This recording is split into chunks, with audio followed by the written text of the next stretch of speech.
754 athletes have made their way to Allendale, Michigan, and the Grand Valley State University Track and Field Stadium for day one of the 2022 NCAA Division II Men's and Women's Outdoor Track and Field Championships. We welcome you to our coverage on NCAA.com. Already some champions have been crowned. We'll talk about that and more as we move along on this first day. But here's what's on tap here on NCAA.com. We will get things started in just a little bit with the men's and women's 4x100. That relay, a prelim, all prelims with the exception of the men's 10,000 meters and the women's 10,000 meters. Those will be finals to wrap up our first day. Also a handful of field champions being crowned here on this Thursday. One of the other big stories, we are following the weather. Right now, 74 degrees our temperature, but keeping a close eye on the skies. Rain in the forecast, including thunderstorms for the next now couple of hours. Knock on wood, so far we have stayed dry, and hopefully that will continue to be the case as we move along. As we speak, the women's hammer throw is currently in progress. Already roughly 3, almost 4 attempts in, and currently in first place is Judith Essemeyer out of Grand Valley State. The Lakers, they finished number 2 in the Outdoor Track and Field Championships 1 year ago, also here in Allendale, Michigan, as they fell 4 points behind Azusa Pacific, who won their first ever NCAA Women's Outdoor Track and Field team title. The women's hammer throw along with the women's long jump, the two women's field events in which champions will be crowned today. The women's long jump will get underway at approximately 5:30 Eastern. Already on the men's side, the hammer throw, the pole vault, and the long jump have concluded. We'll recap those as we go along with our day one coverage. Also, halfway through the decathlon and the heptathlon, day one complete for those athletes as they prepare to wrap up their events coming up on Friday. When you look at who's expected to do what here this season, on the men's side, West Texas A&M, they have 22 entries here in Allendale, Michigan. Multiple athletes in the 100, 200, 400, the 400-meter hurdles, the 800, the high jump, and the triple jump. They're looking and hoping to bring home their first men's track and field championship since 2017. Grand Valley State, who won the men's title a year ago, figured to be their closest competition. They're looking to complete a triple crown after bringing home the cross-country title back in the fall. They won the indoor men's track and field championship. That was in Pittsburgh, Kansas, back in March. Also, Texas A&M Commerce expected to be among the men's teams competing for the team title. There's a lineup for heat number 1 of 2 here in the men's 4x100 meter relay. 9 will advance, the top 2 in each heat plus the next 5 best times, and the final taking place at 2 p.m. Eastern on Championship Saturday. And of this field, watch the middle lanes, both lane 5 and 6. You have Ashland in lane 5. They were a 4th place finisher a year ago. They come in as the number 3 seed. In lane 6, you have West Texas A&M, the number 2 seed. They were a 2nd place finisher by 0.13 seconds behind Texas A&M Commerce last May. But West Texas A&M, the 2nd seed with a qualifying time of 39.55 seconds. All 4 runners of sophomore status, names that we'll be pronouncing throughout the course of the next 3 days in a variety of events, including Benjamin Azamati. He'll be running the anchor leg. Limestone, the 6th seed, occupying lane 3 with Johnson C. Smith in lane 4. Tusculum in lane 7, and Lincoln, Missouri will be in lane number 8. Also in the 2nd heat, the defending champs in this event, Texas A&M Commerce, they are back. Experienced group on the relay team that finished first with a time of 39.69 seconds last year. The meet record, 38.91. That was set back in 2013. St. Augustine's set that record back 9 years ago.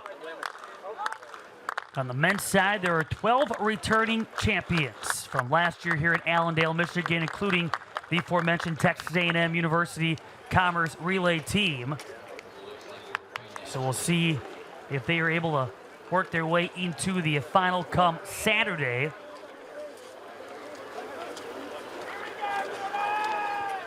Again, they will be featured in our second heat, but there's the lineup. Limestone with Jordan Clark, Stephen Dill out of Johnson C. Smith, Aaron Banks, Ashland, Desmond RE of West Texas A&M, along with Gerard Hurst and Kaizen David among those running to start things off for their respective programs.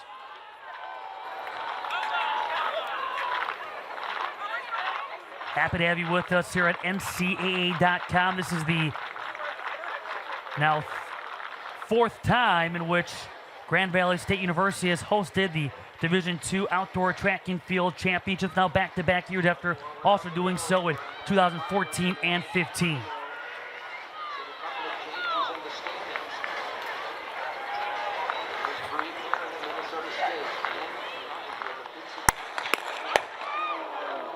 And a false start will do it again here in heat number 1 as the anticipation builds here in the men's 4x100 meter relay. West Texas A&M, as mentioned, when you look at the team national rankings, number 1 on the men's side. The relay teams expected to be big point contributors to their success if they are to win their first men's team title since 2017. Hoping to score big, both in relays, but also when you look at sprints and hurdles. And so we do have a red card on the track. We will lose lane 4, Johnson C. Smith. And apparently so Johnson C. Smith. Ashland, West Texas A&M, Tusculum, and Lincoln. With the false start, and so they will be handed out a red card and eliminated from this first heat.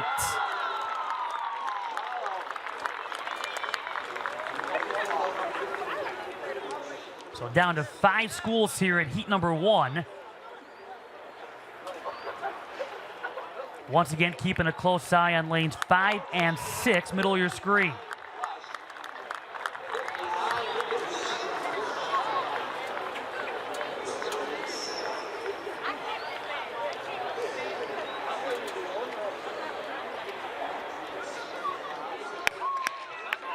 This time a clean start.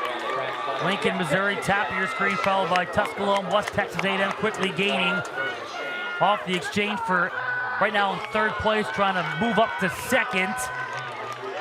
Ashland, right there, smack dab middle of your screen off this handoff.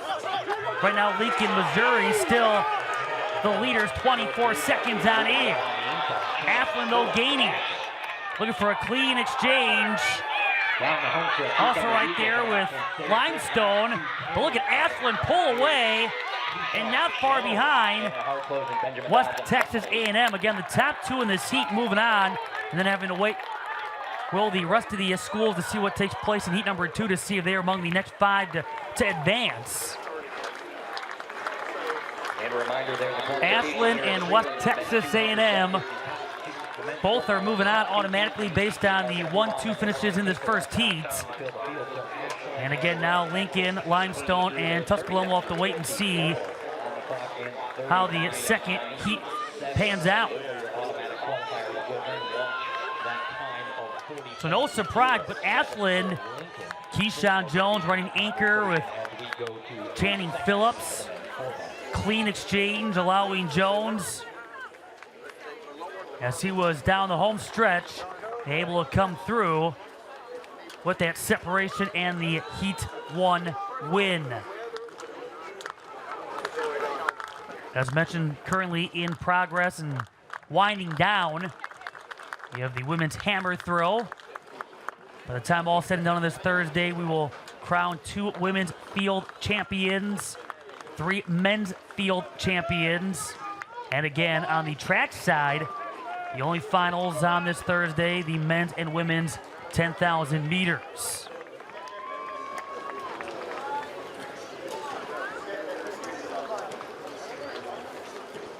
Getting set for the second heat as well in the men's 4x100. We'll get back to the track in a moment. As mentioned, we will recap shortly the men's hammer throw, the men's pole vault, and the men's long jump all going final already. And some top seeds going down here in the finals. The exception being Tanner Berg. A great day in the men's hammer throw from Northern States.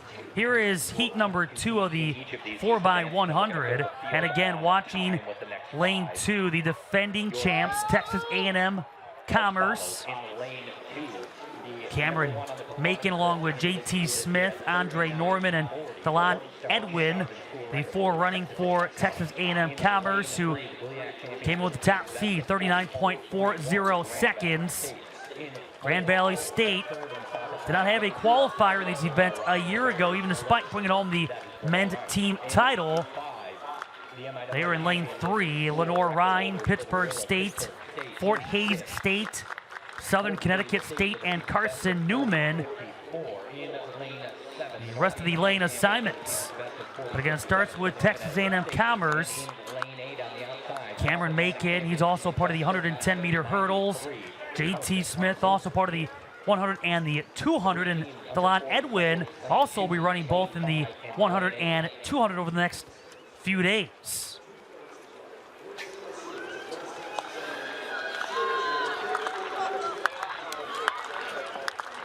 Besides Texas A&M Commerce, the number 4 seed is Carson Newman in lane 8. And the 5th seed is Pittsburgh State in lane 5.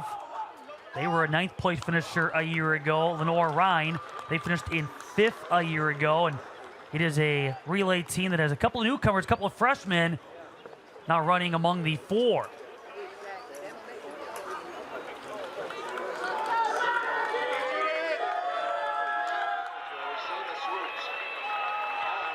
So already Ashland and West Texas A&M have punched their ticket into the final. That again takes place on Saturday at 2 o'clock Eastern. All part of a busy championship Saturday coming up here in Allendale, Michigan. Need a flag at 2.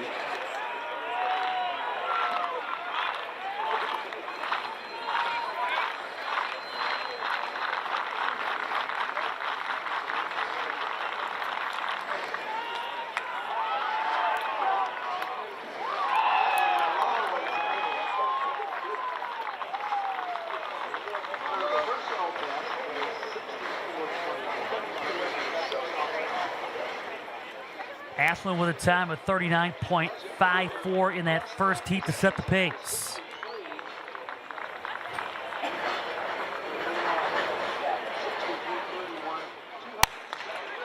Underway here in heat number 2, and it starts with Carson Newman, followed by Southern Connecticut State. Quickly gaining ground is Pittsburgh State off the first exchange. Texas A&M Commerce inside the track. Grand Valley State. You have Southern Connecticut State and Fort Hays State. 26, almost 20 now, 9 seconds in. Watching the inside. Look at the outside with Carson Newman. That followed by Texas A&M Commerce. In the second heat, Carson Newman at 39.75 for the automatic qualifier, along with Texas A&M Commerce at 39.90 seconds. As the rest of the times trickle in. Waiting to see, again, 9 advancing. As you check out the Heat 2 results, again, the automatic qualifiers. Carson Newman able to hold off Texas A&M Commerce. They join Ashland along with West Texas A&M, Lincoln, Missouri, Grand Valley State, Lenore Ryan, Pittsburgh State, and Southern Connecticut State. The 9 schools advancing to Saturday's final. We'll step aside when we come back. It's time for heat number 1 of 2 in the women's 4x100. It's day 1 coverage of the 2022 NCAA Division II Men's and Women's Outdoor Track and Field Championships on NCAA.com.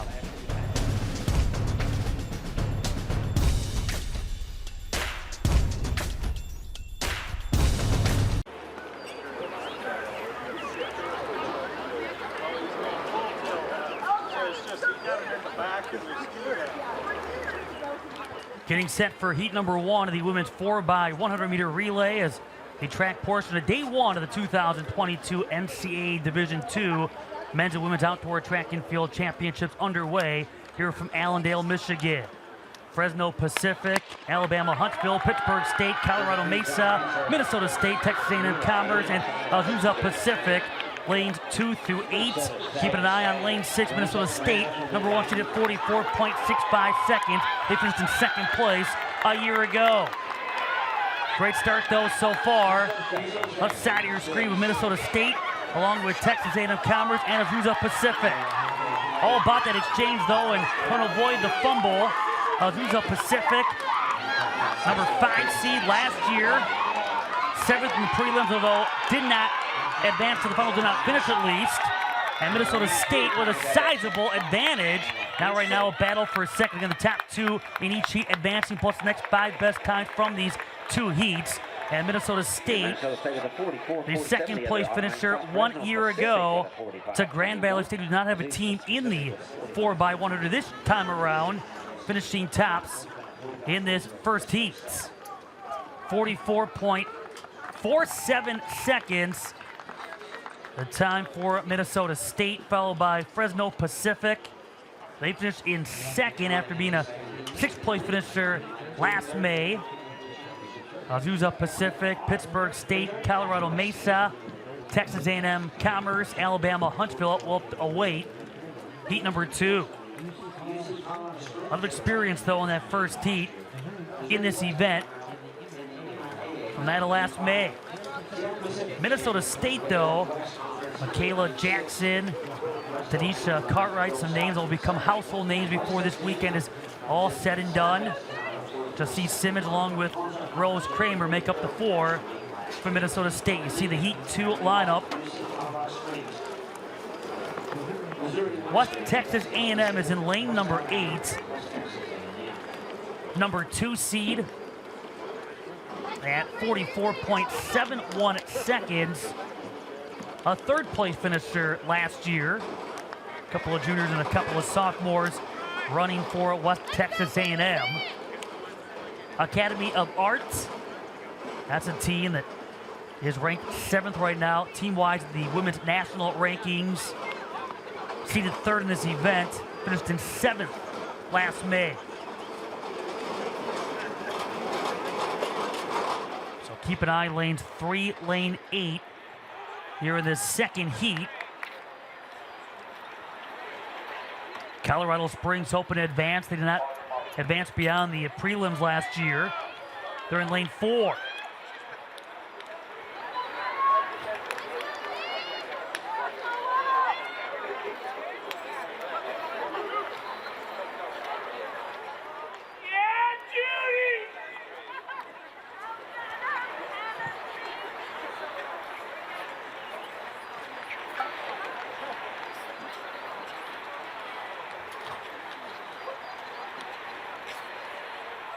.47 seconds. Top time in that first heat for Minnesota State.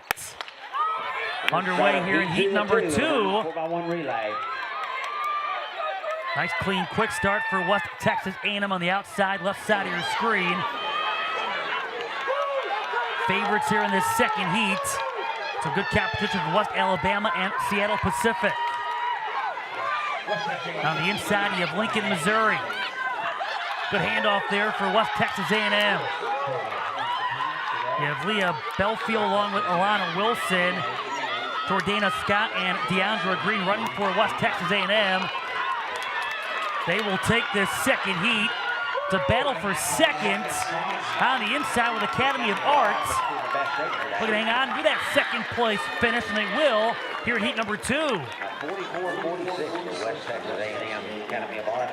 So West Texas A&M at 44.46 seconds, along with Academy of Arts at 45.48, the automatic qualifiers from this second heat. See the times in heat number 2. So West Texas A&M, Minnesota State, Fresno Pacific, Azusa Pacific, Pittsburgh State, Academy of Arts, Missouri Western, Lincoln, Missouri, and West Alabama, the 9 schools that will be in Saturday's final, the women's 4x100 meter relay final taking place at 2:10 Eastern. That's the scheduled start time on Saturday here from Grand Valley State University. So West Texas A&M and Minnesota State, the top 2 times in the prelims. The 2 favorites coming in after they finished second and third to Grand Valley State last year. Looking at the podium, the women's hammer throw wrapping up. And Judith Essemeyer of Grand Valley State, 63.31 meters. Her top throw, she was in first place pretty much throughout, and she will be atop the podium in the women's hammer throw. She came in, the defending champion, able to repeat. Also was the indoor weight throw champion in Pittsburgh, Kansas back in March. And the winner is a repeat champion. She's a now 3-time national champion. So a 3-time national champion is Judith Essemeyer of Grand Valley State. She had the top throw coming in, with Mackenzie Shield finishing in second as she did a year ago out of Wayne State in Nebraska. So 1 and 2 for a second straight year on the podium for those 2. Essemeyer along with Shield for the respective schools. That's the first women's field champion crowned here on this first day. The women's long jump still to come. That will get underway in less than 20 minutes from right now, and we'll periodically give you updates from that field event. We get set for the men's 1,500 meters. That's up next on the track, and that will get underway momentarily. A couple of heats. The top 4 in each heat, plus the next 4 best times will advance. So 12 advancing to the 1,500 final. And that is scheduled for 2:25 Eastern on Saturday. In this first field of 12, you have Luke Stuckey out of Nebraska Kearney. He was a 4th place finisher last year, along with James Dunn from Adams State. He finished in 10th. Seating-wise, Austin Miller, he's from Augustana in South Dakota, the number 2 seed. His best time this year, 3 minutes and 40.59 seconds. A school record. In fact, he has set the bar high. The school record he was able to surpass by nearly 5 seconds. And then Callum Elson, who you saw a second ago on that first page of the Heat 1 assignments. He's from England, out of American International. He is the number 3 seed. Qualifying time of 341.06 seconds. Callum Elson, he won the 1 mile run indoors. This just shy of 1 mile. Also was an indoor All-American in the distance medley relay. Back in the fall, he was All-American at the 2021 Cross Country Championships, and we'll see him again coming up later on this weekend. That in the 5,000. He is seated 5th in that event, but he will be hip number 1 here in heat number 1. Matt Franks is back out of Western Washington. Heat 1 underway. Again with Franks out of West Washington. Watching Jacob Retzlaw out of Wingate, a freshman. Hip number 8 in front of your screen. To his right, James Dunn. A couple of members from Adams State in this field of 12. Adams State finishing at least the regular season.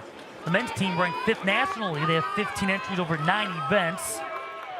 Hoping for some big points from some of their distant runners. See how they fare here in the 1,500 meter run. The meet record, 3 minutes and 38.91 seconds. That was set back in 1987. Nearing a minute gone by. Adams State, 2 runners in the top 5. Evan Graff out of UC Colorado Springs. Right now, your leader looking to work on the outside. There is Callum Elson from American International, and he will take over second place, trying to take over the lead. Now about a step up on Evan Graff. Just over 90 seconds gone by. Just under 4 laps total in the 1,500 meter run. And right now, Callum Elson, he right now is your leader. So the field of 12, we're in the top 4 moving on.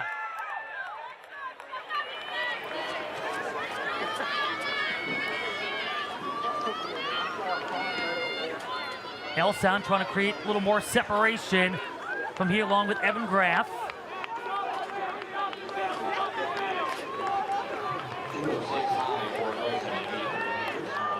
Dropping back a little bit is Paul Kramer, a freshman from Embry-Riddle. Adams State with a nice presence up near the front, including James Dunn, who currently is in second. Evan Graff looking to stay top 3. Getting some good company, though, from Andrew O'Keefe, the other member of Adams State in this field. The Adams State Grizzlies out of the Rocky Mountain Athletic Conference under their Hall of Fame head coach, Damon Martin, 38 national championships on his coaching resume. Andrew O'Keefe, final lap, bell lap. O'Keefe the leader, and you see a couple of runners with contact. Looks like Mitch Cox stumbling backwards after that contact made. 1-2. Andrew O'Keefe along with James Dunn for Adams State. Back on the outside, Callum Elson. Back in front he goes.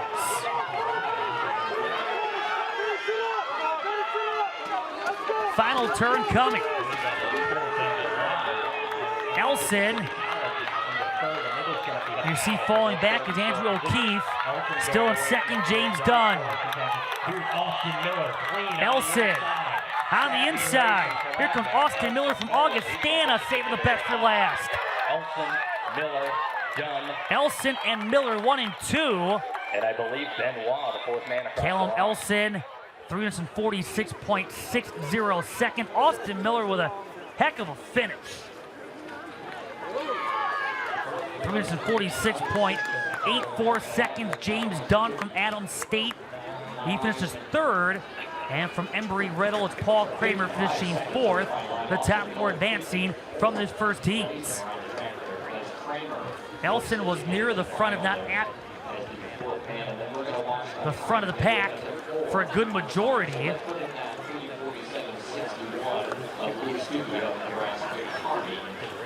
He completed the first 300 in about, give or take, 46.82 seconds. He was in at 6th place. 700 meters in, he had jumped up to 5th. And by 1,100 meters in, he was in second place. Just under 3 minutes before wrapping things up. 55.16 seconds for the final 400 to eventually move into first place and hold off the oncoming Austin Miller, who was setting a pretty good pace for himself. He was in the 11th or 12th place for a good majority until the end. He was able to jump 9 spots in the final 54.41 seconds for the advancement to Saturday's final. Field of 11 here in heat number 2. And that will include Aaron All out of Simon Fraser. Top seed coming in at 3 minutes and 39.97 seconds. He'll be sporting hip number 10. Miguel Coca. He is from Las Vegas, New Mexico. He's out of Adams State. And he is in lane 3 or hip number 3. Charlie Dannett out of Simon Fraser. Number 5 seed, hip number 4. Early on though, it's Luke Julian from Colorado Mines. We're gonna set the pace. Noah Mcintyre, part of this field. He is from Illinois Springfield, sophomore, 345.46 seconds, his qualifying time. Currently running in that 3rd position, wearing hip 8 is Connor Wells. Going to create that separation early is Luke Julian. See for Adams State, Miguel Coca near the back. He transferred at one point from Trinidad State Junior College to Adams State. In that first heat, 346.60 seconds, the top time for Elson. Moving up, Miguel Coca. Noah Mcintyre, minute 18 in. Right now in a battle for second. You see that separation, that camera angle, great look at the distance between first and then a grouping between second and 11th place. All bunched together, but Luke Julian has created that gap. Right now the battle for second, third, fourth, and fifth. Minute 47 in. Luke Julian came in with a qualifying time of 3 minutes and 45 seconds.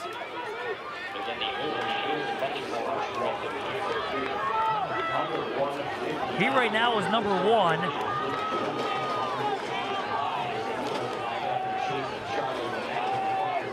In second place, you have Charlie Dannett out of Simon Fraser.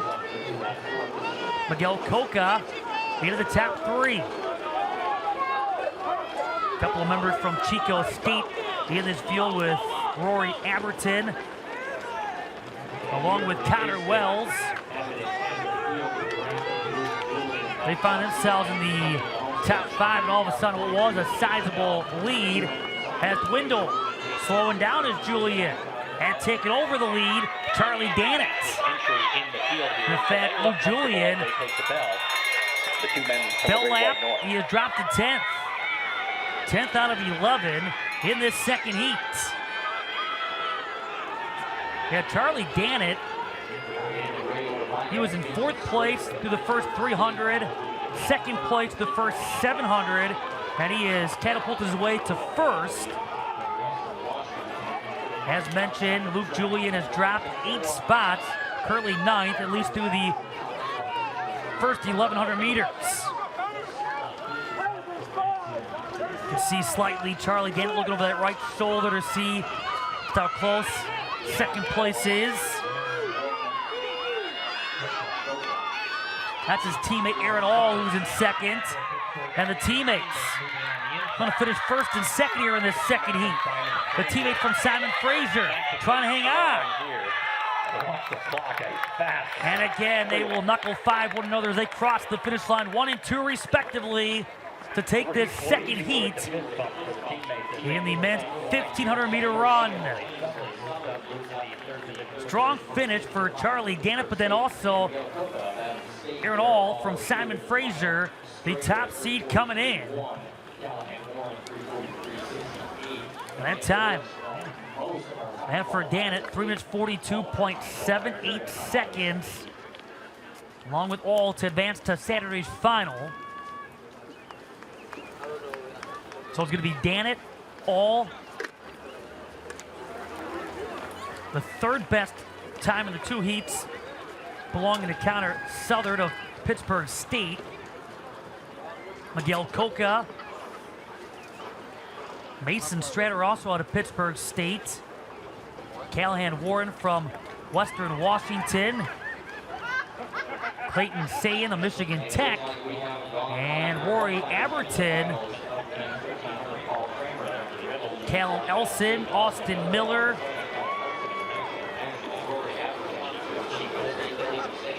James Dunn and Paul Kramer are the 12 advancing in the men's 1500. See the first heat getting ready in the women's 1500 meter run. That is up next. The women's long jump about to get underway as well. And then our next track event will be the 400. But here in the 1500 again, the top 4 in each of the 2 heats are moving on, plus the next 4 best times, 12 in all advancing. And here in this first heat, second a year ago, Celine Ritter out of Lee, that's in Tennessee, number 3 seed, a qualifying time of 4 minutes 19.47 seconds. So there you see Ritter's name a second ago. Finished in second by nearly 3 seconds at the Stephanie Cotter Adams State, who has since moved on. Allie Ludge of Grand Valley State was a 3rd place finisher a year ago. Royson Flanagan from Adams State, that's the name we're going to be talking about quite a bit throughout the next few days. Number 2 seed, her qualifying time, 4 minutes and 16.25 seconds. She is from Ireland, a transfer at one point from Sacred Heart University. Heck of an athlete, along with her sister Eilish, who also ran for Adams State. Those two had a great showing last year in the 5,000 when the sisters finished in 2nd and 3rd. Claudia O'Malley, hit number 10 from Grand Valley State. She finished in 4th. O'Malley, a 2nd place finisher indoors in March in the mile run. Natalie Novak, among a couple of runners from Academy of Arts in this first heat. Saw a runner fall down right now in the back of the field of 11. That being Claudia O'Malley from Grand Valley State, trying to get right back in the mix. Following her fall. Taking over the lead is Claire McCune of Drury. In 2nd place, Novak. Can keep an eye on. And for hip number 8 with Celine Ritter of Lee.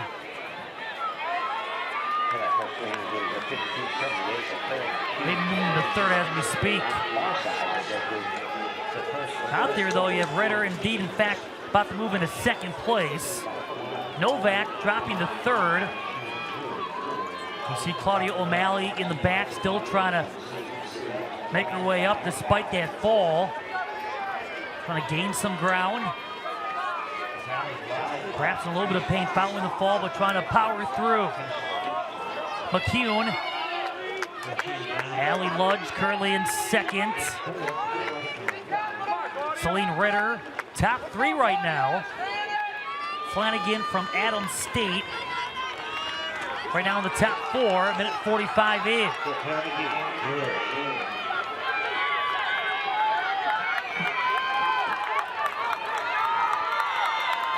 McCune. Nothing's changed, top 4. Over 2 minutes into this first heat. Over 700 meters gone by. McCune ran the last 400 in 1 minute 10.13 seconds. Allie Ludge second. Celine Ritter.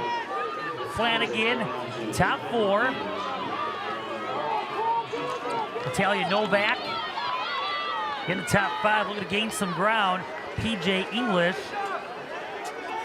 Hip number 3 in the yellow from Augustana.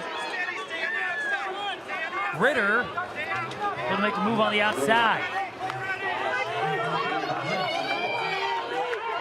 Waiting to see with Claudia O'Malley as she starts to make her move on the outside. We'll move up from 11th to 10th, trying to move into 9th and surpass Alicia Burgos out of Southwest Baptist. Ludge to first. Again, using the outside, O'Malley. Also on the outside, you have Kaylee Byer from Winona State. Final lap, heat 1. Flanagan, right there on the inside, moving to first. Ludge on the outside, trying to step up. She went from second back into the lead. Here comes Ritter, currently top 3. Byer in the top 4. Also gaining O'Malley. What a comeback for her. Trying to power it through to the top 4. Allie Ludge, Flanagan, right there, 1 and 2. You have Ritter, Byer.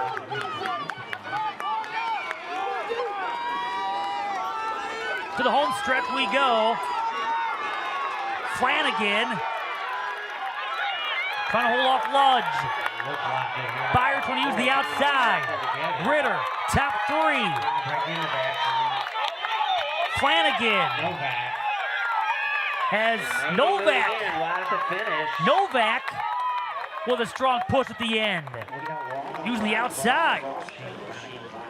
And Novak trying to sneak in there and able to do just that with a second place finish in that first heat. Flanagan takes the heat, 4 minutes and 22.96 seconds. You see Flanagan, Novak, Ritter, top 3 to automatically advance. And then Kaylee Byer from Winona State, top 4, followed by Allie Ludge, who was right there 1 and 2 with Flanagan. How about O'Malley? A 6th place finish after she had fallen right away. And kind of got behind a little bit and got right back up and tried to power through, and she finishes strong. Went from 11th place as of 700 meters in up to 5th place 400 meters later, and eventually finishing in 6th among that field in heat number 1. Here in heat number 2, top seed Yasmin Hernandez out of Colorado State Pueblo. Qualifying time of 4 minutes and 15.87 seconds. Ava O'Connor from Adams State was a 4th place finisher, or a 4th seed coming in. A 5th place finisher was Haley Streff from last year from Colorado State Pueblo. She is wearing hip number 3. And then Riley McGrath out of UC Colorado Springs, number 5 seed. There were 3 in this field of 11 that were here a year ago but did not get beyond the prelims, including, when we look at who did what, Riley McGrath was mentioned number 5 seed this year. She just missed the cut by 0.47 seconds from advancing to the final last May. The championship this year taking place at 2:35 Eastern on Saturday. Quick start for Haley Streff from Colorado State Pueblo, along with Nicole Lawrence out of Adams State. She has hit number 8. Does Lawrence, she was one of those runners that did not advance beyond the prelims last year. Layla Elmazari out of UC Colorado Springs in that front group, along with Megan Roxby out of Simon Fraser. But it is Haley Streff with the early advantage, about 55 seconds in.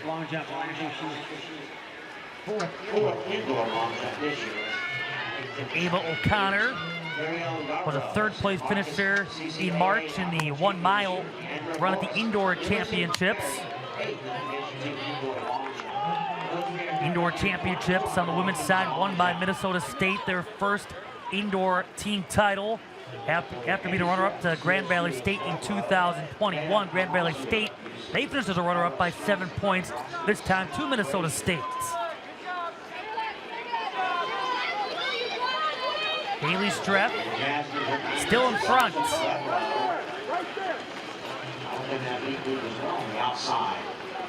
Elmazari, though, right there out of UC Colorado Springs. Looking to use the inside is Megan Roxby. Jasmine Hernandez hit number 9. You see a little bit of a stumble with Courtney McAllendon out of Westminster. Front foot hitting, clipping the heel of one of the other runners. Jasmine Hernandez, the CSU But she's been able to not only maintain her balance, but use it to gain some momentum on the outside. 700 meters in, Haley Streff setting the pacing. Ran the last 400 in 1 minute, 13.33 seconds. Hernandez has moved up 4 spots in the last 400. Elmazari right now currently in third. She has dropped the spot after she was in second place, 300 meters in.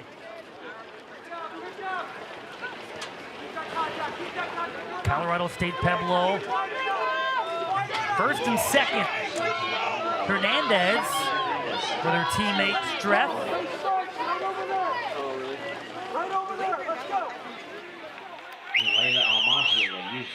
So a couple of laps remaining.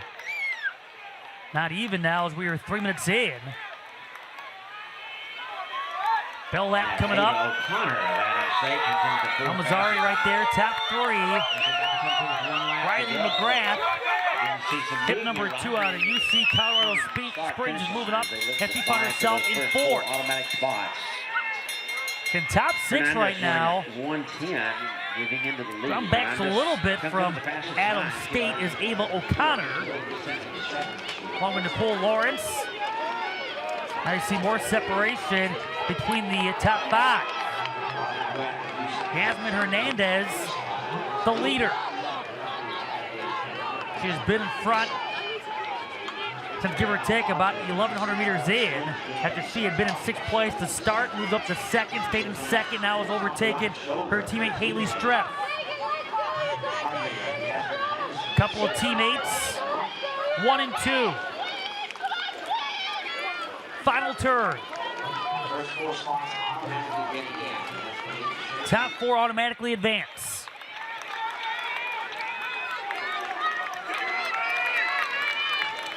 Elmazari right there, top 3.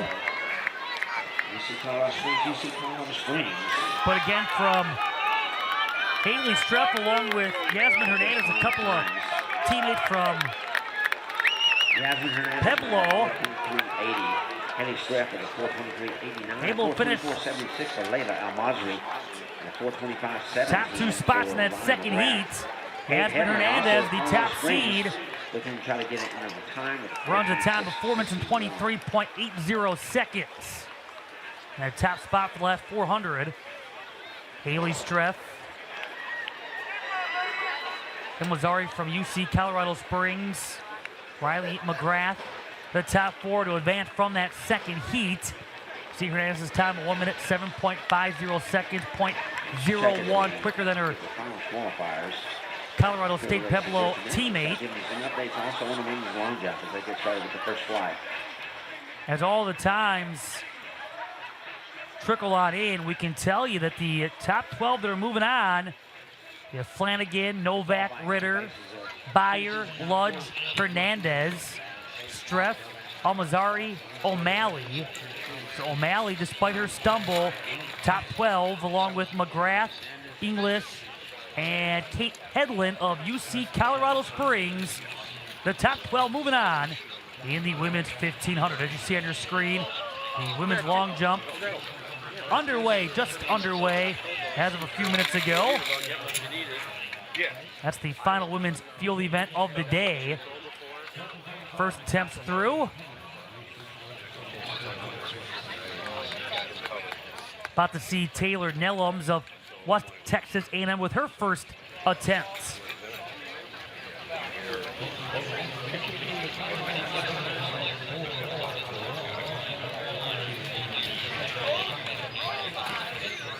In the women's long jump, the returning champion is back. That being Marie Jean Orega out of Academy of Art. Number 2 seed here this season, behind Michaela Jackson from Minnesota State. Hannah Meek out of UC Colorado Springs finished in second last year. She'll be part of Flight 2. In this first flight of competitors, at some point we'll see Cyan Williamson, who already is at a really busy day. In fact, she's in the background in the all red. What a day she has had. She is part of the heptathlon. They've completed 4 out of their 7 events. The other 3 coming up starting at 10:30 tomorrow morning.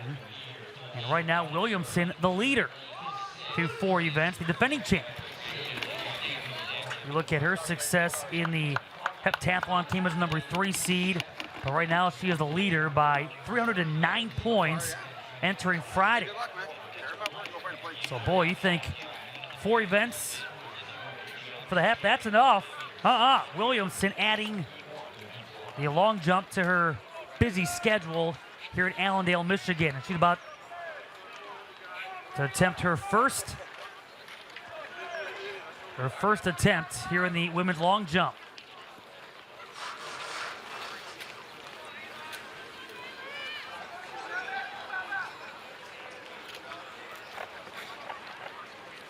Williamson, a 3rd place finisher in the long jump last year.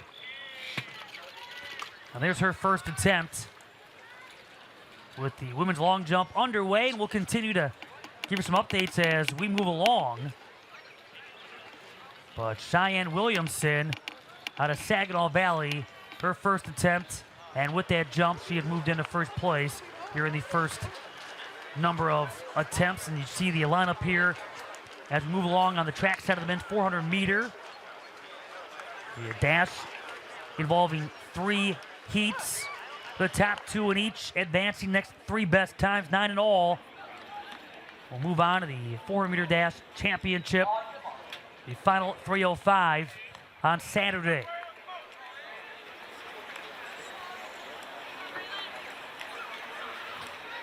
Bangura from Emmanuel out of Georgia. Lane 5, an 8th place finisher last year. Braylon Brewer out of Pittsburgh State, number 3 seed. Lane 3 with Samuel Yarrow out of Lindenwood, a 4th seed coming in. You also have Keelan Harkey out of Grand Valley State, looking to get beyond the prelims. Did not surpass the prelims last year. Underway, heat 1 of 3 men's 400 meter dash. The meet record, 44.19 seconds, set back in 1998.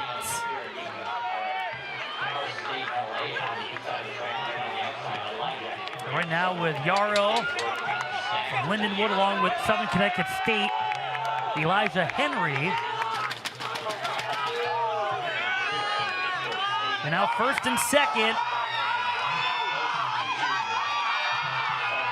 Looking on the inside, Braylon Brewer out of Pittsburgh State.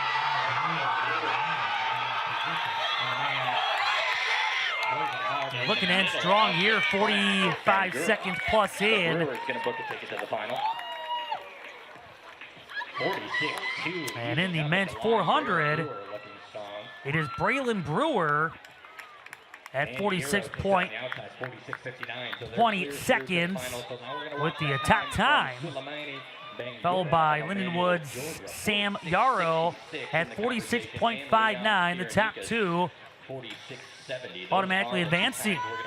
So Brewer setting the pace at 46.20 seconds. Your lane assignments into Brewer finishing second indoor in this event. Trevor Bassett out of Ashland was number one. The sophomore from Athens State, the RMAC champion in the 100 and the 200, Jonah Vigil. So Brewer and Yarrow moving on now to heat number 2. We have Aaron Arp, lane 2 from Shippensburg. Jonah Vigil out of Adams State, lane 3. You see Ruben Nichols. He's your top qualifier at 46.15 seconds. He's from Lincoln out of Missouri in lane 4. Tyrell Smith, Colorado State Pueblo. He is in lane 5. Wynan DeTuit out of Lee, lane 6. Brian Pittman and Channing Phillips, lanes 7 and 8. Phillips, your champion in this event a year ago. 12th best time this year, 47 seconds flat. He won the national championship on this track last May with a time of 46.41 seconds. Again, Phillips in lane 8.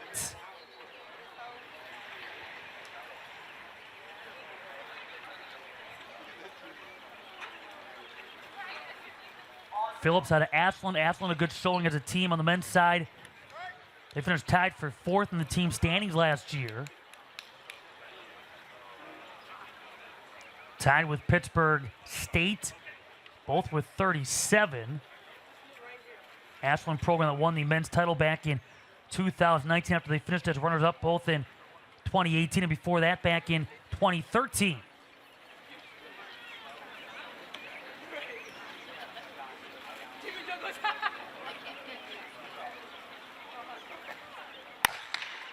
Second of 3 heats, men's 400-meter dash. So keeping a close eye on Channing Phillips. See if he can improve on his qualifying time. On his way back into the final to perhaps repeat. And you see one runner having to leave the field. Field of competitors, that being, it looks like, Aaron Arpa, Shippensburg. Perhaps a cramp as he has made his way out of the infield turf. Vigil, Nichols, Ruben Nichols. It is Pittman. And Brian Pittman here in this second heat. Everybody kind of looking over their left shoulder toward the track to see what happened to Aaron Arpa, Shippensburg. Brian Pittman, he moves on. So he is moving on from Catalba, 46.52 seconds. Ruben Nichols from Lincoln, 46.64. Those two advance. Channing Phillips has to wait and see. He cruises a time of 47.28. We'll have to wait and see how things pan out here in this third heat, whether or not he'll be able to attempt to defend his national championship in this event. And again, Aaron Arp having to remove himself with an injury right away in that second heat. So heat number 3 is coming up, and Odell James, he'll be in lane 3 from West Texas A&M. Dominic Gonzalez Shellmeyer out of Azusa Pacific, number 2 seed. Lane 4, Quentin Sansing out of West Texas A&M, lane 5. Duncan Agamang out of Academy of Art, a number 5 seed. A qualifying time of 46.58 seconds will be in lane 6. Brian Sin from Lee's McRae is in lane 7. Zach Nelson, Tusculum in lane 8, 47.14. His qualifying time. He's in this field of 6. The lane assignments, top to bottom, lanes 3 through 8 here in heat number 3. Right now through the first 2 heats, Braylon Brewer, the top time from Pittsburgh State. He was in our first heat, 46.20 seconds.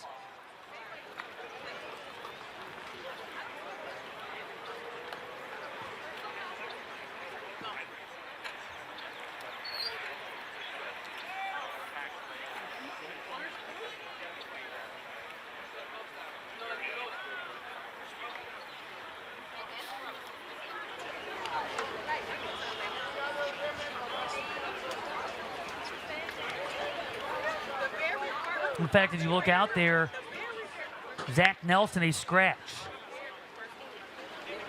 He was expected to be in lane number 8. So he has dropped out of the third heat. A couple of injuries here and there that have come into play. We'll talk more about this as we go along, because that certainly is factored into the decathlon, where there are a couple of athletes in that field that have had to drop out. One that didn't even start, another 3 events in, no longer part of that field. Another injury you see in the background. As right now, Quentin Sansing, Duncan Agamang on the inside. Dominic Gonzalez, Shellmeyer. And that will be it, about 46, just over 46, shy of 47 seconds. The top time in the third heat with Duncan Agamang out of Academy of Art, 46.45, and Quentin Sansing out of West Texas A&M. Those are the two that are moving on from this third heat of competition. We'll give you the full rundown when we come back. Stay tuned. The women's 400-meter dash is on the horizon. It's day 1 of the 2022 NCAA Division II Men's and Women's Outdoor Track and Field Championships.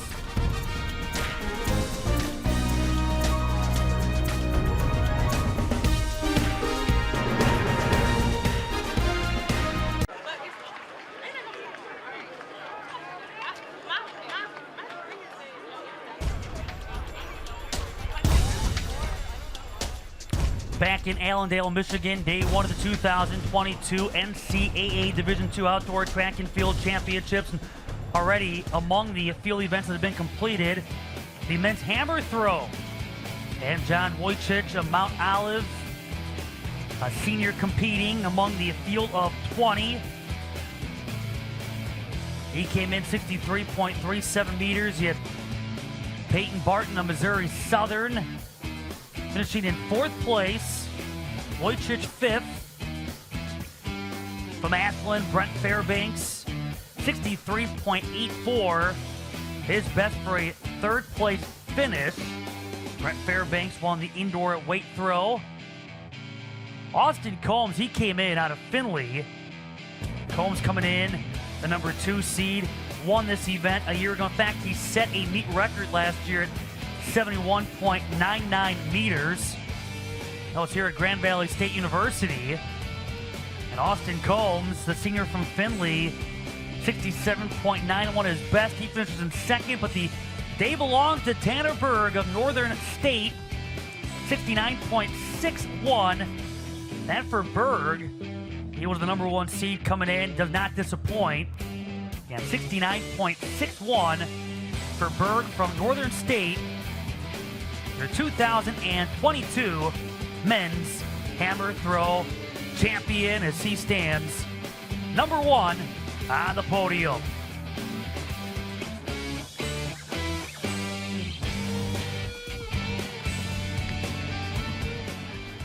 Coming up is the women's 400-meter dash, our first of 3 heats. We'll get to that in a second. Right before break, wrapped up the men's 400 as you check out. In progress, the women's long jump.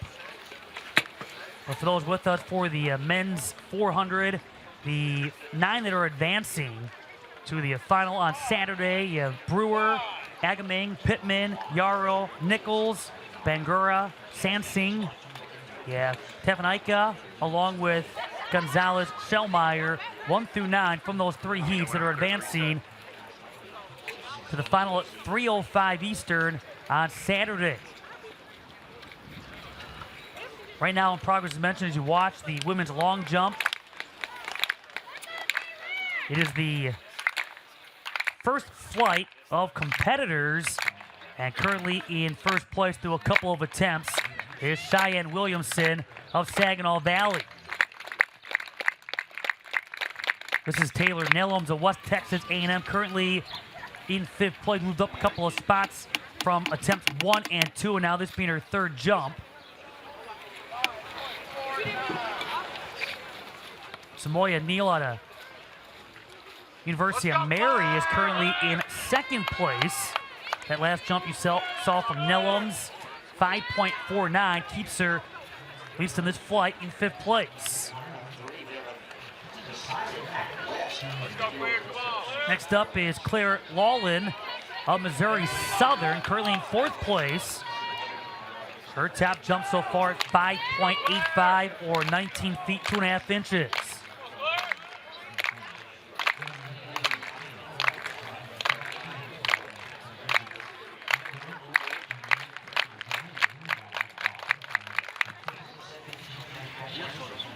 That beat attempt number 3 for Lawlin as they get the measuring stick out.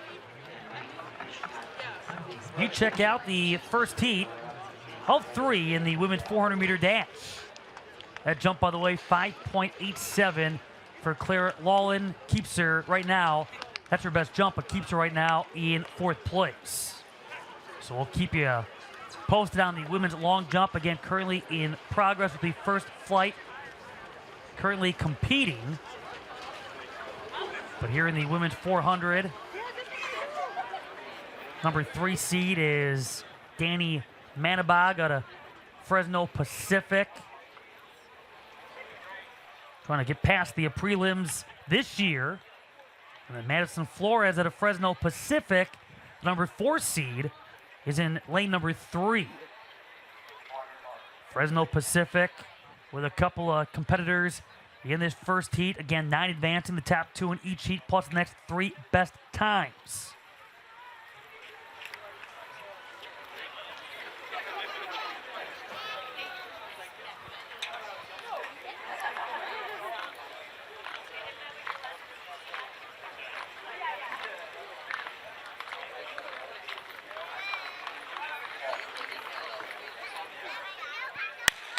Three from Fresno Pacific in this first heat, including Chloe Sharp. So well represented out of the Pac West. That's a women's program that ranks number 6 in the national rankings.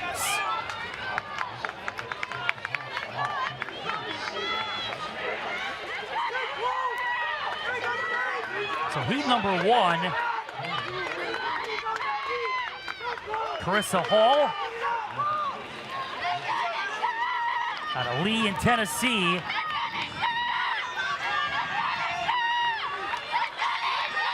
Right now your leader, 40 seconds in.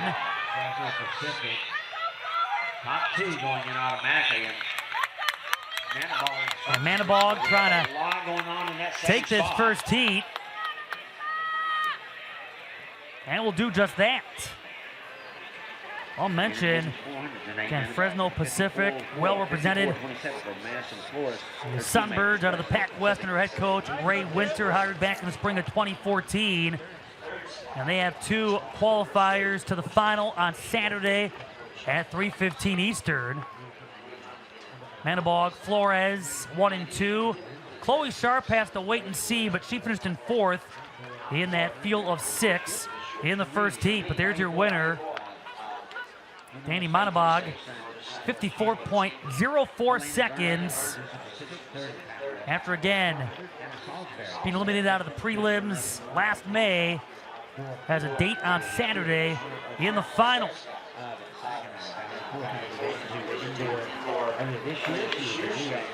In the second heat, the number 2 seed, Shireen Bellboy out of Winona State, first indoor in the event.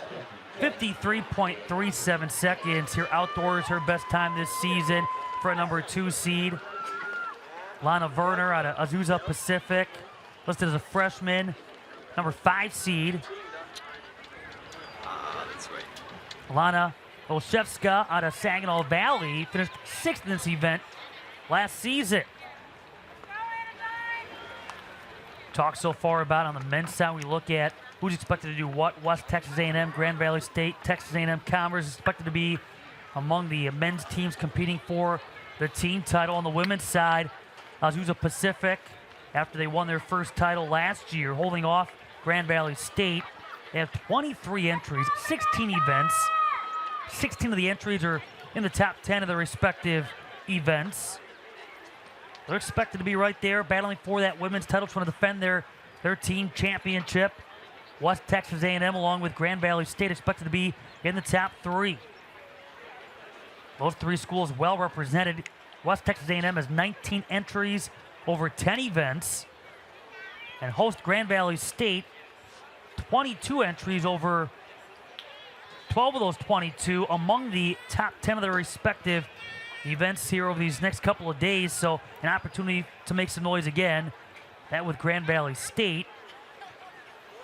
Second place last year after being runner-up in 2017 as well. That year they were runner-up to West Texas A&M. So again, team-wise, tradition-filled programs, familiar foes when it comes to the national championship. Once again, competing against one another here in 2022.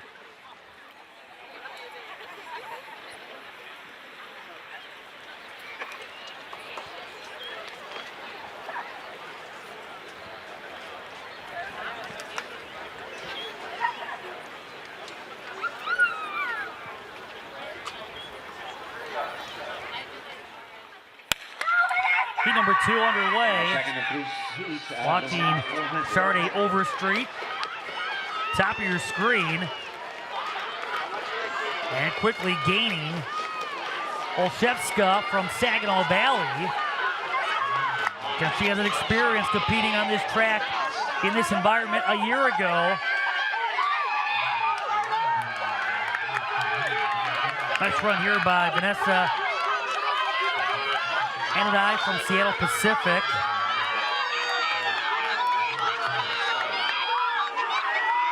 On the inside. Good looking run here for Bellboy. The battle here for a second. 52 seconds in. And so Shireen Bellboy finishing number 1, 53.32 seconds. Vanessa Anadai finishing in second in this heat, but third right now is replacement after the first 2 heats completed. 54.18 seconds. Those are the 2 that are advancing. We'll have to wait and see on Werner and Olszewska. Olszewska right now hanging on to 8th place status. Let's do a couple of heats as the sun making a rare appearance. That's where we keeping an eye on the weather. Happy to report that any chance for rain or even thunderstorms overnight should not affect the rest of this day, which is great news after it's going into the week. A very rainy forecast here in Allendale, Michigan. But with the sun out, heat rising off that track, it is a hot one. Very humid here in Michigan after what has been a for many, very wet and cool spring. Heat number 3 coming up here in the women's 400-meter dash. Top seed, Ariana Shostak out of Texas A&M Commerce. The freshman, the top time in this event this season of 52.40 seconds. Ayana Fields, seated 7th, placed 2nd indoor in this event. She is from Cal Poly Pomona. And then Hannah Williams out of Missouri Western, 6th seed, finished 8th in the women's 400-meter dash last year. Qualifying time of 54.08 seconds. Bretta Minkieu Maillet out of Academy of Art from France. In lane 8.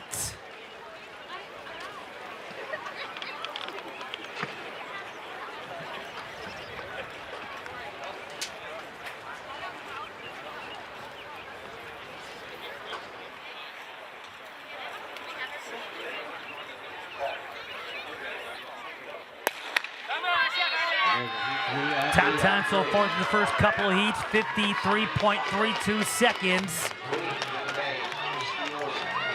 heat number 3 in this field of 7.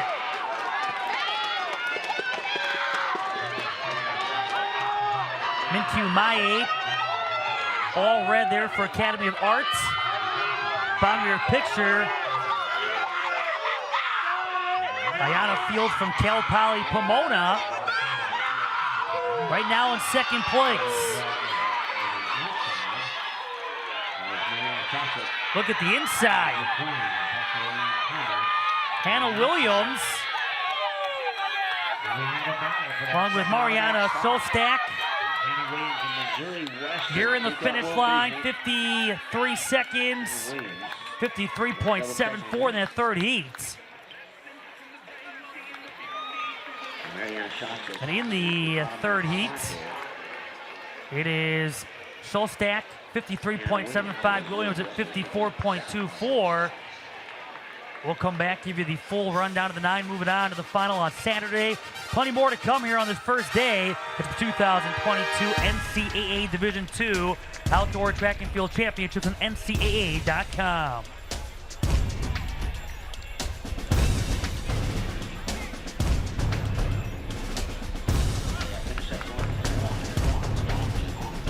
Massive score as the Pacific. Based on time, Ayana Field, now calling Pomona, Malaysia Wilson, Academy of Art, and the final spot going to 30 shots. Day 1 continues here from Allendale, Michigan, the 2022 NCAA Division II Outdoor Track and Field Championships. Another field event that was completed earlier, the men's pole vault. Great competition. The returning champion, Ryan Stanley from Fort Hays State, among the field of 19 competing. And the Italian likes the excitement today. But it was a heck of a showing, that from Dorian Shangno. Able to get it done from Harding. He was the number 2 seed. One attempt at 5.50 or 18 feet, half an inch. Able to clear the bar.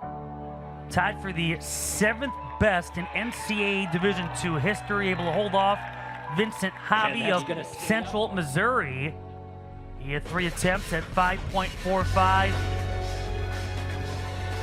Unable to clear the bar in any one of those 3 attempts, but there's the number 2 seed, Shangno, finishing number 1. He bypassed his 3rd attempt at 5.45. Elected for 1 attempt at 5.50. Able to clear the bar on that attempt. He then had 3 attempts at 5.55 for a meet record. Came close, but unable to clear. But nonetheless, he is your champion in the men's pole vault. Last year's champion, Ryan Stanley, finishing in 8th place of All-American status. But again, today belonging to Dorian Shangno, coming through again, tied for 7th best in NCAA Division II history with his pole vault mark. We just saw the women's 400 come to a close right before break, and the 9 advancing to the final on Saturday will be Balaboy, Solstak, Manabog, Anita, along with Williams, Flores, Fields, Wilson, and Chloe Sharp from Fresno Pacific. So 3 representing the Sunbirds of Fresno Pacific. All 3 from that third heat, or that first heat of the 3, advancing to the final on Saturday. Up next, we have the men's 100 meter. Long day. How you doing? That is up next. 3 heats coming up with 9 advancing, the top 2 in each heat, plus the next 3 best times.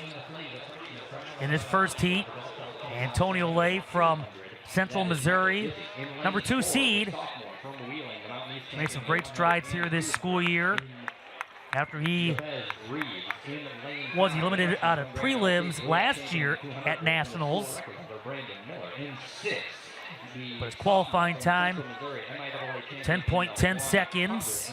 Michael Gizzi out of Alabama Huntsville, number 5 seed, among the top times in this field of 6. The returning champion of this event is back. We'll talk about Benjamin Azamati. He'll be featured in heat number 2. Great story he is. Name all over the NCAA Division II record book. But he, along with Jamal Wilson, a couple of the athletes that are big reasons this West Texas A&M program is favorites coming in on the men's side to win their first men's title since 2017.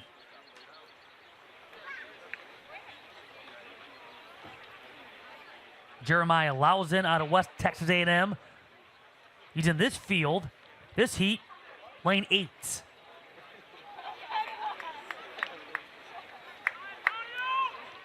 Meet record, 10 seconds flat. That was set back in 1972 and very much is in jeopardy this time around as Azamati, his best time, 9.86 seconds. That's the overall NCAA Division II record.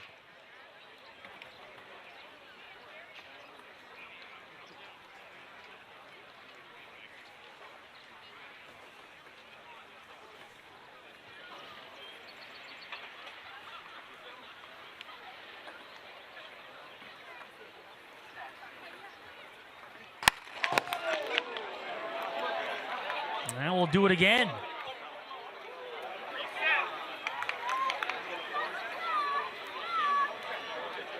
See if any penalties come of this after the false start. Your competitors here in the women's long jump, the freshman from the Academy of Art. She was the first place in the Pac-West Conference. This is Marie G. And a red card is in fact being handed out. That is in lane 5, Brandon Miller out of Grand Valley State. Antonio Rada in 3, the freshman from Angelo State, the best of 6.15. So down to 5. Here in his first heat, following the false start against Brandon Miller.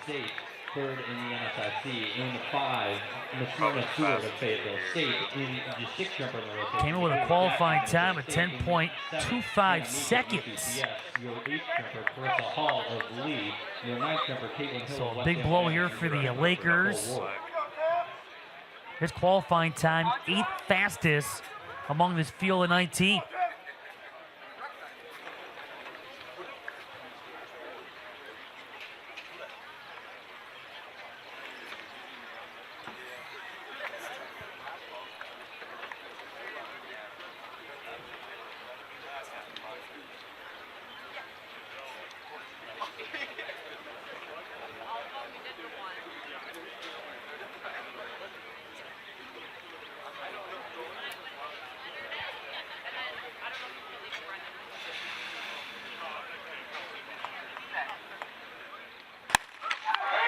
This time a clean start, but a tough start there for Jeremiah Louzon out of West Texas A&M.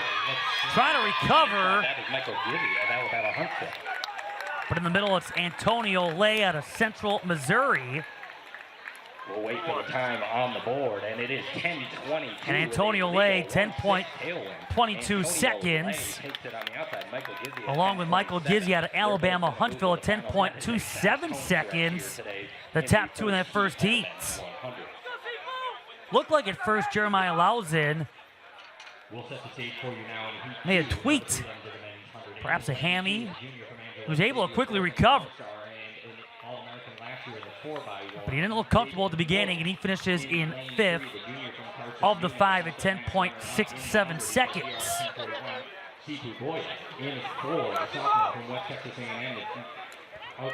Heat number 2, this is where we're going to be watching Benjamin Azamati, born in Ghana, 24 years old out of West Texas A&M. He won this event last year, 0.02 seconds from the meet record. His championship time last year, 10.02 seconds. It was 0.35 faster than the guy right next to him in lane 5, Nigel Green from Southern Connecticut State. But Azamati, watch out.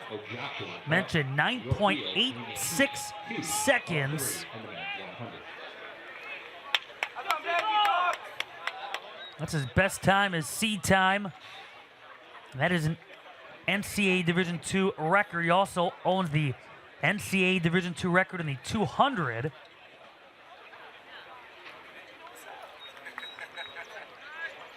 You look at his resume, broke a 22-year-old national record.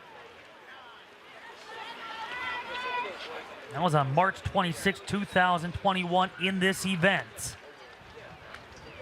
At 9.97 seconds to qualify him for the Tokyo Summer Olympics back in March of 2021. March 26th of 2021, surpassing the old mark that was set by Leo Miles Mills. At the Olympics, he placed fourth in Heat 7 of the men's 100-meter event with a time of 10.13 seconds. But then only improving his time among the fourth fastest collegian of all time in this event. Again, a decorated resume in his time so far with West Texas A&M. We'll be talking about him throughout these next 3 days and a series of events. We told you the meet record, 10 seconds flat. Whether it be today, whether it be Saturday, certainly an opportunity to surpass that. So he is in lane 4. Nigel Green, who finished right behind Azamati, in lane 5, and a false start.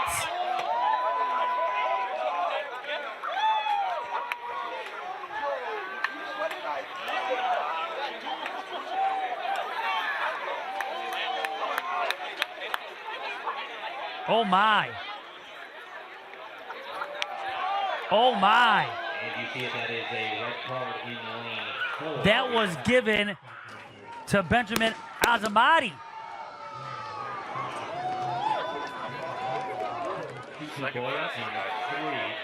Oh my goodness. What a turn of events. So the defending champion, the NCAA Division II record holder in this event,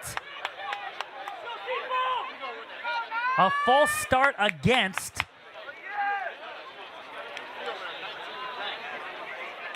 another look. Oh, absolutely.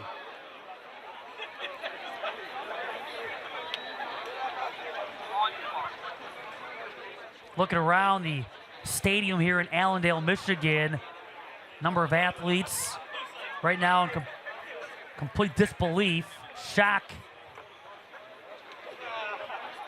That was one of the big storylines coming in. A chance there to not only set the meet record, but perhaps continue to add to his NCAA Division II record time.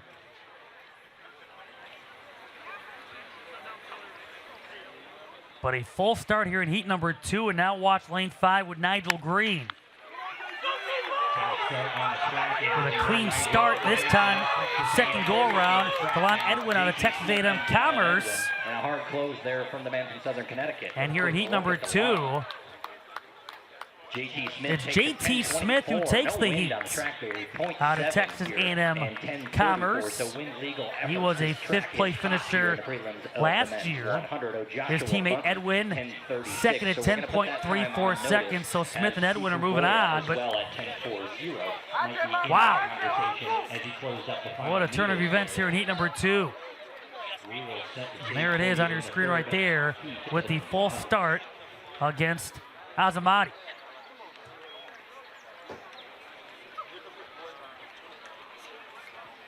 He'll be part of the coming up 200, but that will take place the prelims on Friday. And owns the NCAA Division II record in that event as well, and he'll come in as the defending champion of the 200-meter dash and the top seed. Looking at that second heat, Nigel Green, he ended up finishing in 5th. Right now he is in 8th place. Trying to be among the top 9 to advance. And he was the 2nd place finisher, although came in seated 14th this year. We'll have to wait and see, but it may be a whole new feel at top. The final in the 100-meter dash, you check out the final heat, the 6-lane assignments. Jalen Purcell out of West Texas A&M, the number 3 seed in lane 7. Desmond R.E. out of West Texas A&M, the number 4 seed, lane 3. A couple of freshmen, including Jamar Treasure out of Lincoln, Missouri. Qualifying time at 10.25 seconds. He's in lane 5.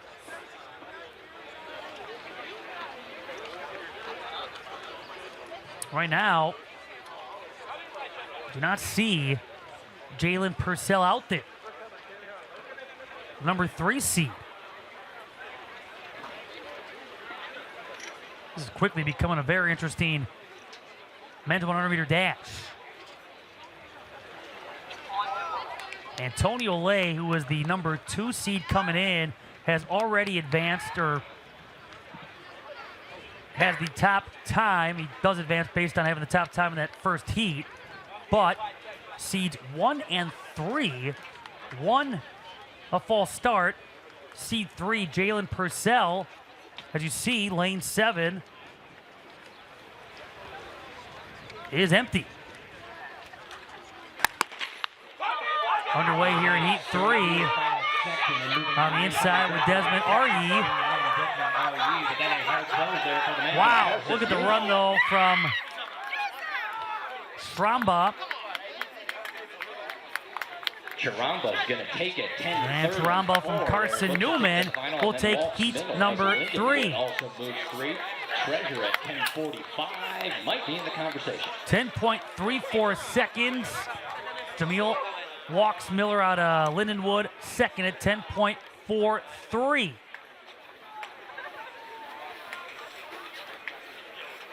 And again, no Jalen Purcell. So this is one of those events West Texas A&M was expected to score some big points in, and instead a couple of their top runners will not be part of the final coming up on Saturday. And instead, we will see Antonio Lay, J.T. Smith, Michael Gizzi, Charamba, Edwin, Bunton, Reeves. Let's wait and see. Right now, the qualifiers are being adjusted as we go back to the women's long jump.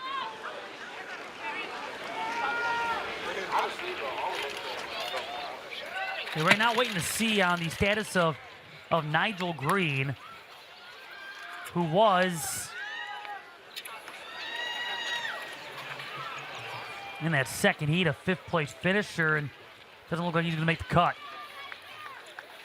We'll get you the official results in a second as we continue with the women's long jump. Coming up next on the track will be the women's 100.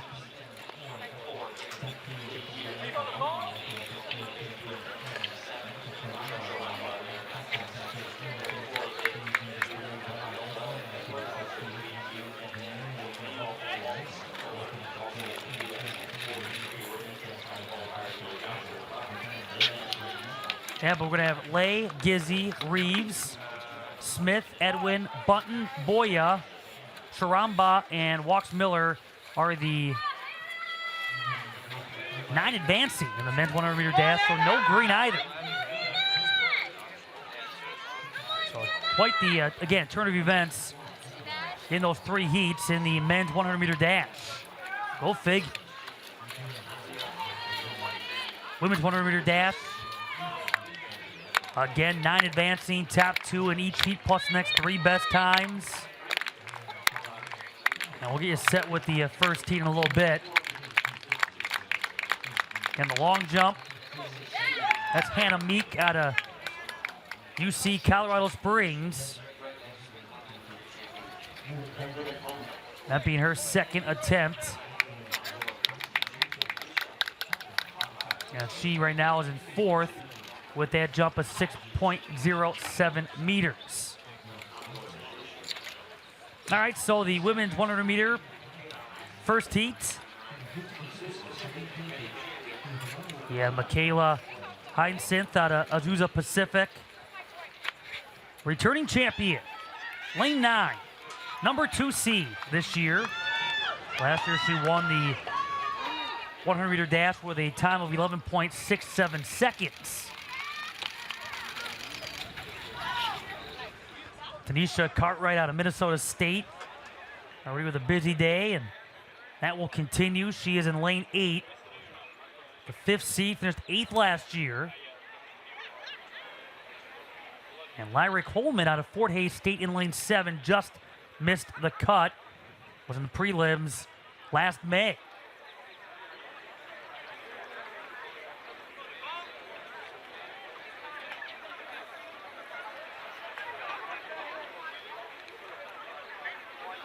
Meet record 11.18 seconds.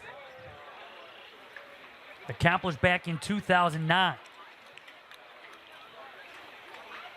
Best qualifying time 11.31, and we'll talk about Kyler Richardson coming up out of Fresno Pacific in heat number 2.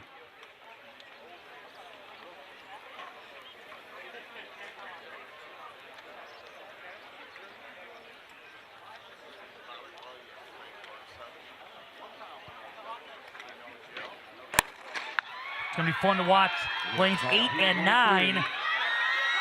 Cartwright in lane 8. Cartwright. Tanisha Cartwright looking strong early on. And that was Tanisha Cartwright. And Tanisha Cartwright. 11:46. Michaela Hyacinth of Azusa Pacific. Hyacinth finishing second. So those are the two moving on. Did not disappoint.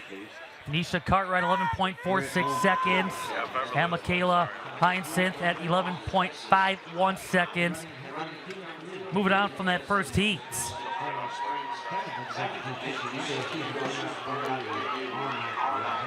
That's the time set by Cartwright, 11.46. Here in heat number 2, Kyler Richardson's made great strides at these events after she was knocked out in the prelims last year at Nationals. The top time this year, 11.31 seconds. She's the number 1 seed, both in the 100 and the 200 is Richardson, a grad student, graduated from University of Southern California, now at Fresno Pacific. Last year, her first go-around with the Sunbirds, Richardson was voted the best female newcomer of the year. She calls Walnut, California her home. She is in lane 5. Got her time 11.31, the best this season in this event. Deandra Green, lane 6 from West Texas A&M. Finished 6th in All-American in this event last year. 3 others here in the second heat, including, 2 plus Richardson, so making 3 to not advance beyond the prelims. Those 3 hoping for better fates here in 2022, and Richardson certainly the favorite coming in.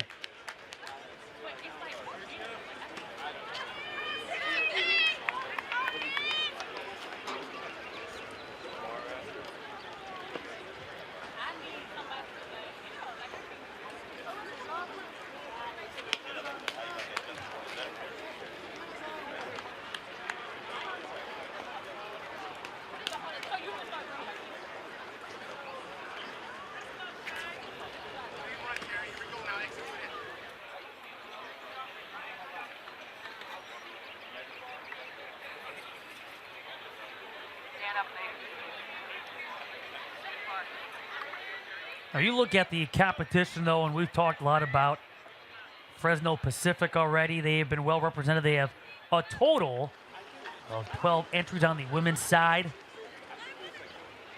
The Pac West, great competition. These athletes battle tested by the time they advance and get to nationals.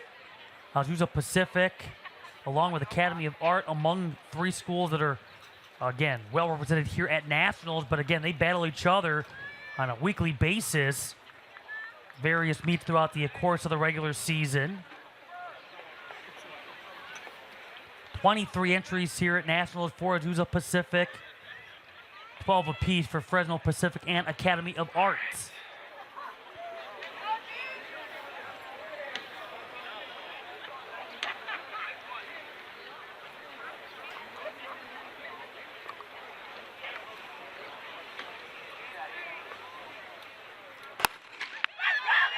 Middle of your screen, Kyla Richardson, lane 5.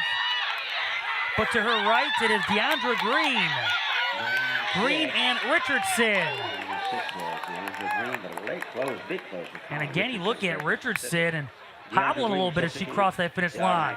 First, 11:43. Selena Arjana Alcazar on the outside. As she tried to finish strong, Academy of Art with 11:50. came up hopping as she crossed the finish line. Deandra Green takes the second heat, 11.43 seconds.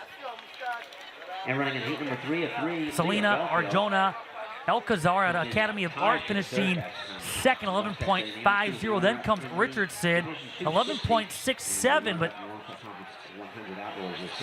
Isabella Holt. looking for Richardson out there right now, and I'm not sure if she's getting medical attention or not. Check on her status. In the P2 from Minnesota State. The winner of the Division 260. She is Right now, through the first couple of heats, she is position 8th, in danger of not advancing beyond the prelims. Heat 3, watch Michaela Jackson from Minnesota State. She is seated 3rd. And Leah Belfield out of West Texas A&M, who was seated 4th. West Texas A&M with 3 running here in this 3rd heat. Jada Hoffman from Lewis. The Lewis Flyers, she finished 3rd last year, coming in with a qualifying time of 11.68 seconds. A lot of familiar names, though, when you look indoors. They were on the 60-meter dash. That was won by Michaela Jackson, but then you had Belfield 2nd and Hyacinth 3rd, all here competing to advance to the 100-meter dash final. 3:35 is the scheduled start time for the final in this event on Saturday.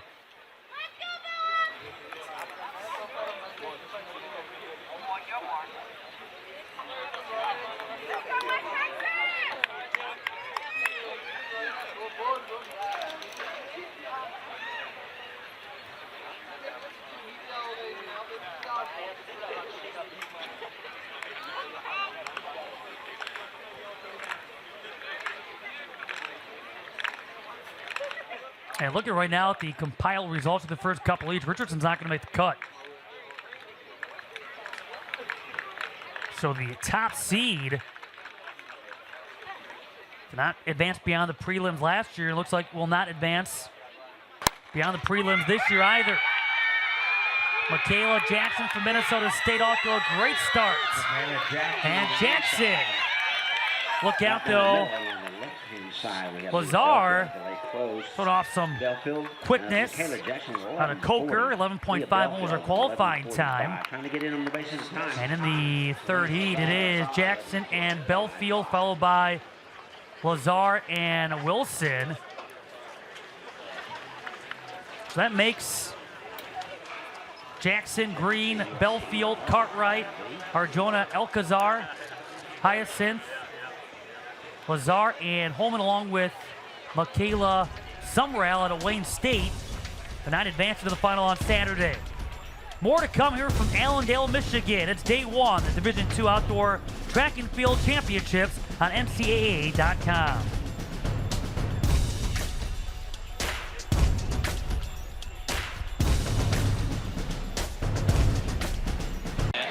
Coaches and fans, we request your cooperation in supporting the student athletes and officials in a positive manner.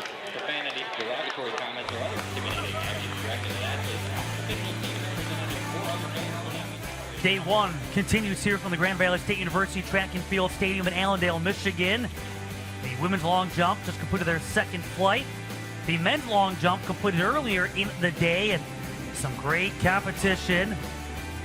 The long jump that would see the likes of Peterson, Bohannon out of Colorado Springs. Look here at Kaizen David out of Lincoln, Missouri. He ended up finishing in 2nd. 7.89. So Kaizen David, 7.89 being his best jump. That was off his 5th attempt. Christopher Goodwin out of Central Missouri able to move into first place off his 5th attempt at 7.93 or 26 feet, a quarter of an inch. One more chance here for David. Trying to surpass that 7.93 mark, and he came up just short at 7.89. All the emotion there in the men's long jump, but it again is Christopher Goodwin. He was 4th last year, 1st this year. Ties in David out of Lincoln, Missouri, finishing 2nd for a 2nd consecutive year. So again, in the men's hammer throw was Tanner Berg from Northern State. In the men's pole vault, it was Dorian Shengno out of Harding and Christopher Goodwin out of Central Missouri. Number 1 in the men's long jump, the 3 men's field champions crowned. So 3 out of the 21 events over the next 3 days have been scored. And right now, Central Missouri in the men's team standings are number 1 with 21 points. Harding is 2nd with 15. And then Northern State is 3rd with 10. On the women's side, only 1 event so far has been scored, and that was the hammer throw. And we saw the award ceremony earlier in our coverage. Wayne State finishing with that event score. They had 2 in the top 3. They have 14 points as a team. Grand Valley State 2nd with 10. West Texas A&M is 3rd with 5 points. Again, through 1 event scored. 1 more men's event to be scored, and a couple of more women's events to be scored before this first day is completed. And again, the only track event that will have a champion wraps up our day 1 coverage, that being in the 10K. So right now, the women's long jump, they're winding down with that field about to be cut in half. 3 more attempts to come. I'll keep it posted, but on the track, our attention turns to the men's 3,000-meter steeplechase. This to a prelim with the finals taking place on the men's side at 7:15 tomorrow night. Couple of heats. Lineups here. Heat number 1, the 9 that are competing, will include Clement Dugai out of Adams State. Top time, even as in 29.05 seconds. So keeping an eye on hip number 3. We have Ryan Hartman from Augustana, number 4 seed, 8 minutes and 44.07 seconds. And John Lucas Becker out of Queens in North Carolina, the 5th seed, 8 minutes and 45.80 seconds. The top seeds in this first heat. From last year, the top finisher that is back is Jake Mitchell. He finished in 2nd from Colorado Mines. He'll be featured in our 2nd heat. The men's and women's 3,000-meter steeplechase, the men's and women's 400-meter hurdles, and the men's and women's 10,000 meters. That's what's left on the track here on day 1 outside of the women's long jump coming to an end. We'll be back at it tomorrow. Our coverage will get started at 5:25 Eastern. And championship Saturday beginning at 1:45 p.m. Eastern. Again, championship Saturday, all can be seen here on NCAA.com. Another busy day tomorrow with the decathlon, heptathlon champions being crowned, along with a couple of women's field events, couple of men's field events. And the men's and women's 3,000-meter steeplechase champions. So 8 champions coming up on day 2. We'll update you on the heptathlon, decathlon standings as we go along. But again, they're at their break for the day, and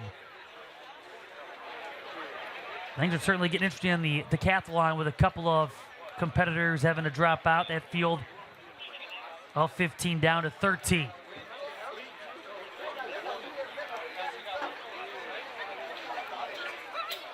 7.5 laps coming up. Meet record was set back in 2014. That was here in Allendale, Michigan. The first time Grand Valley State hosted the Division II Outdoor Track and Field Championships. The time of 8 minutes 35.05 seconds. That is the meet record set 8 years ago.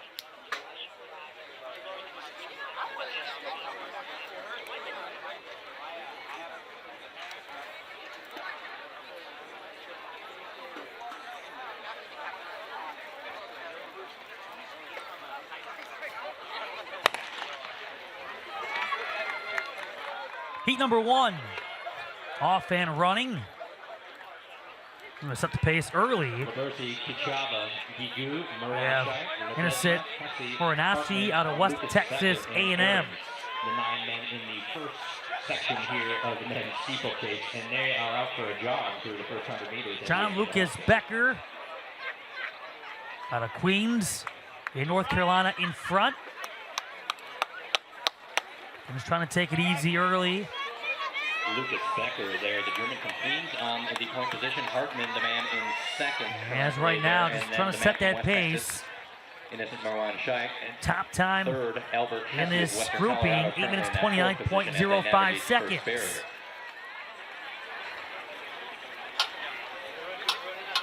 John Lucas Becker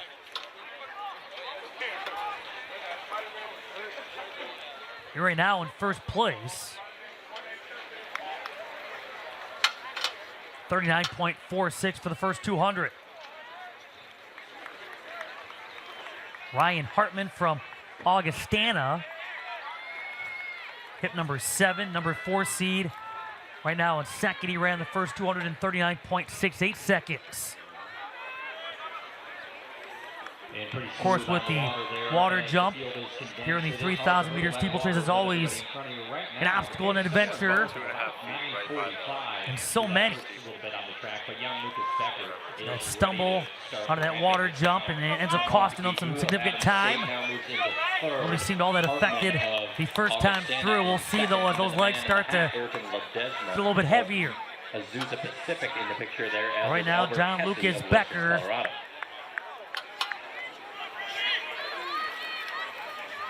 minute 48.46 for the first 600. He ran a minute 9.01 for the last 400. Ryan Hartman still in second. Clement Dugoy out of Adams State, we mentioned the top seed. He right now is in third. He's moved up 3 spots over the last 400 meters. It's every lap. Right now he is hip number 3. Ayrton Ledesma out of Azusa Pacific. Right now in fourth. Albert Hesse out of Western Colorado. You're in the top 5. But at least through the first 600, about a 2-second differential between first and second.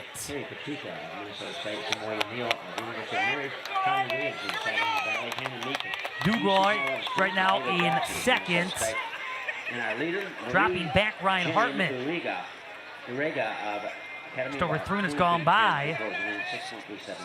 1,000 meters in, John Lucas Becker still in first place. He ran the last 400 in about a minute 9.65, so still on that 1 minute 9. It's been his pace, been consistent over the last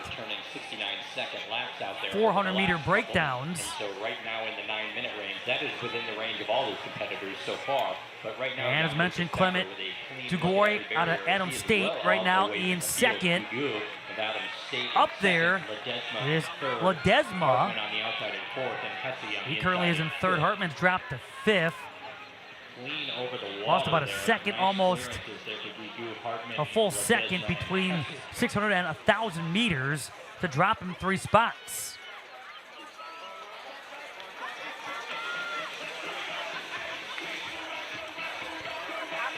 But John Lucas Becker, he has been in front from the beginning. Able up his lead by over 3 seconds. And it's still young Lucas again, Becker of Queens again at the point growing even greater at this point.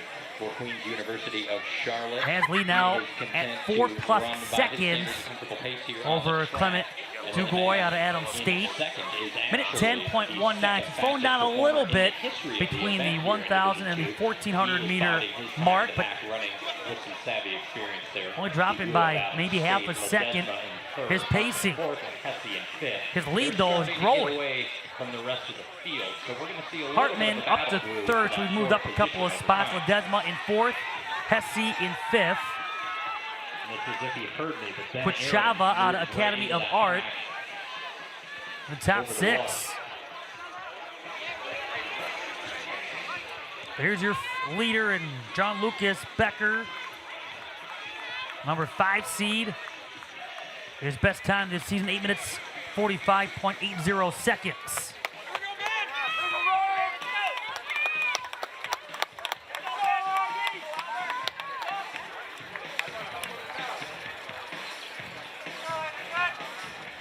1,800 meters on in, 5 minutes 20.42 seconds. Started out running about 82nd pace in the early. Still a little more than 3 seconds in the lead, but he has dropped his pacing by a couple of seconds over the last 400 meters. The gap behind the leadership of Gigu and Ledesma. You can see that, the honest effort there at 69.70 seconds. Dubois along with Ledesma, Hartman, top 4. Hartman's dropped another spot. He was in third place between the 14 and the 1,800 meter mark.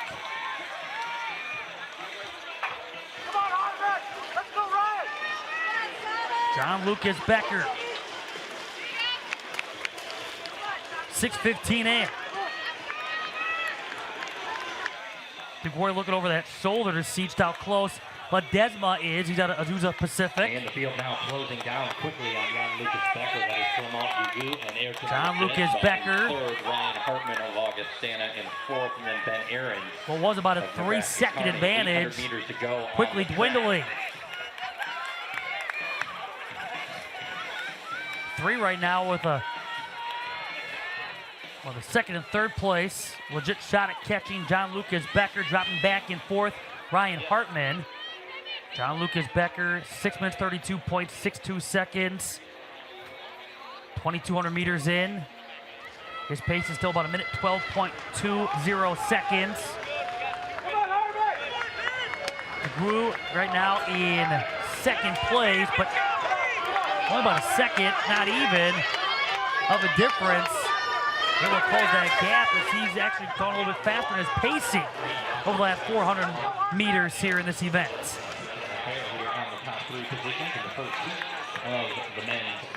And John Lucas Becker is about to drop the second.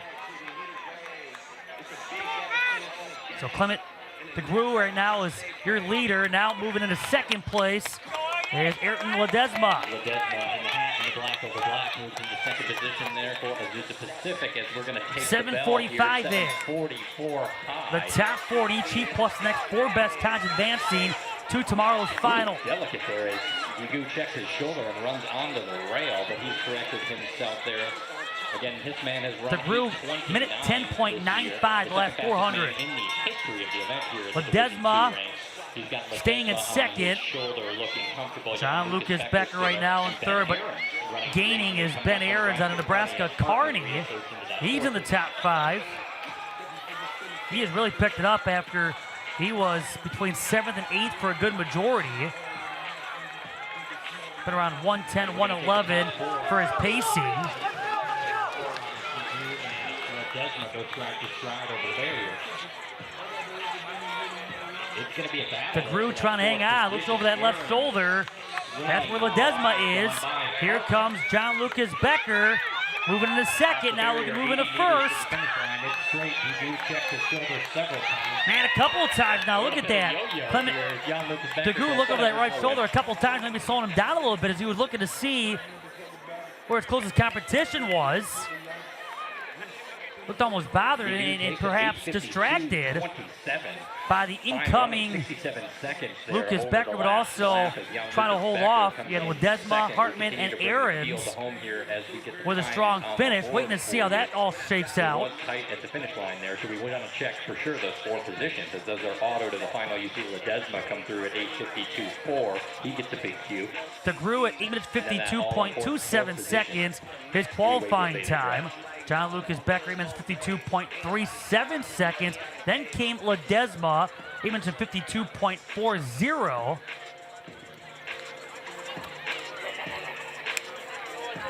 Still on me. Right now, waiting to see Hartman and Ben Aarons. Had a Nebraska car, you use the outside to his advantage. Others still finishing. So Hartman's going to pick up the 4th position there and book a ticket to the final. And it will be Hartman, who does in fact finish in 4th, so he gets the automatic qualification to tomorrow's final. Hartman, 8 minutes 52.43 seconds, or 8:52.424. We look at the tiebreaker with Ben Aarons at 8 minutes 52.43 or 8:52.426 to finish just behind Hartman in 5th. DeGrew, John Lucas Becker, Ledesma, and Hartman moved on from that first heat.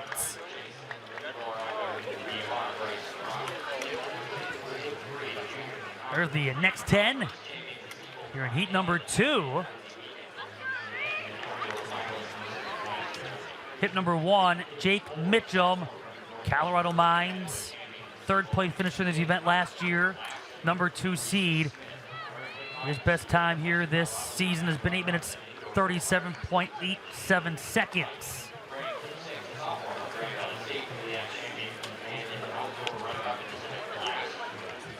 Third seed is Rhys Smith. And we will see Smith coming up out of Northwest Missouri. Finished 5th last year. And then Caleb Futter out of Grand Valley State, the 6th seed. He was 2nd in this event last year. Over 13 seconds behind Taylor Stack of Western Colorado, who won the event.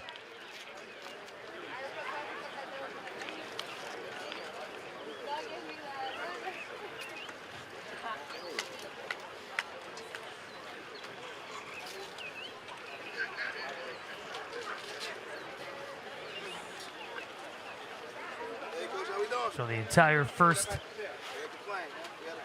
heat is done. Minute 3, the difference between 1st and 9th place.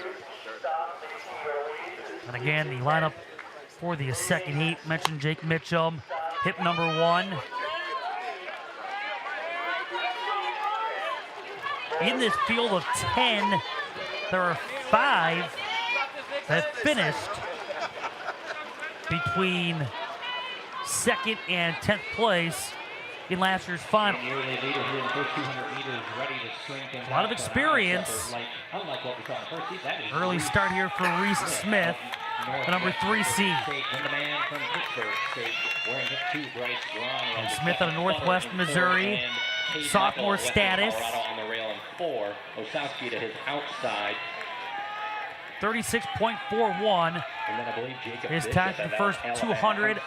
Bryce Grahn out of Pittsburgh State, Caleb Futter out of Grand Valley State, and Jake Mitchum, top 4 for the first 200.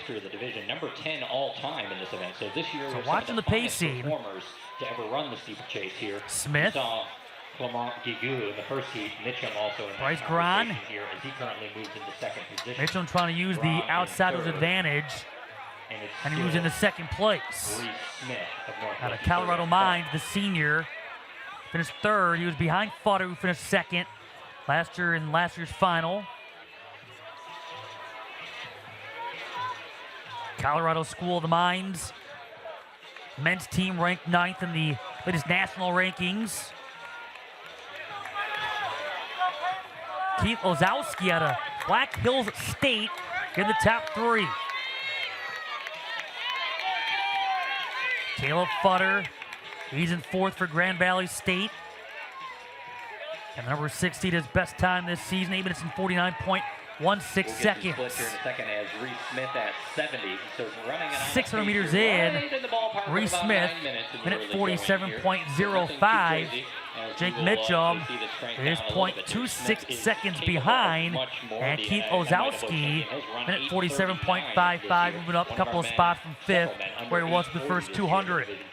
Smith with a clean look at the barriers there. Mitchum, the tall figure for the Orediggers, followed by the big man from Black Hills State. That's Smith and Mitchum, 1 and 2.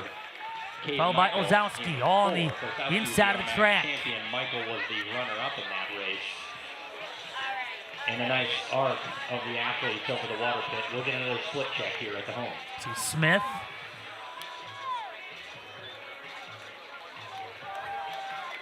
Again, that lead. Yep. Closing thanks to Jake Mitchum.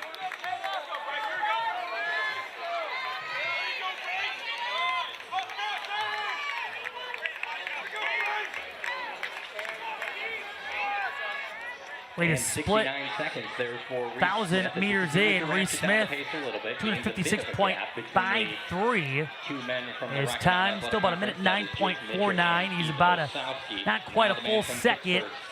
Now he might be in front of Jake Mitchum. Keith Ozowski, Caleb Futter, Bryce Grahn, top 5 right now. Nixon's career there shadowing. He's at 5 laps remaining.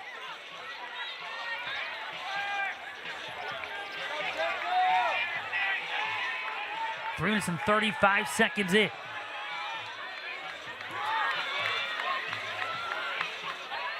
That's your leader, Rhys Smith. Mitchum still in second, followed by Ozowski. His qualifying time, 8 minutes and 50.02 seconds. Now gaining some separation, running away from the field, whereas in the first section, Jan Lucas Becker was out in the field. As of 1,000 meters in, Smith's lead was about not even a full second. All of a sudden now, 1,400 meters in, it's almost, well, it is over 2 seconds ahead of Jake Mitchell. As Rhys Smith ran the last 400, the last lap, minute 8.76. That was his timing. He's actually improving from where he was, about a minute 10.64. He's showing his pedigree here for 600 meters on in. Again, these gentlemen only have less than 24 hours. Still Mitchum, Ozowski. Futter has dropped to 5th. Bryce Grahn has moved up to 4th out of Pittsburgh State. Isaac Prather out of Concord, he is out there. The junior from Concord, hip number 3. The tall figure in maroon. And Rhys Smith.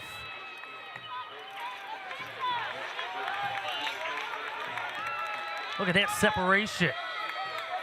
Jake Mitchum still holding off Keith Ozowski. They've been second and third for a while now.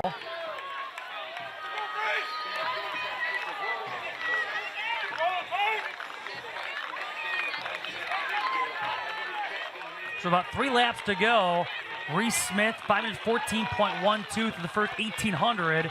And again, his pacing, minute 8.84. Couple of seconds ahead of Jake Mitchell. Ozowski, Bryce Grahn, Caleb Futter, nothing's changed as far as placement goes. Remembering here that is the top 4 are going to automatically qualify in each of these positions, and then we're going to take some on time. But Smith has been about 2 seconds ahead of Mitchum. He's about 1,000 meters in. Leadership, the pace is significantly faster. We'll have to date back into the results a little bit. Mitchum and Ozowski finish out on our time qualifiers. So 4 on the first team. Stay second and third, but then there's a nice break between third and fourth. We'll continue to soldier on here as Smith now enters the home stretch to the finish line. 6:20 in. Position. Caleb Futter, Isaac Fraser, and Nixon Career moving up. And Rhys Smith with a couple of laps remaining. 6 minutes 24.07. Minute 9.96. So added about a second on that last lap. But Mitchum's 5 seconds behind. So even though the pacing has maybe slowed a little bit for Smith, the separation has increased 5 seconds now with Smith, then Mitchum, Ozowski, another 3 seconds separating third and fourth. Bryce Grant from Pittsburgh State still in fourth. Caleb Futter, top 5. Isaac Prather out of Concord, still in the top 6. Three men start to close this gap on Bryce Grant of Pittsburgh State.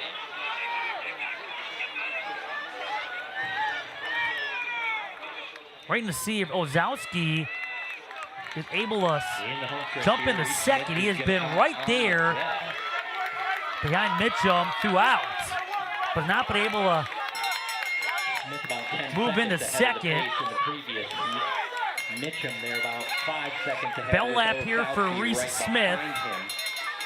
And all these gentlemen right on 7 minutes, 36.18 seconds for Smith to 2,600. 4 seconds roughly ahead of Jake Mitchell. Ozowski is 0.50 seconds behind Mitchell. And that's been about the story throughout.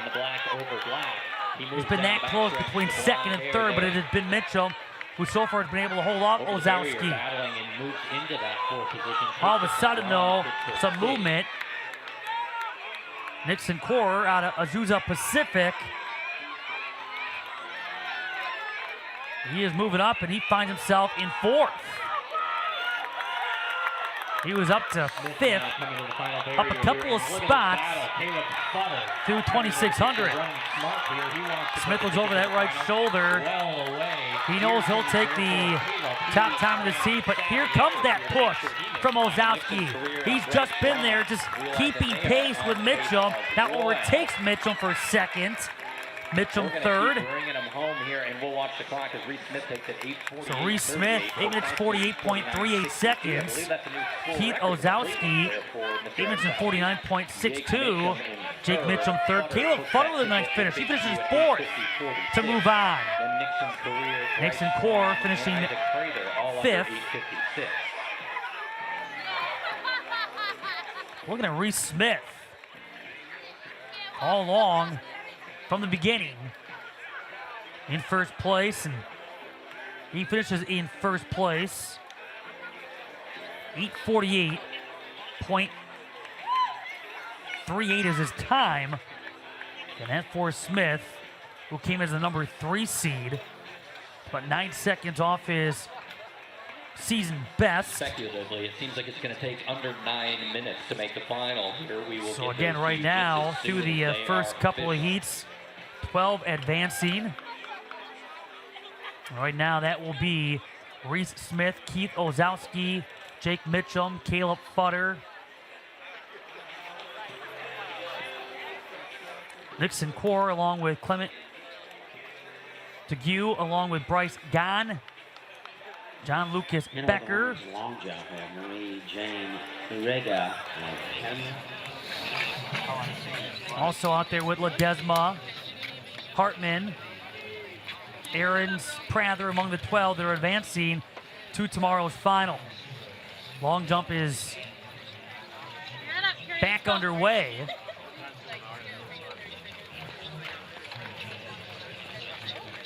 And right now with, just saw Carrie Patrika out of Minnesota State. She's currently in 7th place.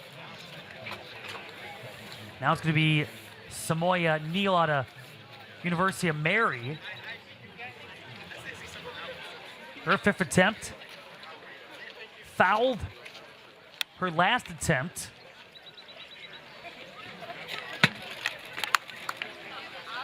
Currently in 6th place.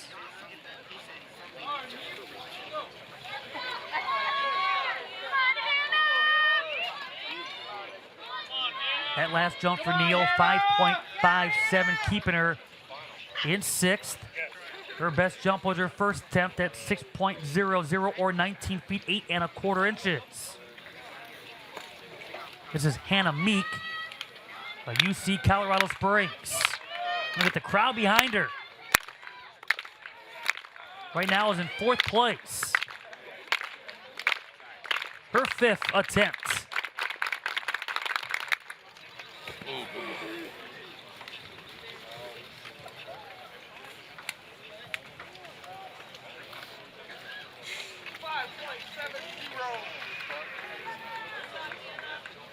Could hear in the background, it was announced 5.70 as Meek stays in 4th place.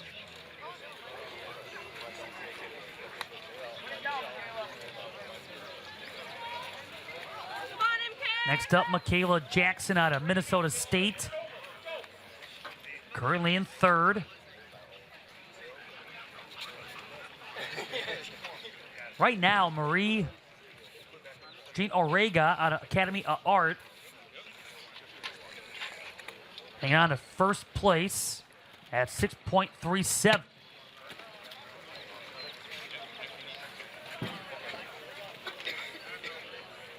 Jackson with her latest attempt.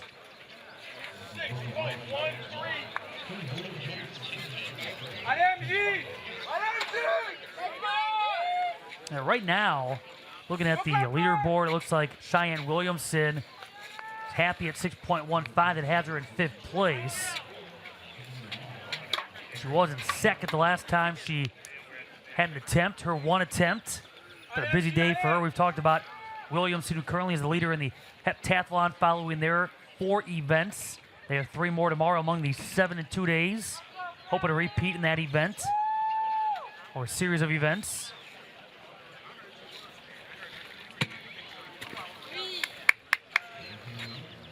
Jean Orega, right now your leader out of Academy of Art.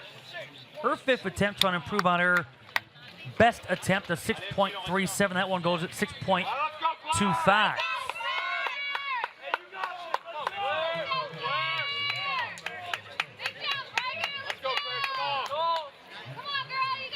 And now Claire Lawlin out of Missouri Southern. Her final attempt. Right now in 9th place. Trying to crack the top 8. Looking to find her way onto the podium.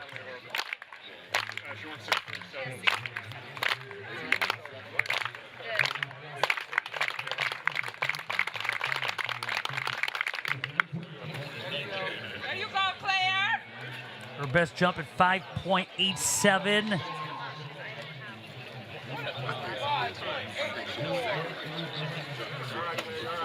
And this will be a 5.84, keeping her in 9th place.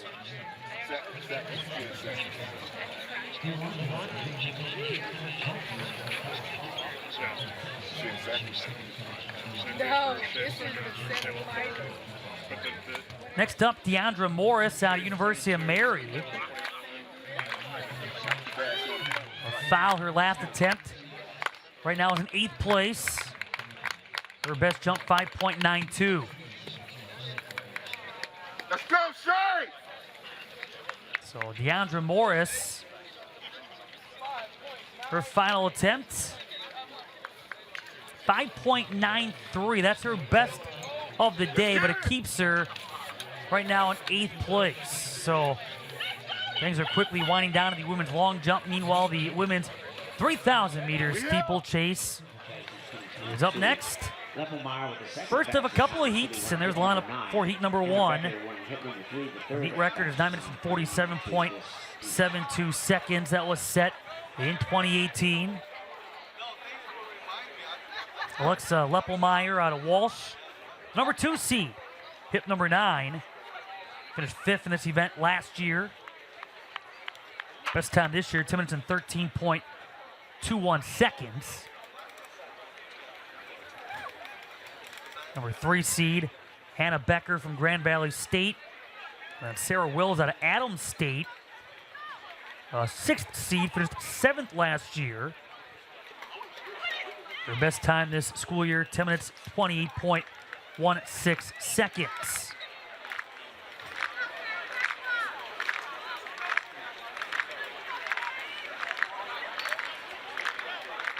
Eight that finished in the top 14 last year are back competing in this event. And 3 of those top 14 finishers in this first heat. Hit number 1. Isla Davis out of Western Washington. Out there in front, along with Hannah Becker at Grand Valley State and to her right.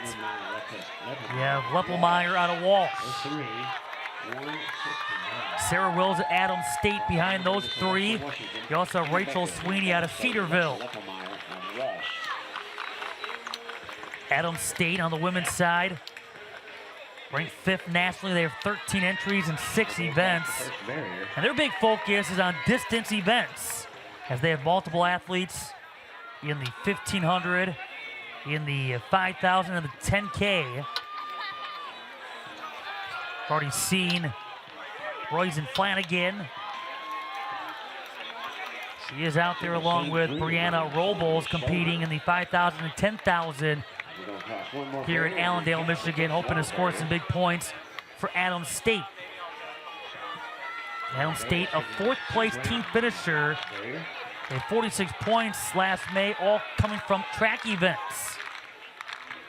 But it is Davis in front, followed by Hannah Becker. For Grand Valley State, multiple athletes in distance and field events. And Grand Valley State with 3 competing here in the 3,000 meters steeplechase. The other 2 will be in the second heat. Oncoming is Leppelmeyer. Shoulder to shoulder there with Hannah Becker. 600 meters in. And so Hannah Becker, your leader now, 2 minutes and 6.74 seconds. Davis, 0.02 seconds in second. Those two just going back and forth against shoulder to shoulder. Leppelmeyer in there as well. So Becker, Leppelmeyer, and Davis all separated by 0.03 seconds. Right behind is Sarah Wills, and also right there is Ariana Emil Ramos from Lewis. The top 5 with Rachel Sweeney in the top 6. Not much separation, at least so far.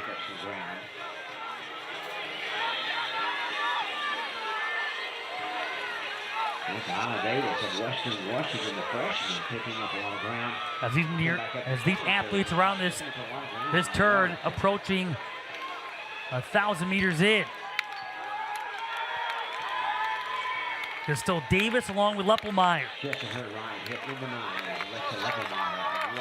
Wills and Becker, all the top 4 bunched together. Caroline Cunningham joining the party. She's in that group you see your screen right there. Top 8 spots. Becker right now dropped to 4th. Leppelmeyer is in first, but when I say it in first, you got 0.2, well, take it a step further, 0.26 seconds separate spots 1 through 5 so far. 5 laps remaining. Alexa Leppelmeyer, Isla Davis, Sarah Wills, Hannah Becker, Cunningham, Emil Ramos in the top 6.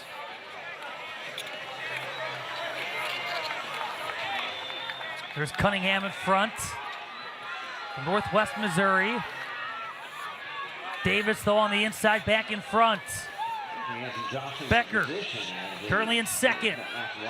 Oncoming is Leppelmeyer to 3rd. Sarah Wills along with Cunningham. Haven't talked much about Amanda Montpleiser, but she is in there as well in that picture. Hip number 7th, Minnesota State. The junior with a seed time of 10 minutes and 34.84 seconds.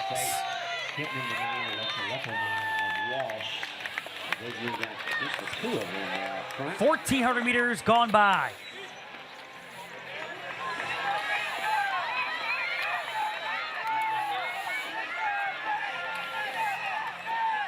Four laps remaining. Leppelmeyer in front by 0.01 seconds over Becker.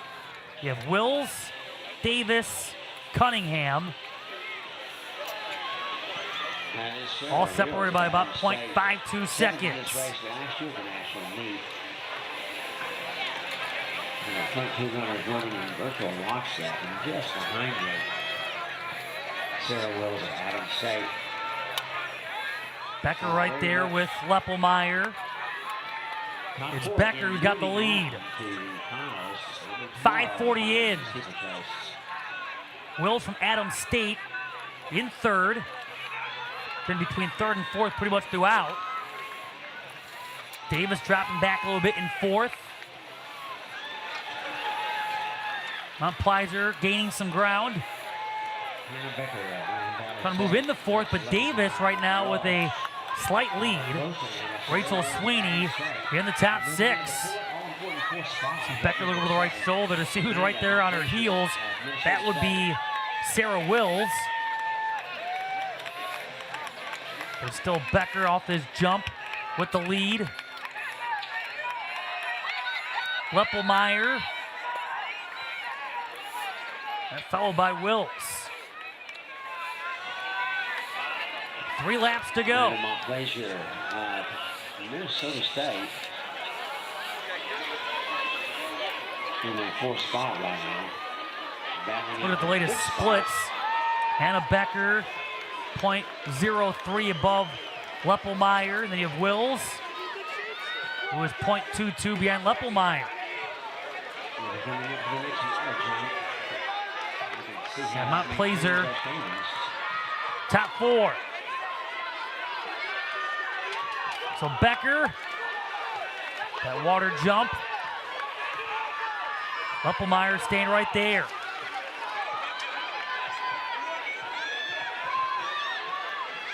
Will staying put in third. Mount Plizer top 4.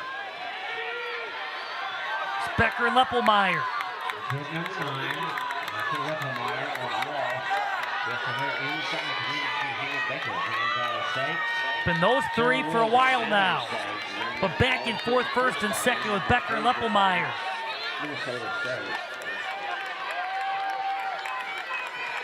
So a couple of laps to go. And Becker 0.05 faster than Leppelmeyer. Wills, Plizer, Sweeney top 5. Davis in 6th. After she had been in first place early, between 2nd and 3rd, has dropped to 4th, 5th, and 6th over the last now 3 laps.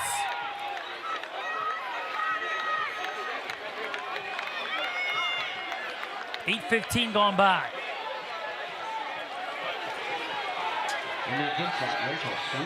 Sweeney stays top 5.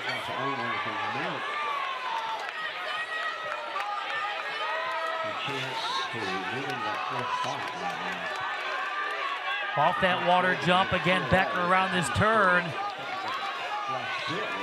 Leppelmeyer using the outside.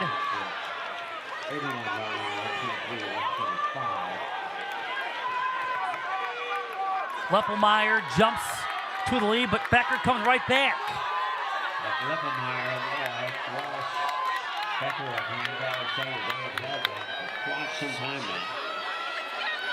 One lap to go. Take the bell. Will still in third. With a lap to go, Leppelmeyer 0.02 ahead of Becker. Becker now back in the lead. So Leppelmeyer crossing that finish line, going into the final lap with the slight advantage. Again, back and forth. When you look at the splits, those two have been first and second pretty much at every lap. Running very comfortably side by side. Becker and Top 4 advancing. Next best 4 times thereafter.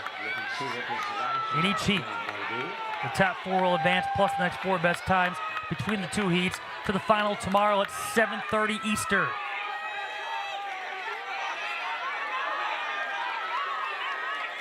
Leppelmeyer able to get out of the water a little bit quicker. But Becker on the turn. Comes back slightly. Leppelmeyer Find a little bit of separation that has not been there through the first 6 laps. And Alexa Leppemeyer from Walsh is going to take this first heat. Becker trying to hang on to second. Untitled and Minnesota State's going to finish right there in the top 4 along with Sarah Wills at Adams State.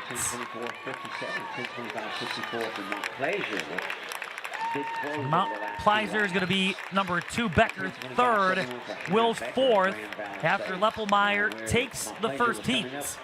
Timmons in 24.57 seconds. They're trying to get in on the basis of time. Rachel Sweeney with a 10:30.77. Well, Shannon King you saw a second ago. Wrapping things up from Colorado Christian. Early part of the race, 10:36.24 from Western Washington. Again, that's it for the first heat in the women's 3,000-meter steeplechase. Leppemeyer able to create that separation at the end. A man right there by about 0.2, 0.5 seconds with Becker for a good while. The assignments here in heat number 2. The 10 running. That includes Eleonora Kutabi. Kutabi out of West Texas A&M. The top seed was a 14th place finisher last year. 10 minutes, 9.85 seconds. That was her best time to qualify for nationals. Ashley Corcoran out of Southern New Hampshire University seated 4th, and then Stevie Lawrence out of Queens in North Carolina seated 5th. 6th place finisher here in Allendale, Michigan last May. Stevie Lawrence at Queens, she was 6th.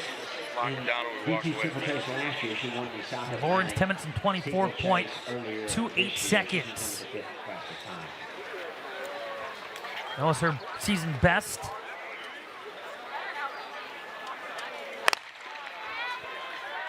Second and final heat underway. And the top 4 advancing. Rebecca Raridan out of Augustana finished 9th in this event last May. Out to the early lead.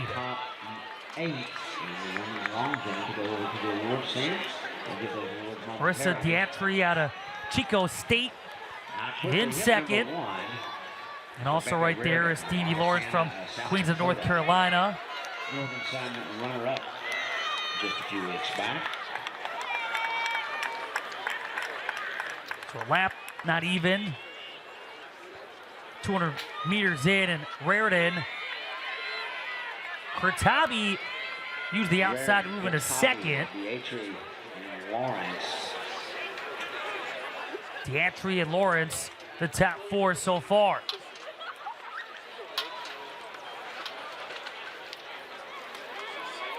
And this is Raridan, who is setting the pace. Lawrence, going to use the outside, but she's fading. At least at this point, just again trying to set her own pace here and just kind of stay with this grouping and perhaps in the final lap or 2 make that final push. But right now she's trying to make that push on the outside after she had fallen back. 42.97 was her time in the first 200. Meg Shesky out of Hillsdale. Hillsdale is using the outside, hit number 3. Kurtabi still in 2nd. Raridan in front with Lawrence, currently 3rd.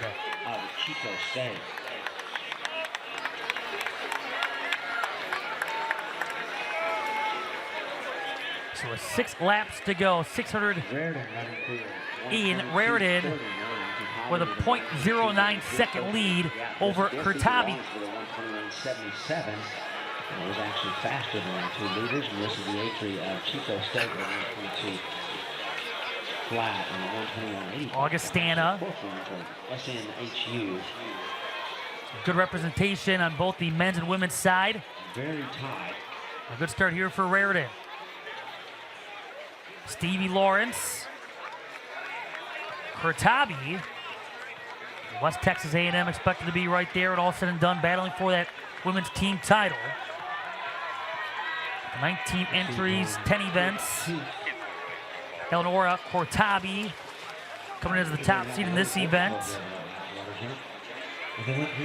Zeta Swoosh, who's number 1 in the shot put. Expected to be some individuals that will score big for West Texas A&M. Out of the Lone Star Conference, the Lady Buffs.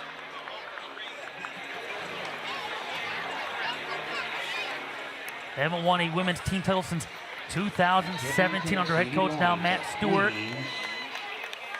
5th season as the director of track and field cross country. 12th season overall, he was the Lone Star Conference Outdoor Coach of the Year.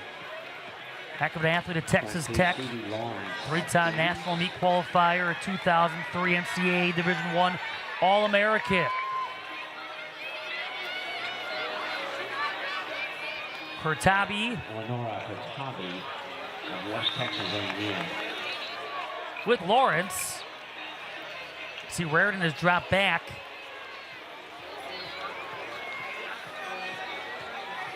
She ran the first lap at a minute 22.39. Be interesting to see. 124 place, so still about 2 seconds ahead of the previous. This last lap or so. She ran it in a minute 25.20, dropping from 1st to 7th. So it's been Lawrence, Kurtabi, Gantry, Corcoran, top 4.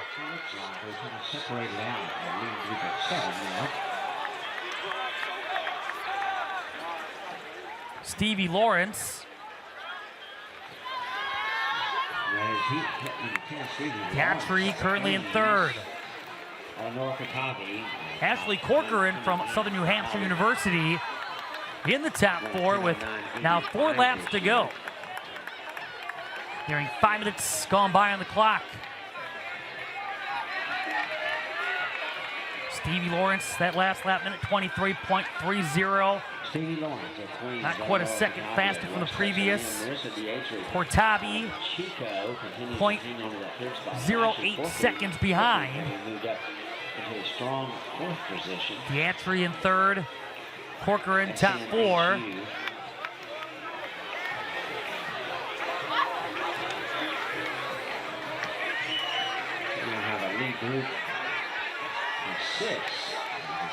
Right now, along with Graber from Grand Valley State, find themselves right now in the top 6. Top 2 though right there in your picture with Lawrence and Kurtabi.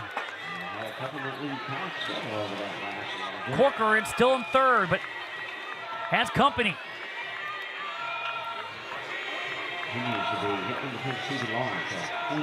We've seen Corcoran stay consistent in 2nd place on a minute 23.24. Last couple of laps. Ashley Corcoran of SNHU has moved into the 3rd spot. And she's worked her way up from 8th to 3rd over the last 3 laps. 3 laps to go.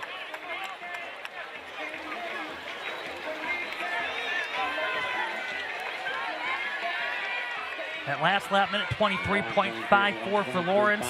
Again, Kurtabi in that minute 23, minute 24 range at a minute 23.49. Out of SNHU, Ashley Corcoran in 3rd.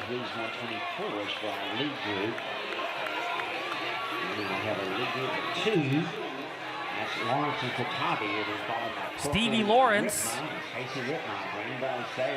Eleonora Kurtabi. Kurtabi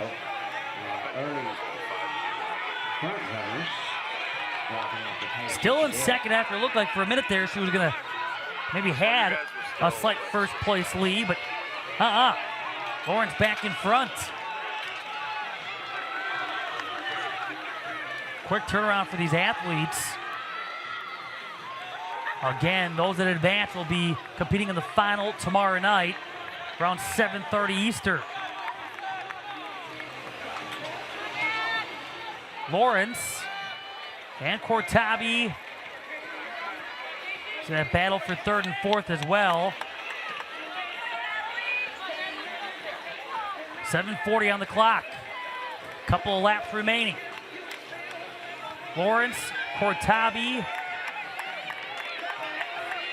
Ritma along with Corker in third and fourth. The freshman from Grand Valley State moved into third place. Was around ninth through the first 200. Eighth place, 1,000 meters in. Has been around the minute 23, minute 24, minute 25 the last 3 laps. But has gained ground. And moved up at least a spot or 2 every lap. Now we do have a very clear front 4. Corcoran in fourth.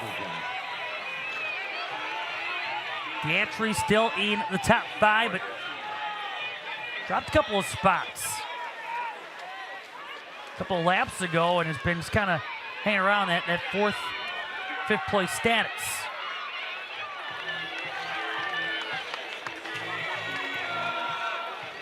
.845 gone by. Front runners saved Stevie Lawrence.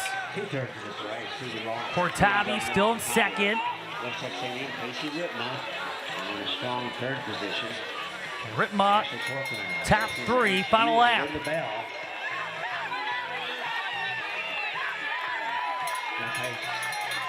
Drop about. Again, when you look at just the pacing in each lap, Lawrence and Cortabi still between about a minute 24-ish. Not quite a minute 25 for both. And Ritma improving her time in that last lap as she stays in 3rd place. Tony Moore, though, has moved up from 6th place to 4th place at the lead in Tennessee. Right now is in 4th. Meg Shesky also from Hillsdale. From 8th place to 6th. Lawrence, Cortabi.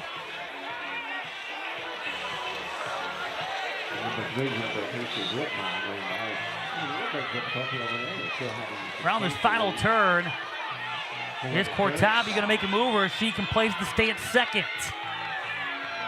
She's been right there in 2nd with Lawrence throughout. And again, it's Lawrence on the inside. Cortabi. Ritma. Cortabi. Let's see as the final times come in. It is, in fact, Eleonora Cortabi by 0.01 seconds right at the end that overtakes the top spot of that 2nd heat. She's advanced along with Lawrence, Casey Ritma, and Ashley Corcoran from SNHU. The top 4 finishers in that 2nd heat. Finishing in 8th, number 19, 5.93 meters from University of Mary. Moore, Shesky. Finishing in 7th. In the top 7. Now, 6 meters even, 19, 8 1/4. And so it is Leppelmeyer, Montplaisir, Becker, Cortabi, Lawrence, Wills, Ritma, Sweeney, Corcoran, Emil Ramos, Deandra, and Moore, the 12 advancing to tomorrow night's final.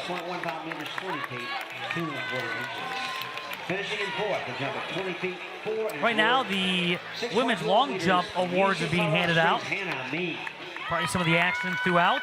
1 centimeter ahead of her. Well, Marie Jean Orega going to finish number 1, but there's Michaela Jackson from Minnesota State finishing 3rd, 6.21 or 20 feet 4.5 inches. And Samara Seward finishing 2nd out of Fayetteville State. And you see the women's long jump champion, Marie Jean Orega, 6.37 or 20 feet 10 and 3/4 inches. Accomplished that on her 2nd attempt. Hannah Meek finishing 4th, Cyan Williamson 5th, Carrie Patrica 6th, Samoya Neal from Getting in on the bases. UMary 7th, and Deandra Morris, her teammate from Mary, finishing 8th. Those are the All-Americans in the women's long jump. That's how the long jump finishes out. So Jackson, top 3 after she was the #1 seed and #1 indoors.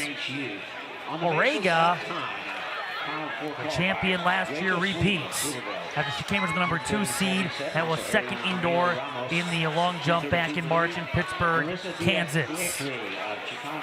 Chico State, 10:34:43. And the 12th and final qualifying spot going to Also today in women's action around the field, the hammer throw. The women's hammer throw taking place this afternoon, and here is Zeta Swoops out of West Texas A&M. Her 2nd attempt produced her best throw of 58.35. Brooklyn chips out of Wayne State in Nebraska, finishing in 3rd. It was her 5th attempt at 58.81 that moved her into the top 4. Mackenzie Shield out of Wayne State, also in Nebraska, finishing 2nd. Her final attempt was her best. But again, it was Judith Esamaya out of Grand Valley State, repeating as the national champion. Her final throw, 63.31, and she scores 10 points for Grand Valley State. Came into the top seed and finishes #1, with Mackenzie Shield finishing 2nd for a 2nd consecutive year. You saw the podium. Hannah Wolfling, who was the #3 seed, a 4th place finisher last year, finished 10th.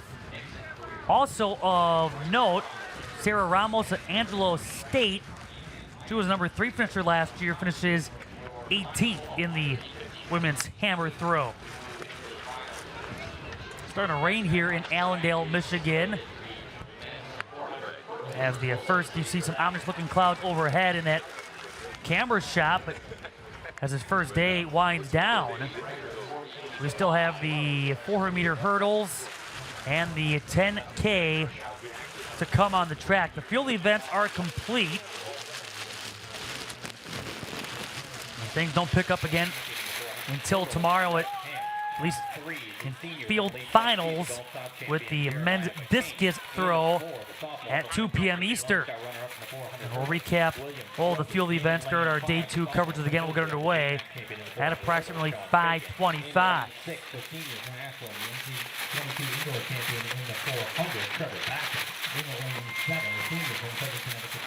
So the men's 400-meter hurdles is next up on the agenda. As you see, the first of 3 heats. The returning champion in this event is Samuel Hartman from Seton Hill. He is in heat #2. That's on the men's side. When you look at individuals or relay teams, 12 champions return on the men's side. On the women's side, 11 back here in 2022.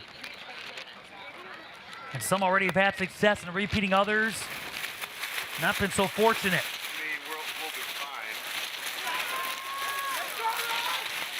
So here in this first heat, Trevor Bassett out of Ashland is the top seed. Lane 6. Top time 49.15 seconds.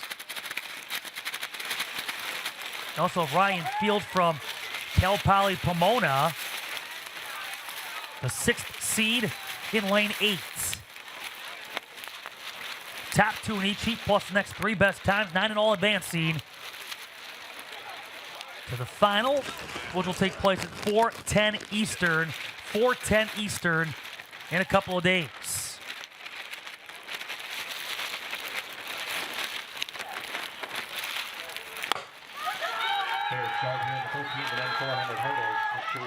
So the first heat underway with Ryan Fields, top of your screen from Cal Poly Pomona. His best time this season, 51.4 2.5 seconds.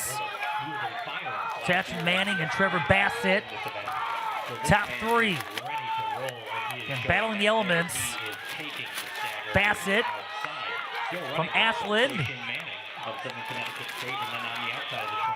Looking to move into first. 32 seconds in.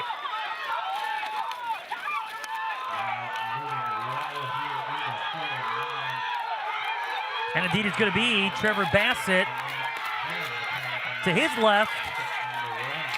William Froby out of West Texas A&M playing on a second from the top two advancing. As Trevor Bassett, 50.21 seconds for the automatic qualification. William Froby out of West Texas A&M had 50.65 seconds also receiving the automatic qualification. Therese Ham out of Academy of Art taking third. Fans, if we could get your attention, we have a Chevy Cobalt in the parking lot. The license plate Jack 31. So 50.21 seconds for Bassett, top time in that first heat.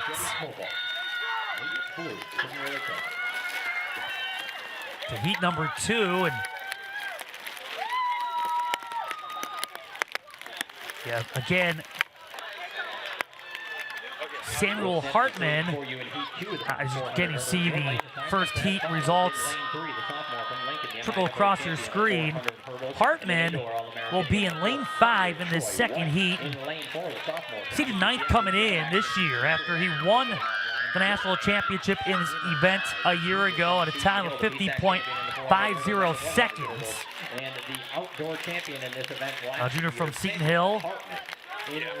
Troy White out of Lincoln, Missouri, number 3 seed. Kiwani Campbell also out of Lincoln, Missouri, number 4 seed. Finished 9th last year in the men's 400-meter hurdles. Meet record, 48.50 seconds. That was set back in 2004.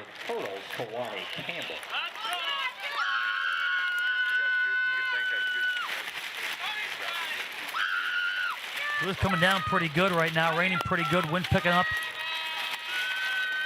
here at Grand Valley State University.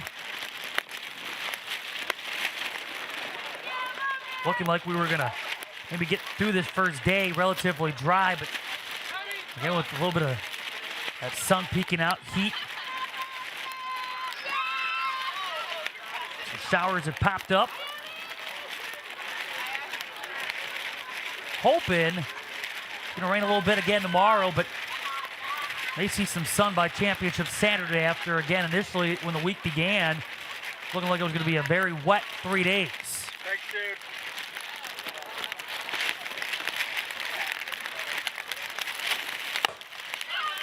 This is heat 2. So Hartman in lane 5, the defending champ. Campbell along with White, both out of Lincoln, Missouri. Campbell and White 4th and 3rd in the seeding. Lincoln, Missouri with 11 entries on the men's side.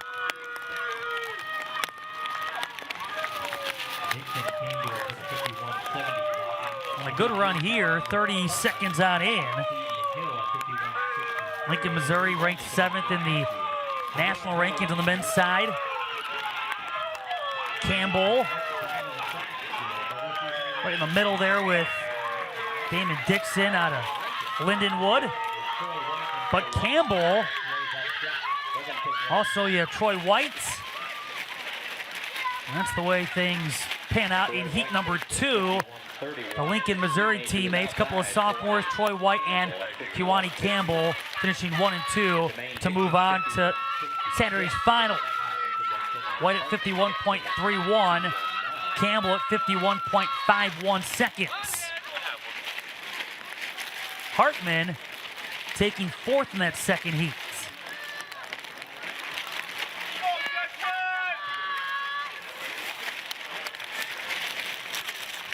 Third and final heat coming up.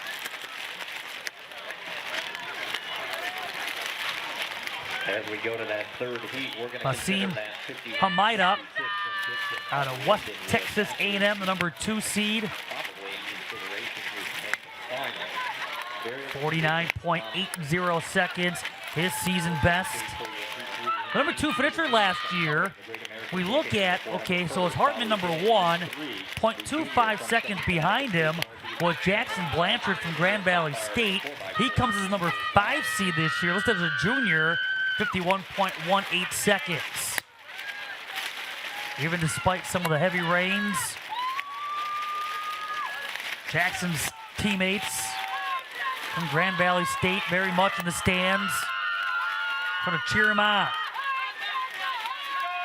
And folks, we are going to get a weather alert here. And apparently, the third heat. we have a weather delay. 400 hurdles. We do have lightning. Apparently, lightning's been tracked within Guidelines and safety protocols. the area, and so we will find ourselves here at We will take a pause here. Heat 3 at will 7:45 Eastern. in the men's 400 hurdles. We have a weather delay. Be ready for heat number 3 To take shelter in the men's 400-meter hurdles. at their vehicles, please. So the fans, the athletes, Shelter being encouraged to find shelter, get away out of the steel bleachers. We will resume when it is clear to do, though. I believe it is 30. And so we will be in a weather delay here We in could be here for a minute. Allendale, Michigan, waiting still for the third heat and then the women's 400-meter hurdles before we have the men's and women's 10,000-meter finals. We'll pause for now. We'll keep you posted as we get word on when we can expect to resume competition. But right now, a weather delay, lightning has been detected in the area here in Allendale, Michigan. You're watching day 1 coverage of the 2022 NCAA Division II Men's and Women's Outdoor Track and Field Championships on NCAA.com.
Welcome back to Grand Valley State University Track and Field Stadium here in Allendale, Michigan.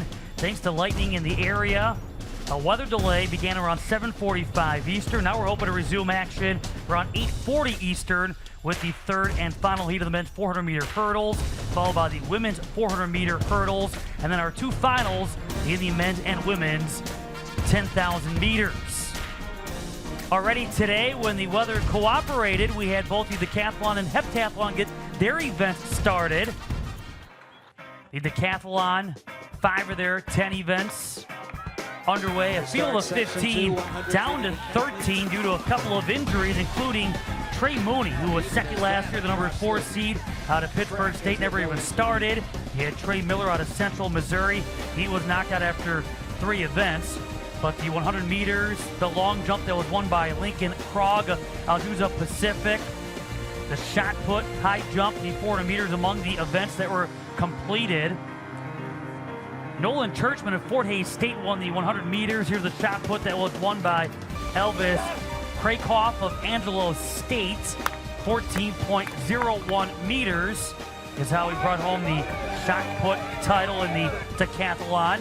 In the high jump, it was Aaron Worrell of Azusa Pacific, 2.05 or 6 feet 8 3/4 inches in the high jump. And then the 400 meters, wrapping up the day for the decathlon athletes. Yeah, Nolan Churchman from Fort Hays State, who would come through with a time of 47.87 seconds. Great start for Nolan Churchman. Here you see the finish. Again, 47.87, the winning time.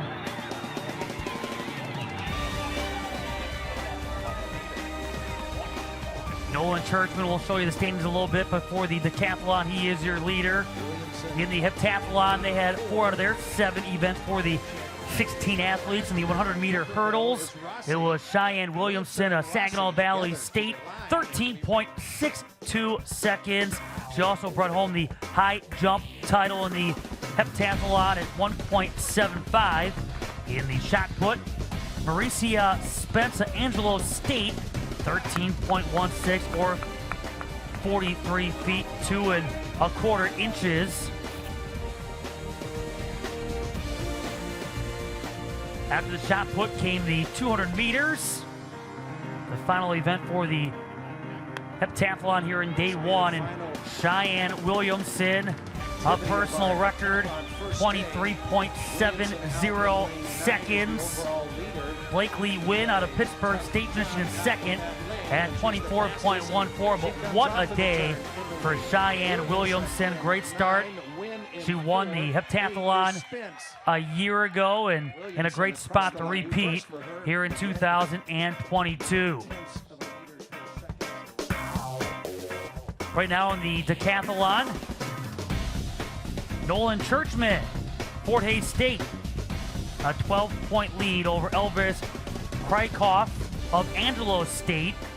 And then Jonathan Harper of Texas A&M Kingsville. He had 3 top 3 finishes today. He is 59 points back of the leader. So the decathlon still have 5 more events tomorrow beginning at 9:30 a.m. Eastern. In the heptathlon, it is Cheyenne Williamson with a 309-point lead out of Saginaw Valley State. Has 3,592 points. Her closest competition, Blakely Wynn of Pittsburgh State, and then Nicole Warwick of Azusa Pacific is 323 points back. Spots 4 through 8 are separated by 67 points. And they will finish off 3 events tomorrow, beginning at 10:30 a.m. Eastern. So hoping to resume action in just a little bit. It's going to be the third and final heat of the men's 400-meter hurdles in the prelims. That and more to come as we continue with day 1. It's 2022 NCAA Division III Outdoor Track and Field Championships on NCAA.com.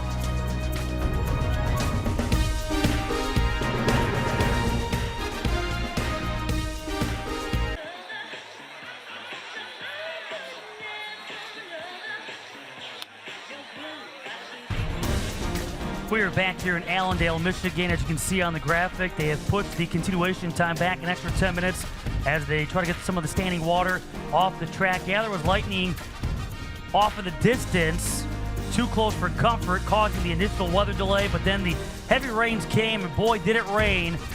When all is said and done, it's going to be about a 65-minute weather delay when action resumes again, 8:50 Eastern. Only one more heat of the 3 left in the men's 400-meter hurdles, and then we move on to the 3 heats in the women's 400-meter hurdles before our 2 finals wrap up our day 1 coverage with the men's and women's 10,000 meters. Stay tuned for that. That's coming up again, 8:50. We rejoin you with heat number 3 in the men's 400-meter hurdles as we continue our day 1 coverage here from Allendale, Michigan. It's the NCAA Division II Outdoor Track and Field Championships on NCAA.com.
After roughly a 65-minute weather delay, the athletes are back on the track, and we're ready to resume the men's 400-meter hurdles with the third and final heat. Again, the top two in each heat plus the next three best times are advancing to the final, and that final will take place Saturday at 4:10 p.m. Eastern. So 9 advancing in all, and we already know from the first two heats, Trevor Bassett from Ashland and William Froby of West Texas A&M moving on from that first heat in Heat 2. Troy White and Kiwani Campbell, both from Lincoln, Missouri, have advanced. Now here in Heat number 3, these athletes, give them credit because mentally they were ready to go. They were looking just like this, and all of a sudden, lightning was tracked in the area, and these athletes were told to get off the field, take cover, and so here they are now, 65 minutes after they were mentally ready to go, have it again, refocus, not exactly knowing when they might get the opportunity to run this third heat. Here they are. And in this third heat, this grouping of 7, you have Basim Hamida out of West Texas A&M, the number 2 seed, 49.80 seconds. And then Jackson Blanchard out of Grand Valley State, finished second a year ago behind Samuel Hartman of Seton Hill. Blanchard coming in the number 5 seed at 51.18 seconds. And speaking of Hartman, he right now looks like will be on the outside, will not advance beyond the prelims, the defending champion in this event. Bravo to the crew here at Grand Valley State University, getting the track ready for competition. Once again, as we mentioned before during one of our weather updates, lightning was spotted or tracked in the area, causing the weather delay around 7:45 Eastern. And it appeared at that point, okay, we'd resume competition around 8:15 or so, but then the heavy rains hampered the area, and a lot of standing water around the track in the infield, and doing their best to, again, get as much water off this track as possible, making these safe running conditions for these athletes. After this third heat, it is the women's 400-meter hurdles, and like on the men's side, the women will have 3 heats, and the day wraps up with the 10,000 meters, the finals for both the men and women.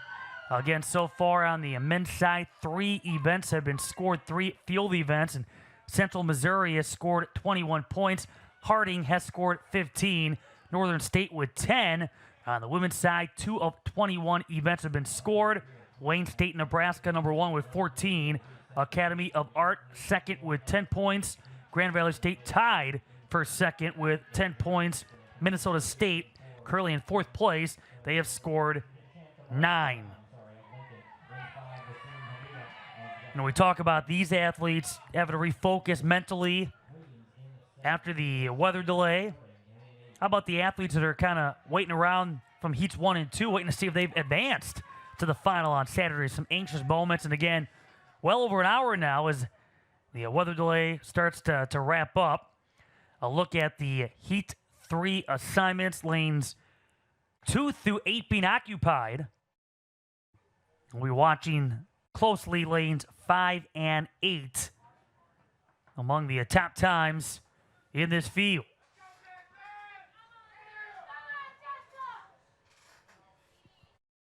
Look at Gay, who was in lane 2 from Harding. He did not advance beyond the prelims last year.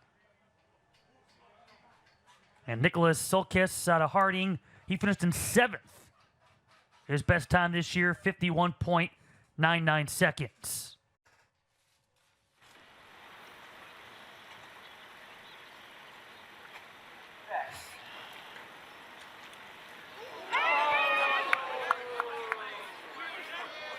All that build up, the anticipation, and a couple of runners jump the gun.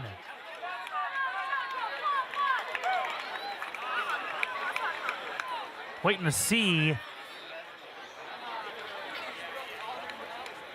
if a red card's about to be handed out or not. And you can see what the, well, lane 6. That being Mark Schittenhelm out of Queens. Everybody back to the blocks. North Carolina. Well, lane 5 missed. Well, let's see. There was nobody in lane 7, so not sure if Nicholas Sokis just is a scratch. He wasn't out there prior to, but it seems like it's going to be one of those do-overs. And nobody is being sent away. But again, Sokis, a no-show here for heat number 3.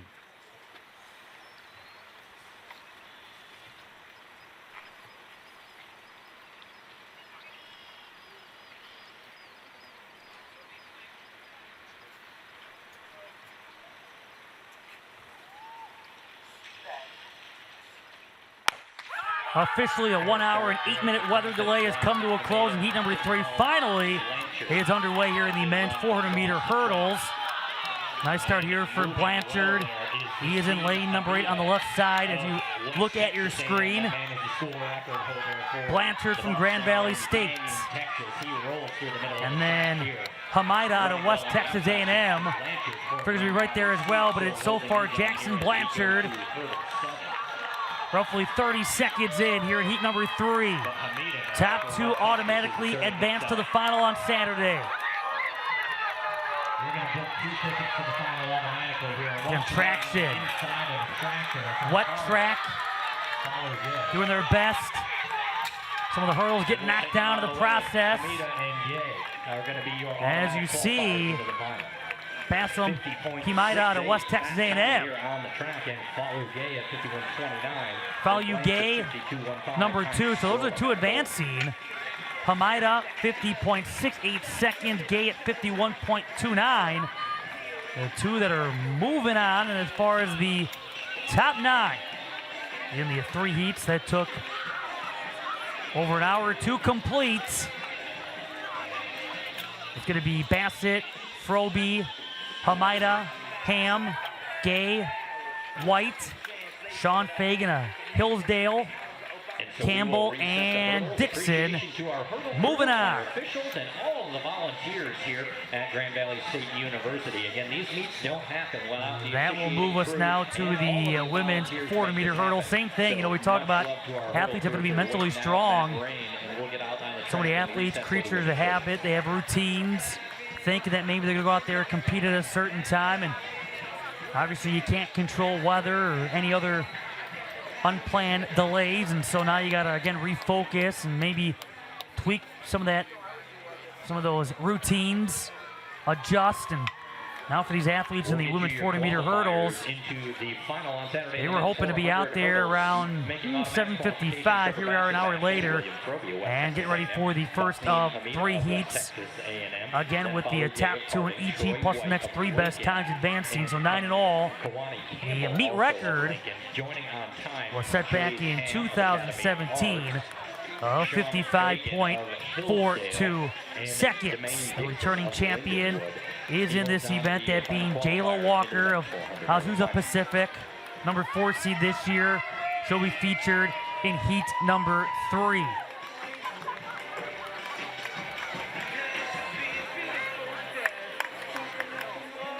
Overall, 4 out of the top 5 finishers last year are back competing. Here in heat number 1, 2017. we will see 7 competing. Minna Savard out of Texas A&M Commerce. Number 1 seed, a number 3 finisher last May. 57.47 seconds. That was her season best.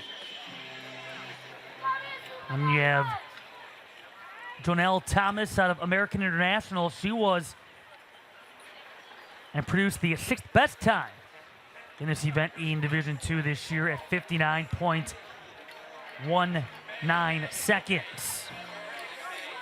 Let's now get some of the athletes out. I'm not sure if they're going to go on a 10-minute break type schedule now between. Let's give these athletes some time to get out here and get adjusted now to the track after they were under a tent. taking shelter during the weather delay. But most of the athletes competing here in the women's 400-meter hurdles just now making their way out toward the infield. There's some of the athletes that will be competing here in the first of the 3 heats. And there's the lineup here in this first heat. And running the first of our 3 heats. Savard out of Texas A&M Commerce. Of Finley, the runner-up in the great Yelea Gonzalez did not advance beyond the prelims. Last year she out of Central Missouri. Will be in lane number 5. There's her name on your screen. Quantera Harrison of UNC Pembroke.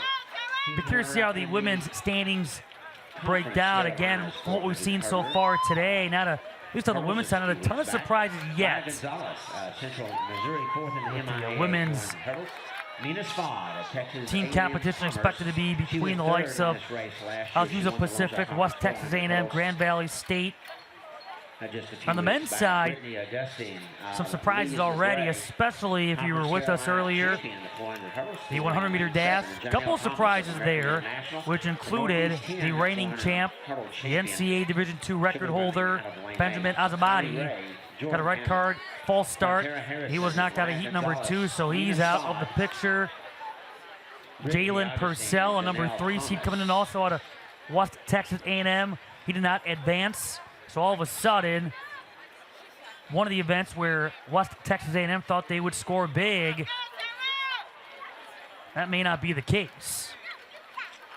And so all of a sudden, open up the door for the likes of Grand Valley State, Texas A&M Commerce. A couple of schools expected to be right there with West Texas A&M before all said and done in the men's standings. That false start, though, that was something else involving Azamati. And again, it was not even a question when watching the replay. He got quite the premature start. So a bad break there for West Texas A&M.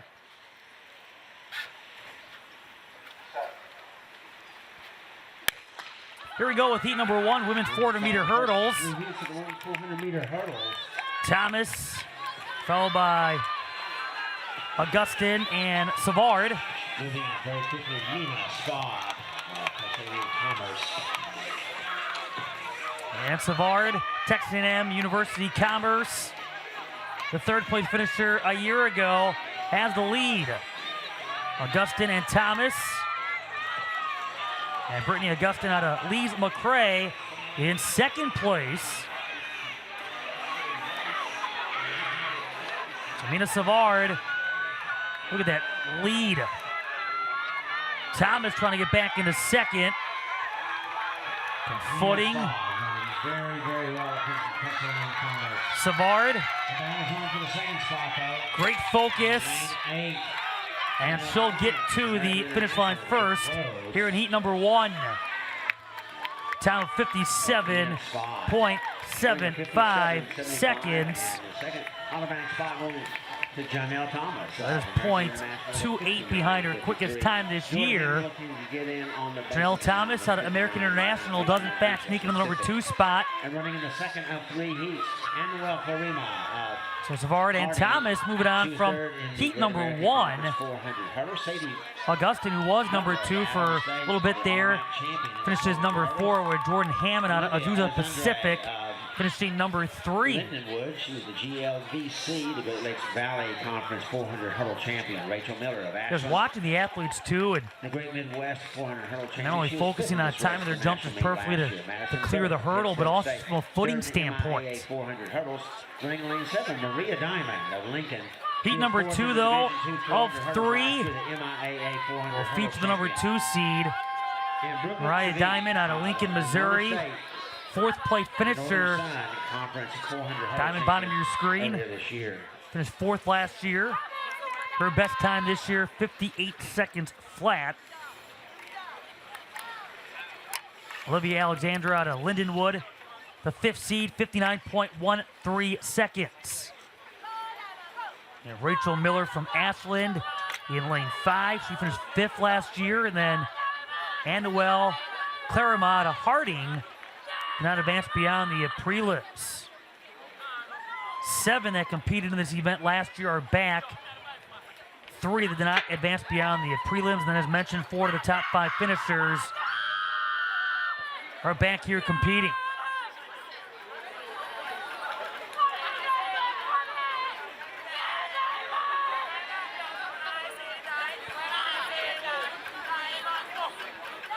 And Jayla Walker will be featured in heat number 3.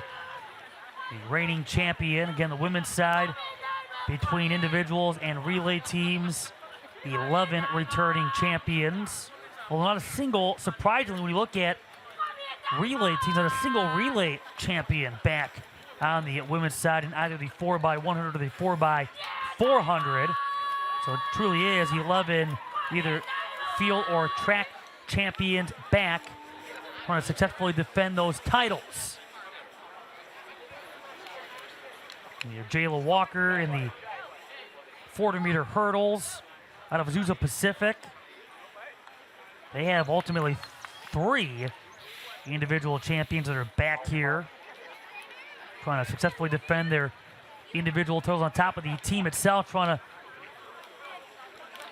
repeat after bringing home their first women's team championship from this venue a year ago.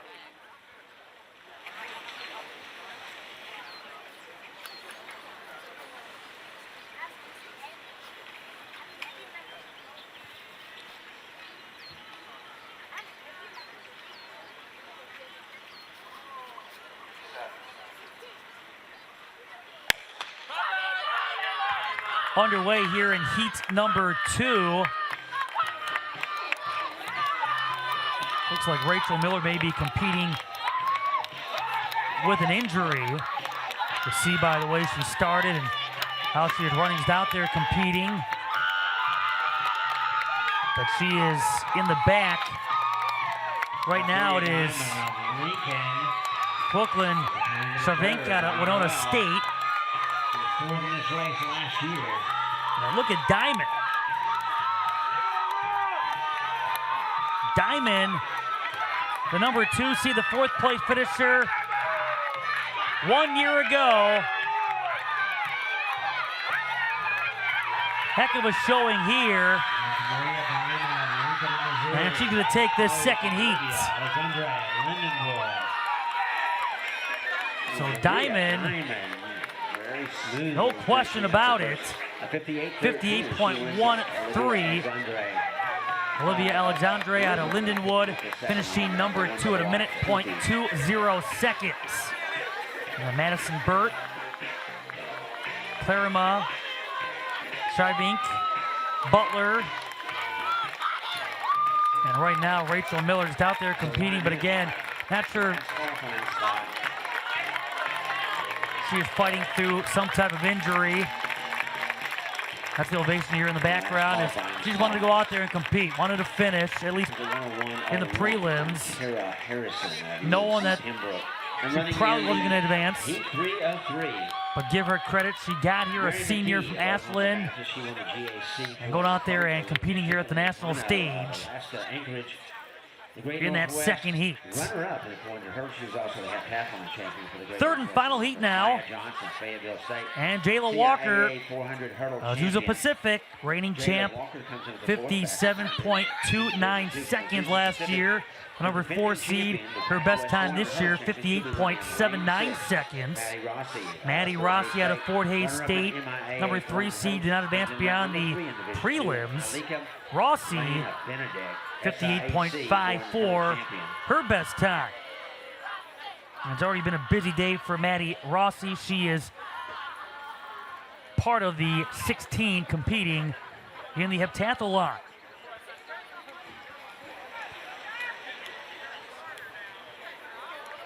Elena Cano from Alaska Anchorage.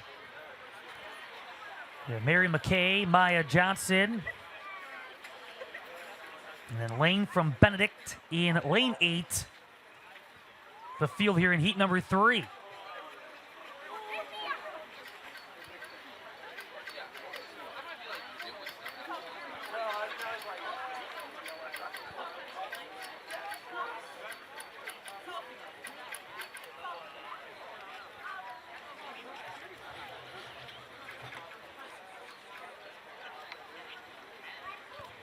Final for the women's 400-meter hurdles taking place at 4:20 Eastern, part of championship Saturday.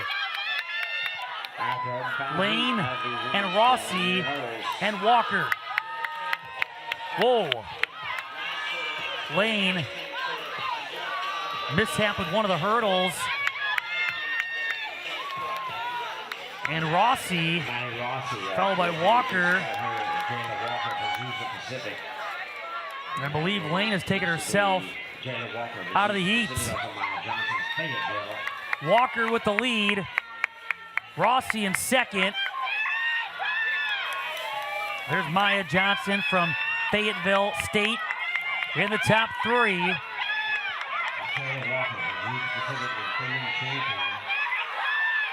Walker. Final hurdle. He's going to take this third heat to advance to the final. Jayla Walker from Azusa Pacific at 58.87 seconds. Maddie Rossi from Fort Hays State at 59.19, followed by Johnson, McKay, Cano, and then Lane did not finish. So, Savard, let's see, right now the 9 to advance to the final on Saturday includes Savard, Diamond, Walker, Rossi, Thomas, Alexandre, along with Hammond, McKay, and Johnson. And then there was only one more event to go. But with the men's and the women's 10,000 meter finals coming up. Champions to be crowned. We continue day one from Allendale, Michigan on NCAA.com.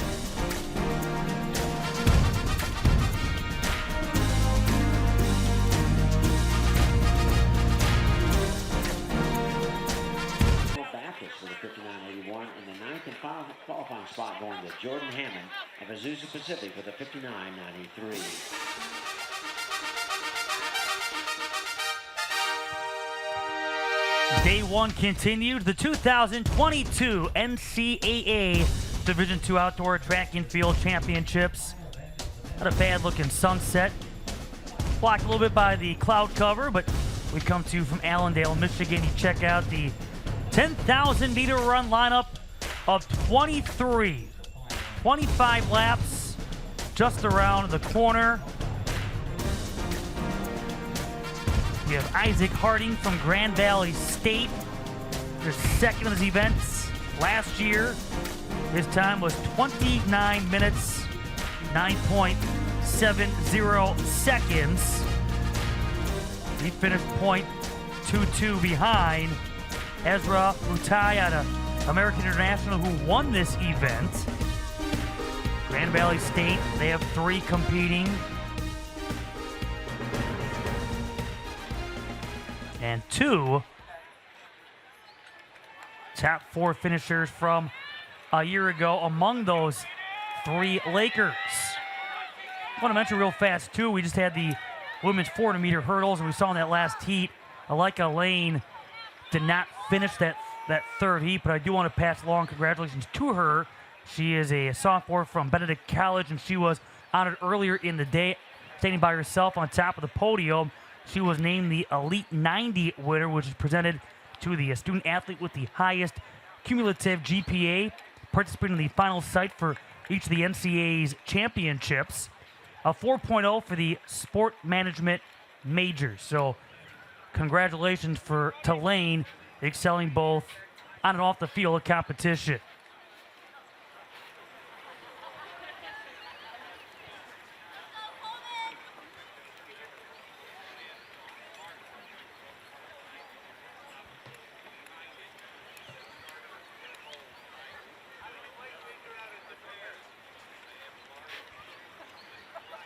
Meet record in this event, 28 minutes, 26.56 seconds, set back in 1995. Top qualifying time, Awet Baraki out of Adams State, 28 minutes, 12.10 seconds. Times range between about 28 and just under 30 minutes.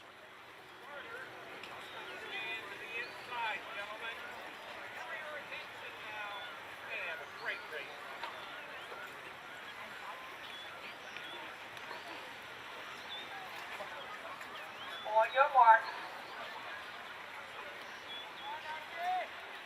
Stand up, gentlemen. Walking back, restart, please. The only track finals of the day with the women's 10K wrapping up our day one coverage. That's next. Just joining us, coming off a 68-minute weather delay.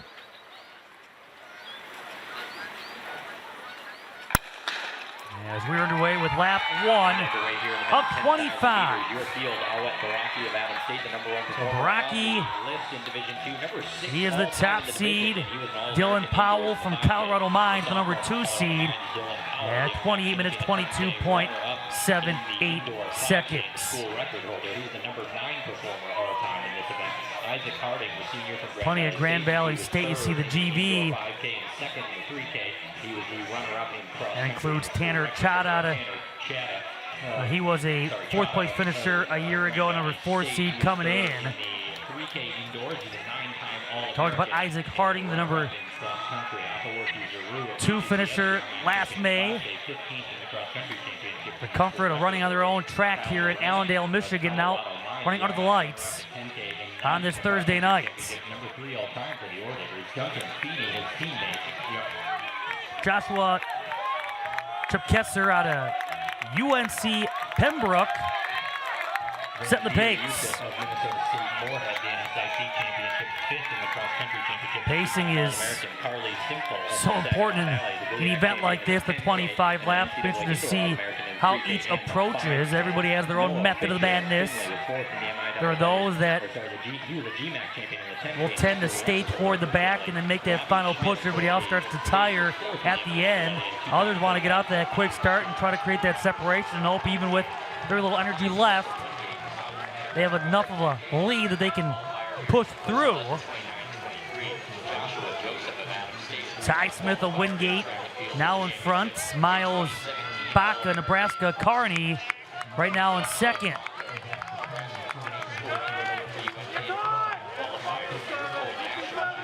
About a minute 12 set so far in the first 400.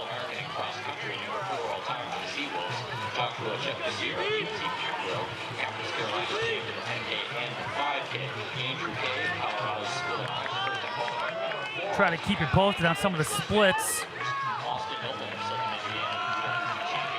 We're a couple of laps on in.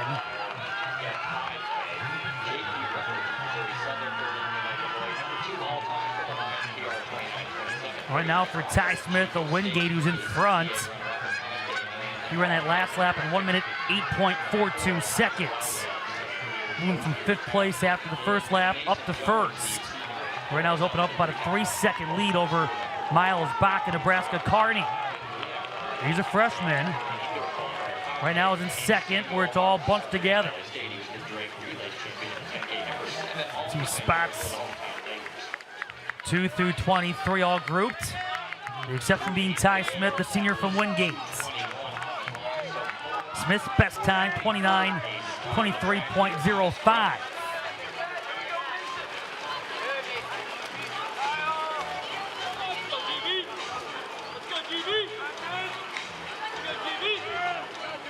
Right now it's Smith.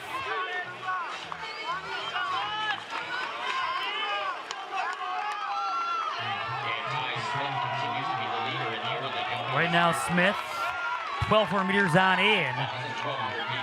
With 22 laps to go, 329.82 seconds. That last lap, a minute 8.16, so he saved some time off his previous lap time.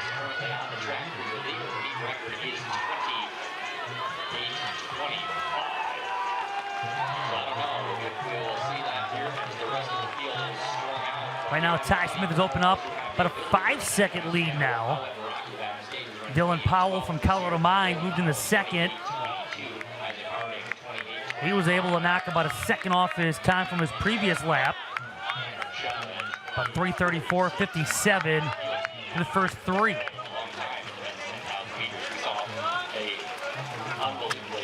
Powell in his sophomore year.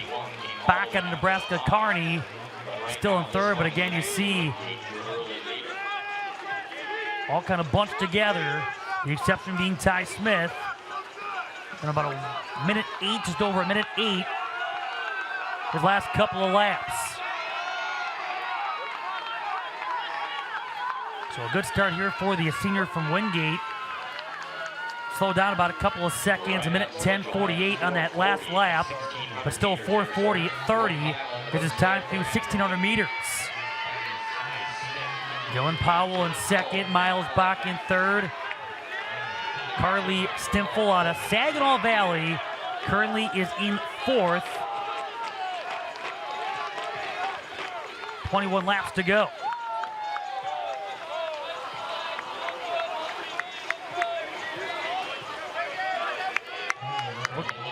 At Ty Smith.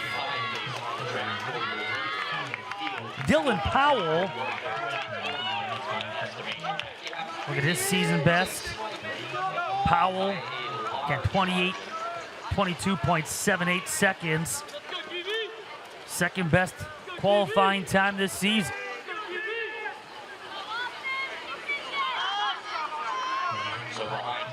We'll get an update on the separation now as Ty Smith was in that previous lap at a 5-second advantage. Now with 20 laps to go, that last lap, a minute 11.42 for Smith. And Smith now with a 6-second lead over Dylan Powell. Miles Bach, Stimfel, awfully close. Kyle Moran from Colorado Mines right now is in the top 5. Paraki hanging around in the top 6. And he's just trying to pace himself right now. And Baraki has been at around 111, 112 so far. About his average time for his laps. Ty Smith has slowed down a little bit after he had back-to-back sub-minute 9 laps. He's been almost 111 plus on the last 2, as you'd expect.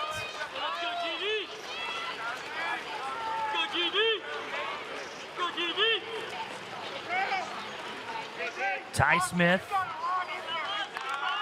has seen that lead improve from 0.25 seconds to 3 seconds to 5 seconds, 5 seconds to 6 seconds. Now we'll see what his latest separation is as Smith, that last lap, a minute 11.18, is up 7 seconds now.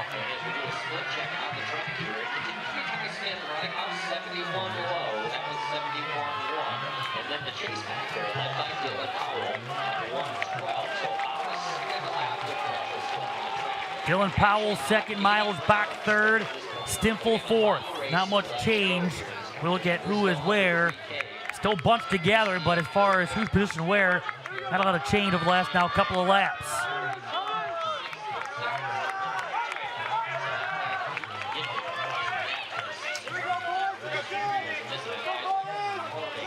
That last lap, though, Smith improved his time by about 0.24 seconds.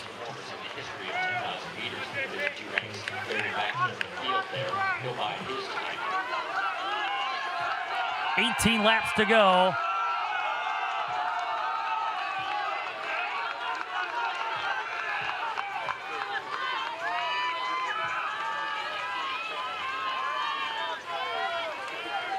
So Ty Smith.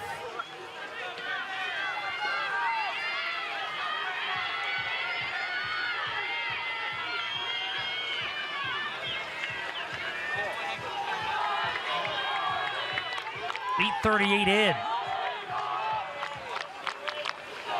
Now the backstretch there is Smith, so when he gets to the 2-mile start, that's going to be 3 kilometers into the race here. So 7. Yeah, double checking.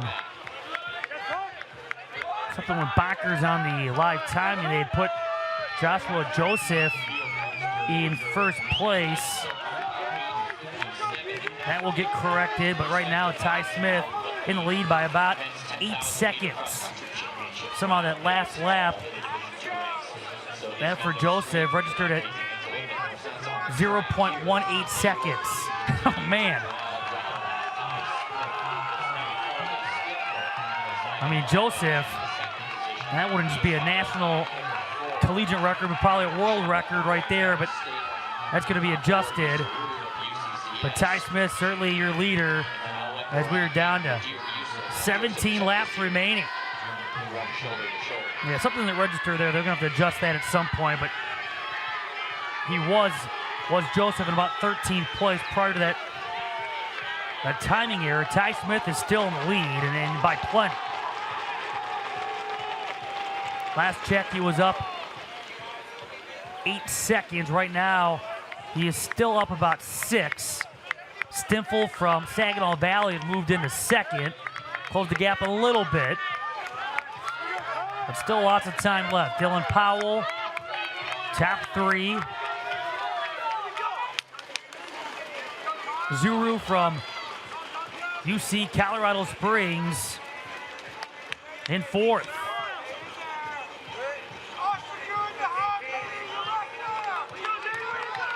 At 3,200 meters, so that last lap, 26 for those people who are a little more familiar with the 2-mile edition. And Ty Smith now continues the gap. Ty Smith, that last lap was a minute 12. This lap, minute 12.47. His total time right now through 3,600 meters is 10 minutes 38.73. Still around 6 seconds of a lead over Stinful from Saginaw Valley. Powell about a second back in 3rd. Zuru top 4, Moran top 5 as well. Baraki still in the top 6.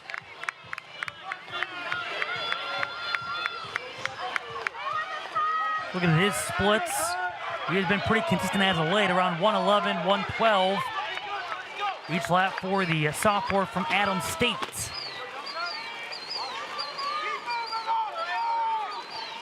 To speak of consistency, and Ty Smith from the get-go.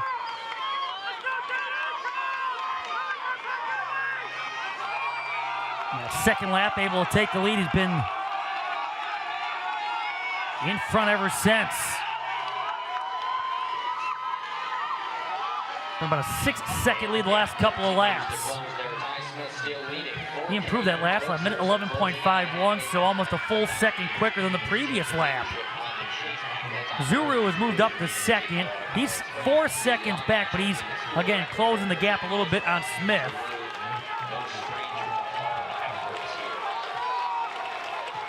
Stinful is 3rd.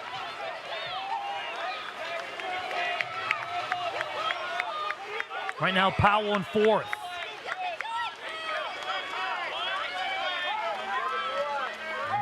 Yusuf out of Minnesota State Moorhead.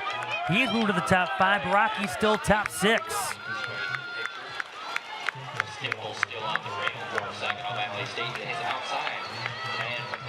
So watching Zuru from UC Colorado Springs.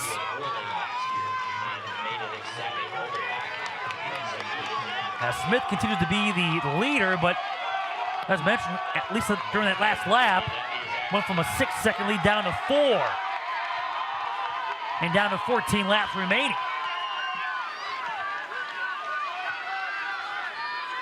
Ty Smith, 1 minute 12.90 seconds.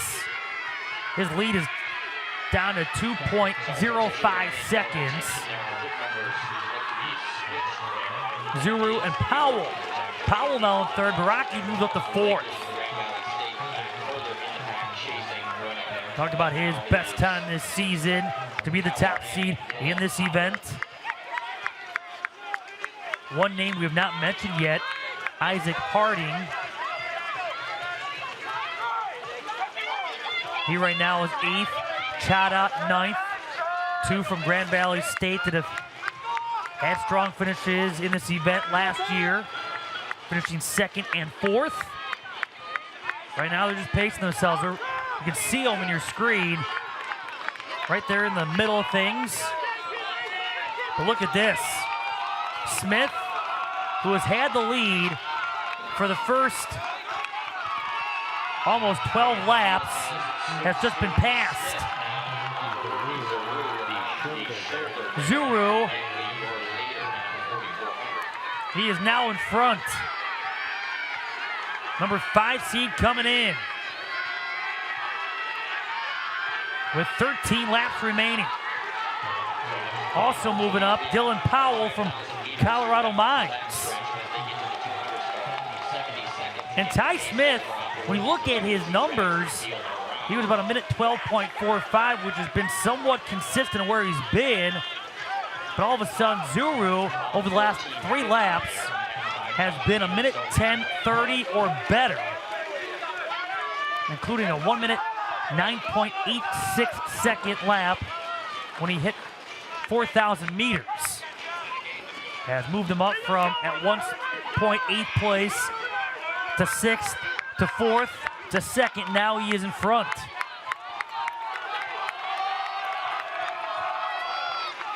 Powell in 2nd. Baraki in the top 3. Waiting for his moment. And now finding his way into the top 3 right now from Adams State. So it's Zuru, Powell, Baraki, Yusuf. Smith has dropped to 5th. And he even improved about 2 seconds from his previous lap, but still has dropped 3 spots. As others start to pick up the pace a little bit.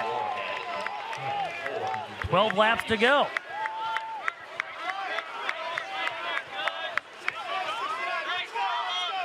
That last lap, a minute 10:41 for Zuru.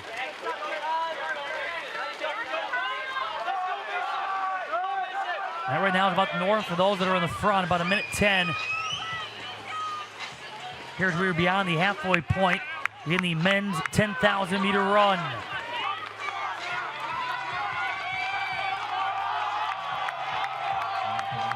We saw Ty Smith leading for 11 to almost 12 of the first laps. All of a sudden he is falling way back. Looks like 11th place right now. That for Smith.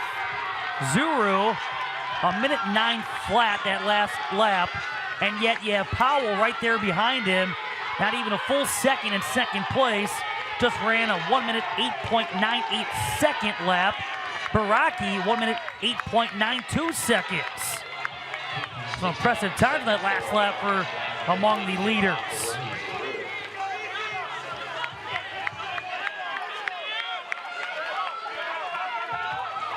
Pace picking up as Powell in 2nd. Baraki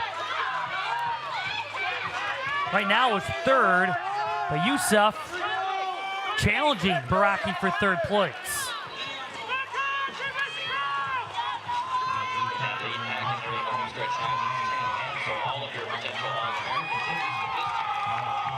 Baraki still in 3rd. Zuru still the leader. He took over the lead now 4 laps ago. 10 to go.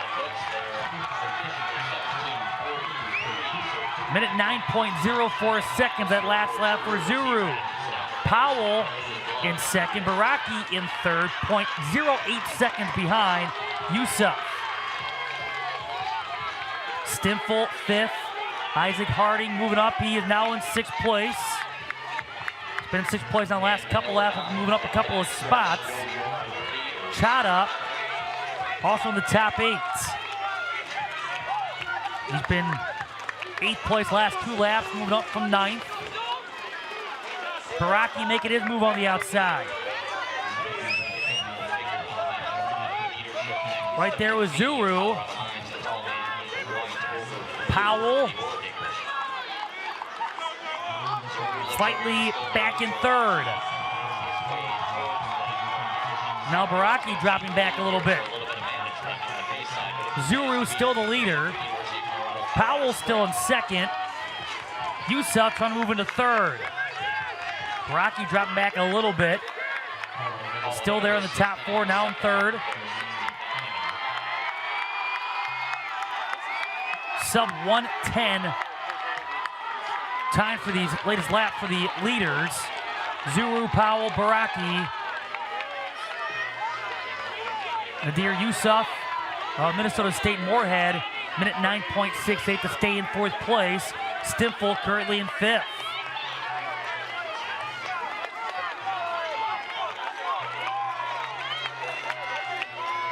Harding still in 6th place, as some of the other times trickle in. We had talked a lot about, this is the beginning with the kind of start that we saw from Ty Smith. He's currently in 11th place.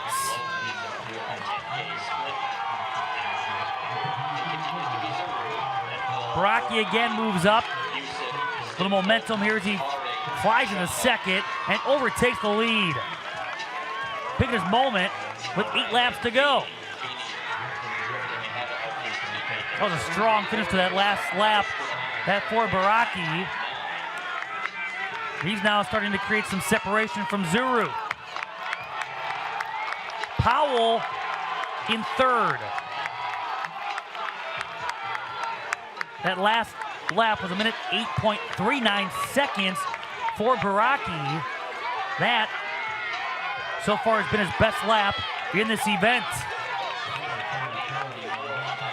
Zuru, 1:08.93 seconds. His best time, too, in that previous lap. Go figure. Yusuf, Stimful, Harding, 4, 5, and 6.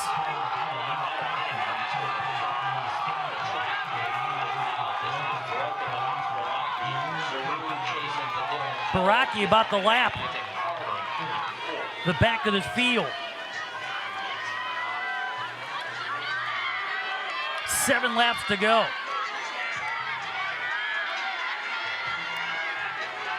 Impressive showing by the sophomore from Adams State.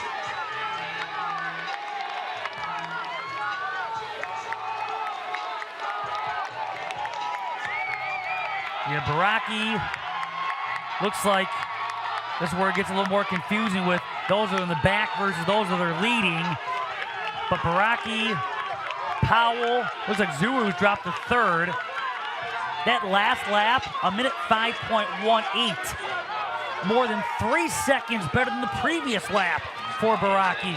Again, just pacing himself. We'll see what this 800 meters is here as we weigh Alan Baraki. A full second ahead of Zuru when those two last went across the finish line.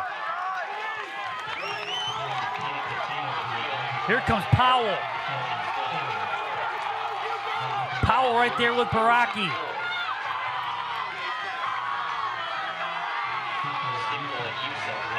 It's still Baraki in front.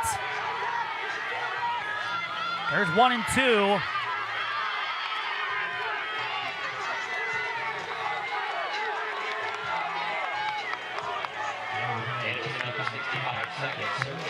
Baraki trying to hold off Powell. Looks like Zuru's still in the picture.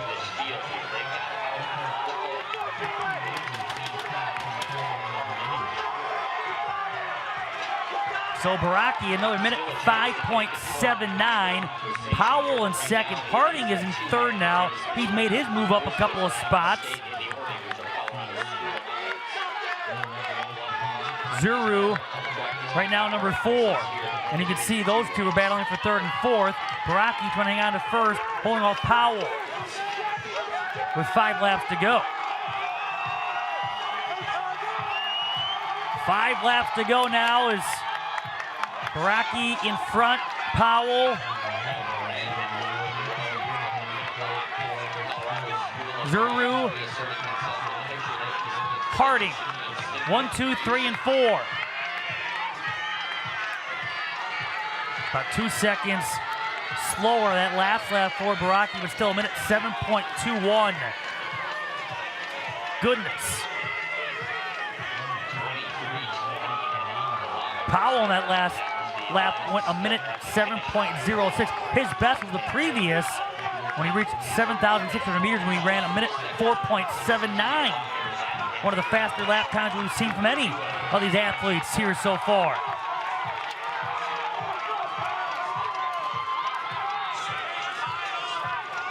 Boy, Baraki can, I'm sure, hear Powell breathing behind him. Hear the footsteps. We're just looking forward, continuing to push.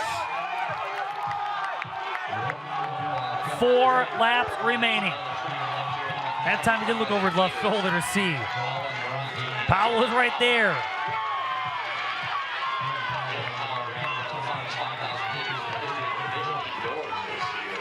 That's 1 and 2 with 4 laps to go.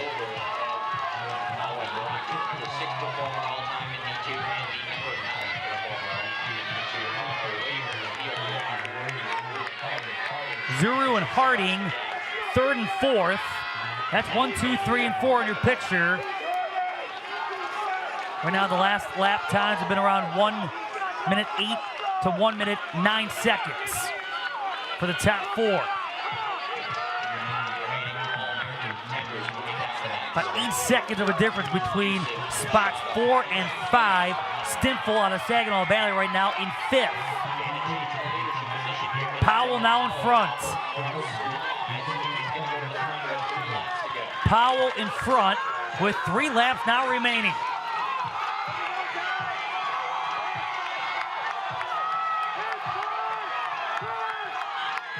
Dylan Powell from Colorado Mines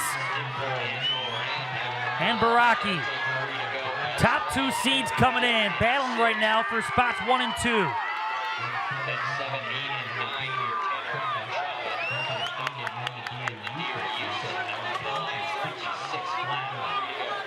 So it's Powell, Baraki,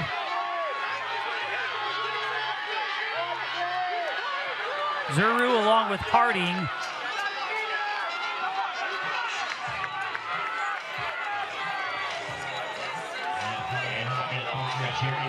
Do a couple of laps remaining. Powell in front.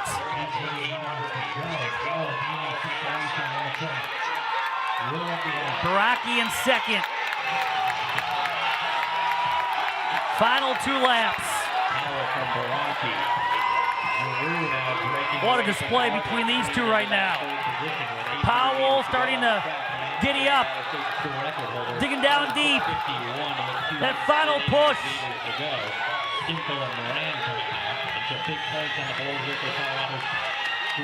Baraki trying to again close that gap.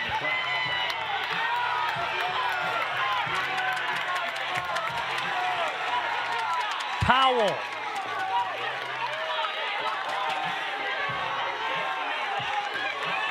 And in the turn here, coming to the apex of the turn, is your leader.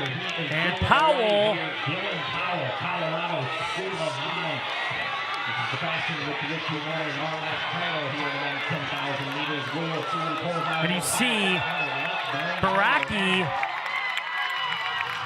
3rd runner on your screen. He's the 2nd place runner behind Powell. It is bell lap time here in the men's 10,000 meter run.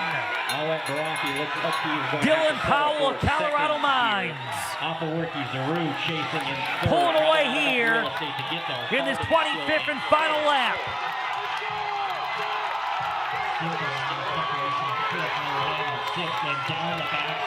Dylan Powell. You see Baraki just now turning the corner. Powell. 200 meters to go. 28:15 gone by. 62 seconds, so 2:06 over the last 800 meters. Here he is, 150 to go. Dylan Powell. Powell not slowing down. That last lap was 1 minute 2.03 seconds. He has put to the pace in a big way. Powell nearing the finish line. And Dylan Powell from Colorado Mines, your national champion in the men's 10,000 meter run. Baraki coming home now in seconds. Baraki is going to finish second. Powell time with 28:44.97. Baraki at 28:54.61. Zuru out of UC Colorado Springs at 29:2.83 seconds, followed by Isaac Harding from Grand Valley State. Carly Stimple out of Saginaw Valley finishing in 5th. Kyle Moran from Colorado Mines right now in 6th place. So Colorado Mines with 2 top 6 finishers. 13 points toward their team score. Add another 2 points because Duncan Feeney out of Colorado Mines finishing in 7th. So a good showing for Colorado Mines with 3 top 7 finishers. And then Tanner Chada of All-American Tennis, who finishes in 8th from Grand Valley State. Ty Smith out of Wingate 9th. Yusuf of Minnesota State Moorhead 10th. Austin Nolan from Southern Indiana 11th. Robbie Schmidt from Fort Hays State 12th. Nash from Alaska Anchorage 13th. JP Rutledge 14th. Noah Fisher out of Findlay right now finishing 15th, waiting for the rest of the runners to finish their 25th and final lap. So Mason Jones at 30:24.53 from Florida Southern finishing 16th. Dayton Brown from Saginaw Valley finishing 17th. Samuel Martins out of Grand Valley State finishing 18th. His time at 30 minutes 33.28 seconds. Still waiting 5 more finishers as we are 31, now 10 into this event. Andrew Kay from Colorado Mines finishing 19th. Joshua Joseph out of Adams State, he finishes 20th. Miles Bach from Nebraska Kearney finishing 21st.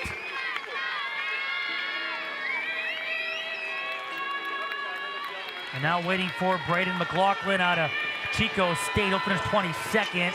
Joshua Chepkesser out of UNC Pembroke did not finish. He was out of it after 6,400 meters. So Dylan Powell out of Colorado Mines, he came into the number 2 seed. He finishes number 1, 28 minutes 44.97 seconds. The last 2 laps, he was just over a minute 2.03 seconds, and then a minute 2.25 for that final lap to overtake Baraki, who came as the number 1 seed. He finishes number 2. Our day wraps up with the women's 10,000 meter final coming up next. There you see the athletes getting ready for their first of 25 laps. That comes your way next here from Allendale, Michigan on NCAA.com.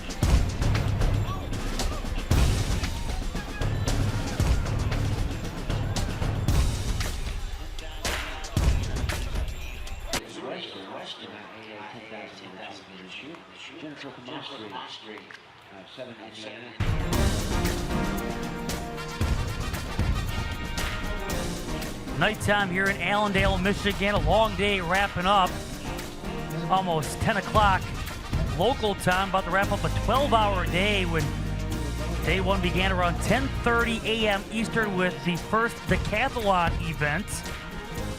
And now it's the women's 10,000 meter final.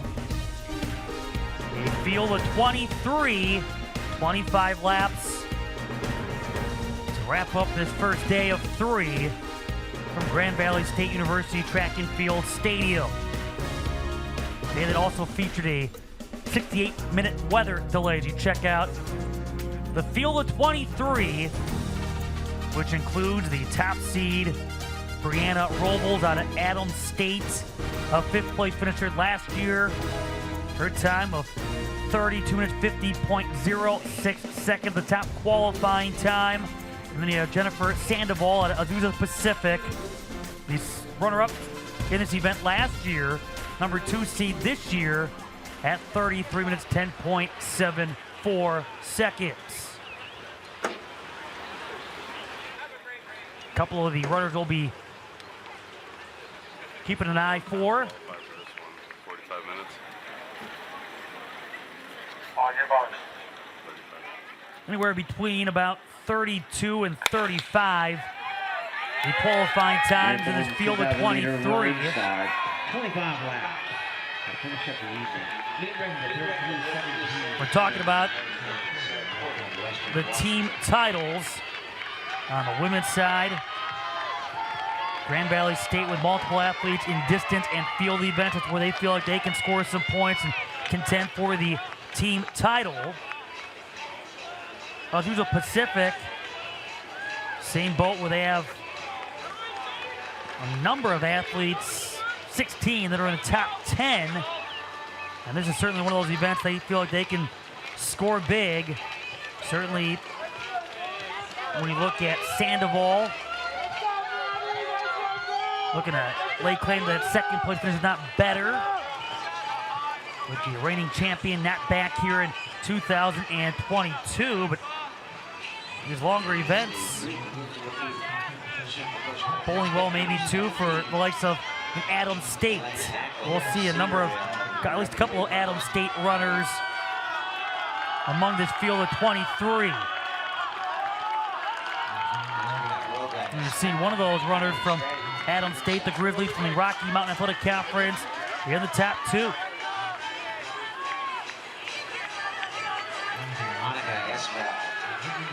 Meanwhile, you look at the podium. Busy night wrapping up. It's coming after 25 laps. The podium for the men's 10,000 meter final. And again, your winner, Dylan Powell of Colorado Mines, number 2 seed coming in, finishing with a time of 28 minutes 44.97 seconds. Early on the women's side, Elena Ackley of Cedarville, Brianna Robles from Adams State, and Hanukkah Esvelt out of Seattle Pacific, 1, 2, and 3. Top 5, Jessica Gockley out of Grand Valley State. Bring her up. She's one to keep an eye on. 4th place finisher last year, number 3 seed coming in, and 33 minutes 51.68 seconds.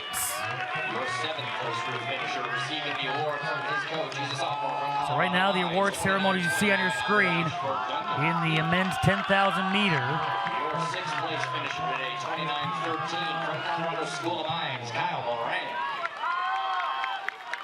Great finish between Alette Baraki and Dylan Powell. Baraki came as number 1 seed, but finishing number 2 out of Adams State. Your 4th place finisher from Grand Valley State, 29-09 on the watch, Isaac Harding.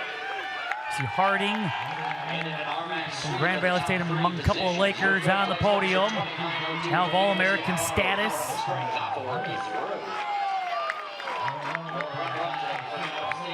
Here comes Baraki.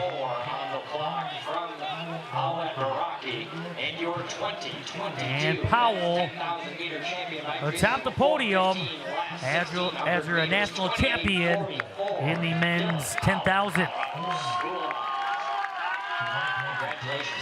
With 23 laps to go, Elizabeth Wamsley, freshman from Hillsdale, in front. I'm venturing to guess that's another timing error, saying her last lap lasted 0.51 seconds. So something's been misregistered or registered incorrectly, because it looks like, as you see, Brianna Robles is in fact in front. Robles, along with Rabolo out of Wingate.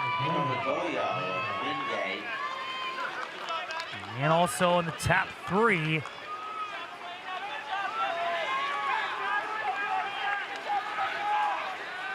Right now you have Maxson. Let's see, Hannah Thompson in there as well. Ackley from Cedarville hanging in the top 3. Hannah Thompson from Findlay right now is 4th. So in the goal, that is Elena Ackley from Cedarville. Senior came with a season best time of 34 and 58.07 seconds.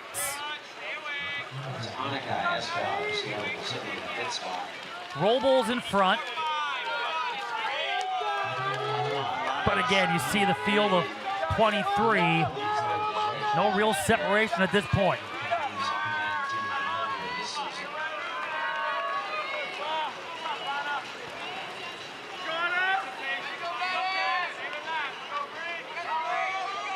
Seven top 14 finishers back from last year.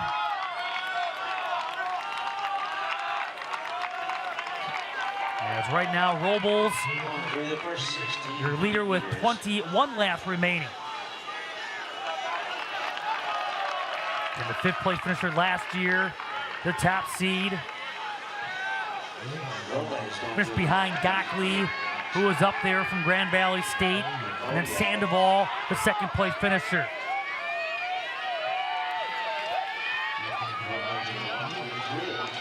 Robles, Rabolo, Ackley, Thompson. Also in there, Jennifer Comastri out of Southern Indiana. If her time is correct, she went from running a lap in 252.48 seconds to a minute 23.20. That's quite a change from one lap to another to move up a few spots.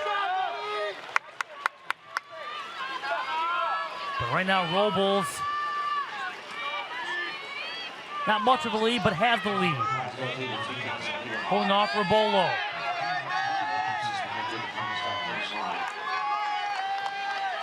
Sandoval entering the top three. Ackley in fourth.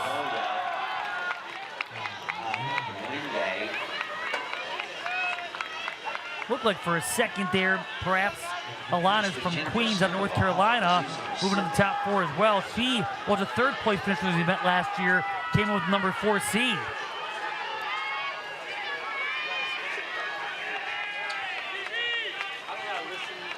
For 20 laps remaining.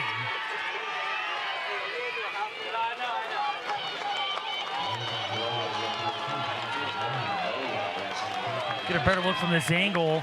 It is still Rabolo.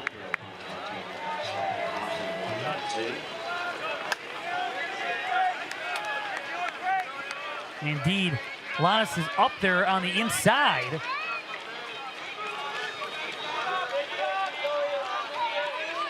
Sandoval in that front group as well.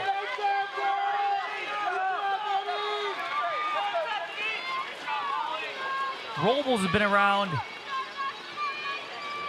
at least according to the times here, and again, we'll double check, but about a minute 22, minute 23 is what's been registered.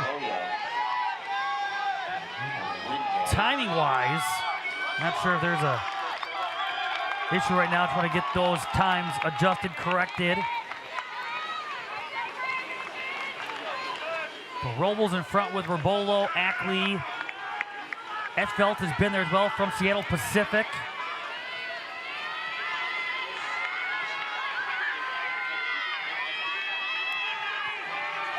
$19 laps left. Robles. And let's wrap it up, our day one coverage. Athletes are back at it, 9:30 a.m. Eastern with the final 5 events for the decathlon, final 4 events. There are 4 events today, but 3 of the 7 in the heptathlon. Our coverage gets underway. We'll be back with you at 5:25 Eastern for day 2 coverage here from Allendale, Michigan. By the time day 2 is over, a decathlon champion, a heptathlon champion, a couple of women's field champs, a couple of men's field champs, and then the men's and women's 3,000-meter steeplechase champions will be crowned.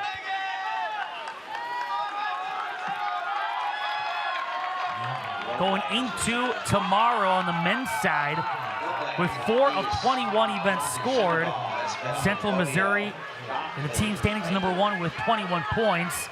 Colorado Mines is second with 15, coming up big in the 10K. Harding is tied for second with 15, and then UC Colorado Springs and Northern State are both tied for 4th with 10. But again, that's through 4 of 21 events scored. But those will be the standings going into Friday.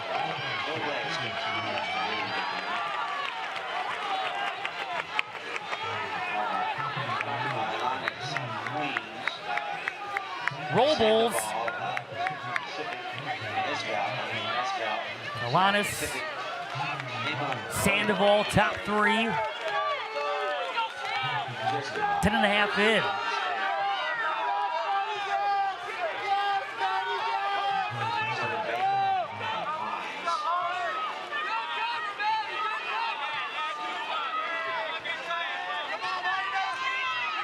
We've seen Brianna Robles in front. Now with a sizable lead, but she's been leading the group for a while now. Sandoval stayed in the top 3.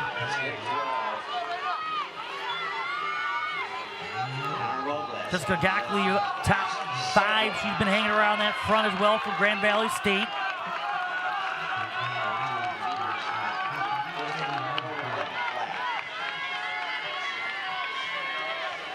$17 laps remaining.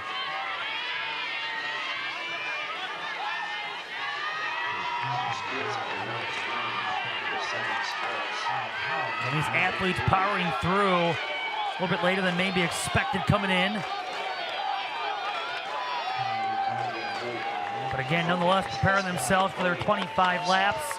A chance at the national championship. A chance here for Sandoval to improve on her last year's second-place finish. Alanis 3rd. Gackley 4th. Robles 5th among the top returnees from last year's field.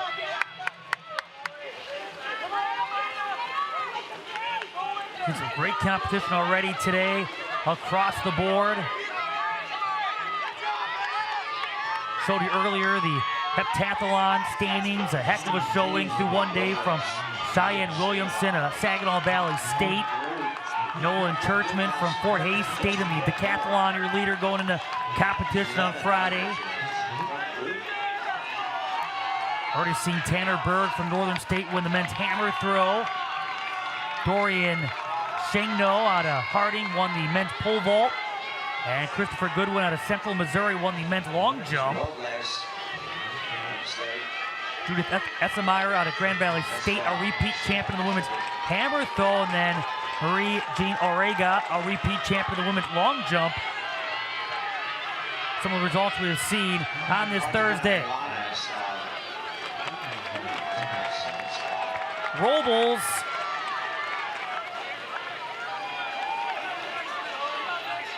has been around a minute 20, minute 21, her pacing in these laps, these latest laps. She has been in first place since lap 2.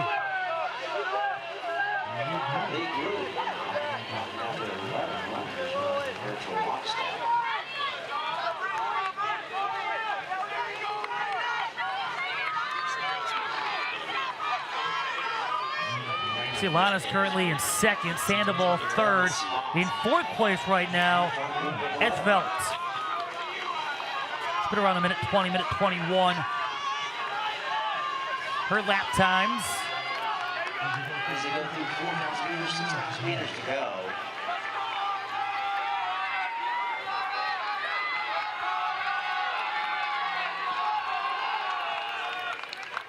$15 laps to go.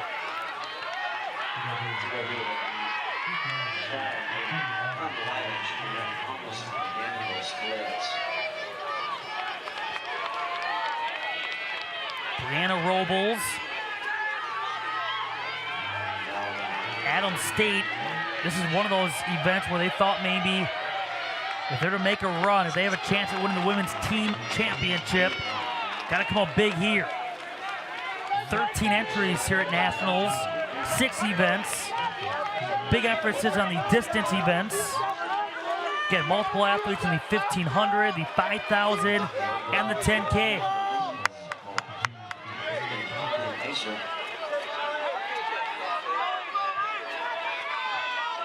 During the indoor season, Adams State finishing tied for 5th with Pittsburgh State in the women's standings behind Minnesota State who took first, Grand Valley State second. Azusa Pacific and West Texas A&M tied for third. Queens was a top 10 finisher in the team standings. Last year they were number 9 outdoor after being 10th indoor. Lannis right now from Queens in second. Been there for a while.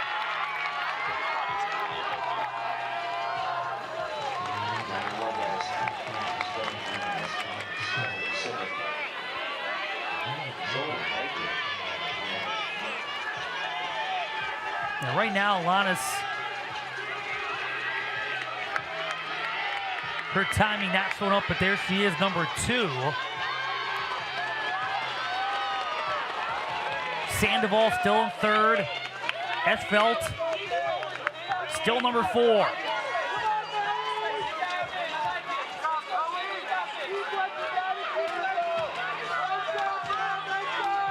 Not much change with that group you just saw in your picture.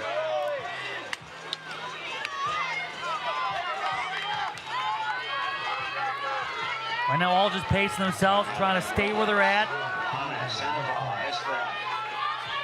13 laps to go.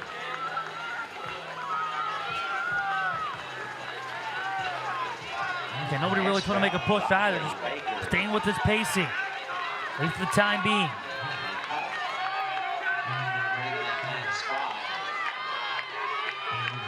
Last lap, a minute 21.26 seconds.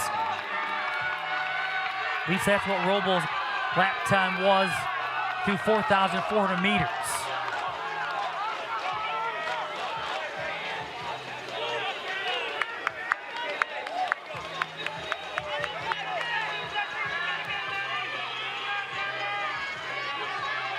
Bolo still part of this group, although she's starting to trail a little bit.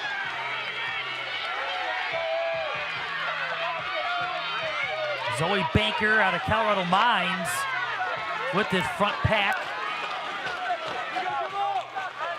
There's 1 through 8 right now in your picture. Brianna Robles leads the way.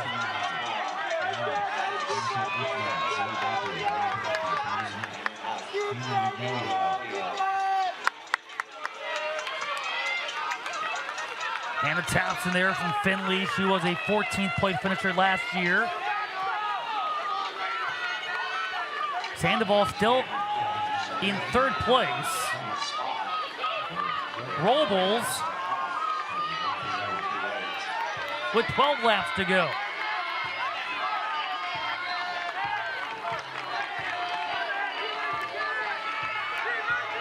Looks like every time looking up, about to be a move on the inside for Esfelt, but that hasn't happened. A little bit of room to maneuver too, although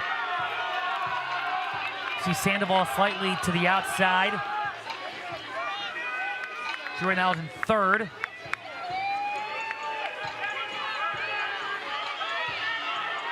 They're top 8 right now.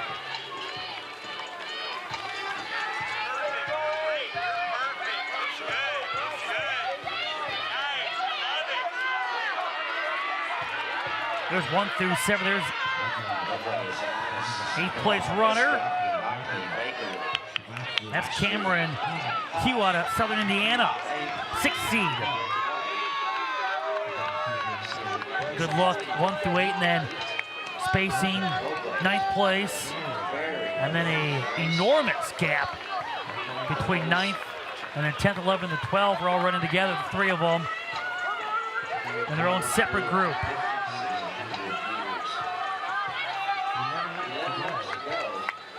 11 laps left. Robles, that last lap, a minute 21.16 seconds. Right now holds a .32 second lead over Alanis, who is in 2nd. Esfelt in 3rd. Baker 4th. Thompson 5th. Hugh and Rabolo 6th and 7th. Molly Maxon from Colorado Mines in 8th. But 7th and 8th right now, according to the timing, about a 13-second differential. There's Rabolo. There's Robles. Sandoval trying to move up to second. Going outside. Trying to get around Alanis.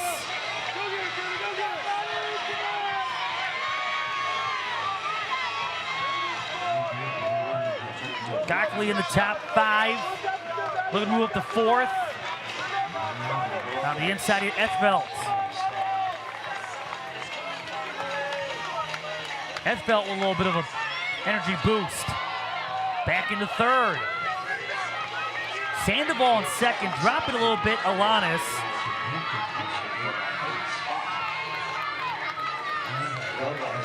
Robles about to get challenged. Esvelt. And now Sandoval. Alanis has dropped to 5th right now. Robles. 20 minutes, 55 seconds in.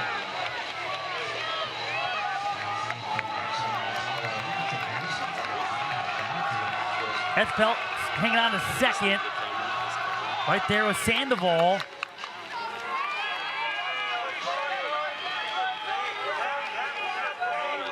So a little bit of movement here, dropping back. Hannah Thompson from Finley. Trying to hang with this group, trying to stay in the top 6. Zoe Baker from Colorado Mines. A little bit back, but still top 7. Sandoval in the 2nd.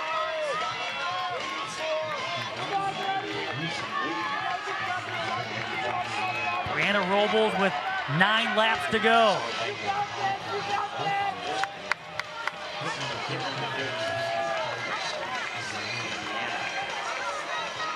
That last lap, a minute 20.27 seconds. Robles has been in first place for a while now.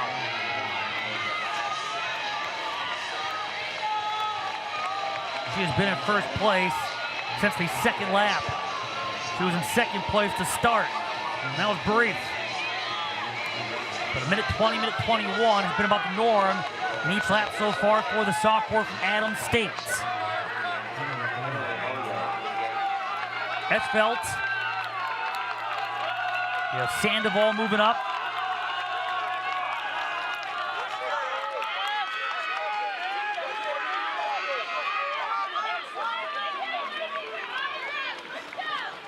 There's Sandoval in 2nd. Esvelt in 3rd.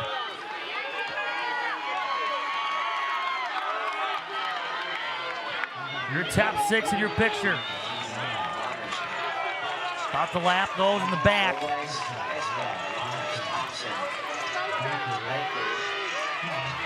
Esvelt on the inside.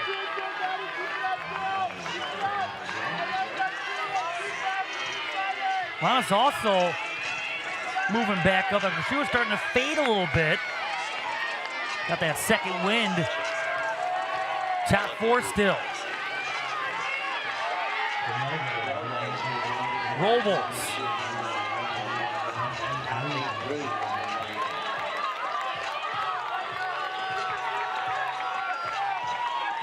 Getting late now here in the women's 10K.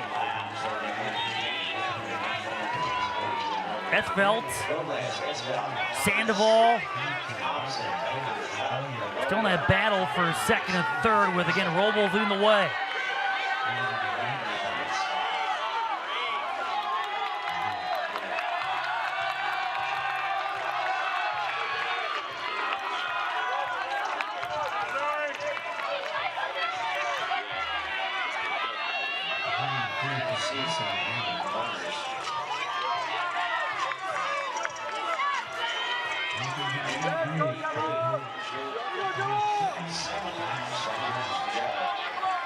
Sandoval in 2nd.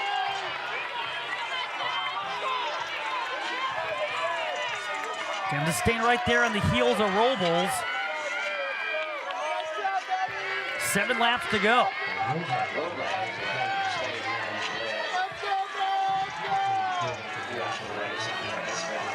Gockley top 5, but Alanis top 4.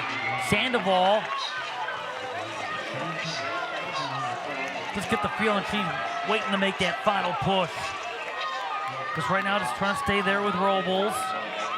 Hasn't necessarily tried to push the issue. She's had a couple of opportunities. It looked as though she had a couple of opportunities to maybe make a move on the outside, but it's just kind of kept pace.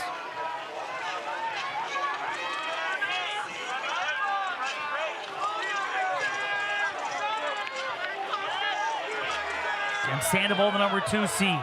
Robles, the number 1 seed.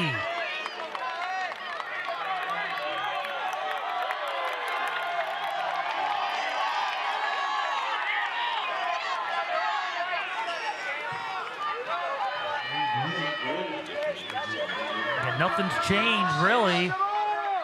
With Sandoval still in second right there, again with Esfelt. 6 laps remaining. Nearly 26 minutes in. Last lap, a minute 20.67 seconds. About half a minute quicker than the previous lap.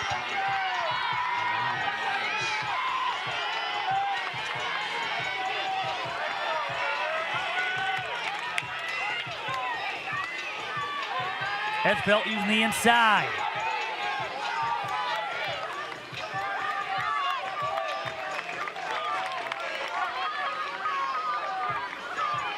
Got slowed up there. Sandoval. Those two elbow to elbow. Robles still in the lead.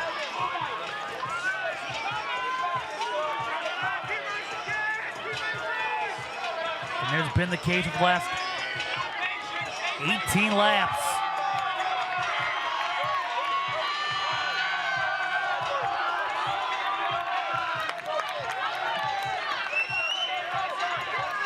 Down this straightaway. 5 laps left.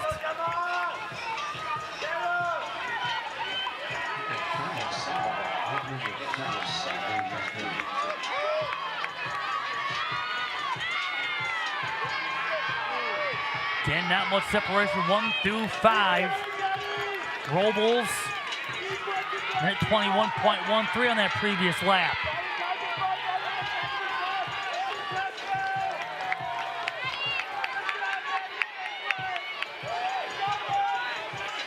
Esfelt hanging on to second, or Sandoval now moving on the outside. Esfelt trying to push her way through on the inside. Robles, middle of the 2. But with that lead, Linus in 4th, representing Queens of North Carolina. 28 minutes in.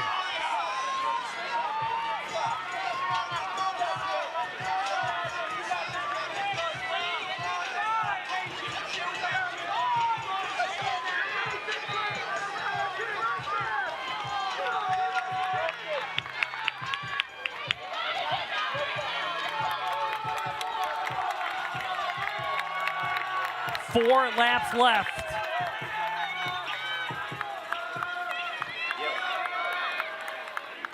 And not much change again, 1 through 5. Second spot. That's here for Sandoval, the Visa Pacific. Robles,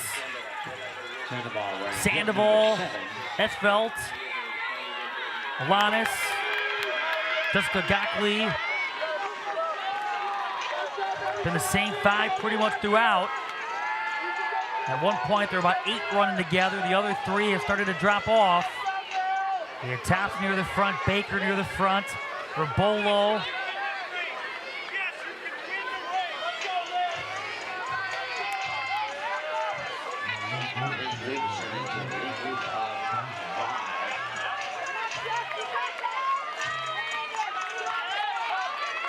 Esfelt down the inside. Slight lead in second. Sandoval, though, again, using the outside on this turn.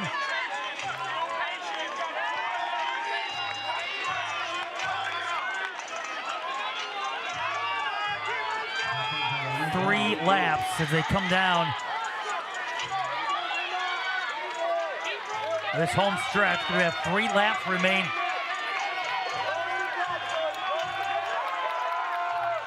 Brianna Robles of Adams State. Again, has been your leader since the second lap.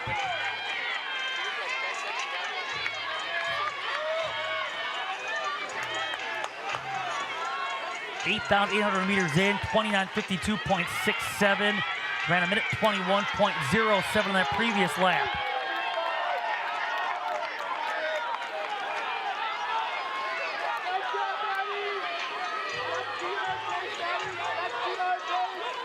Sandoval now using the inside.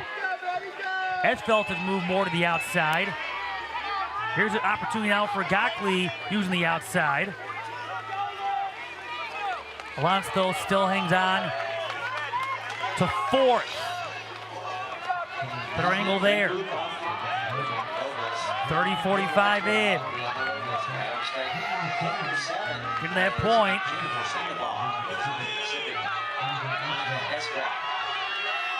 Again, just waiting for one of these four to make that push to try to overtake Robles, who's been setting the pace. And here comes that push from Alanis.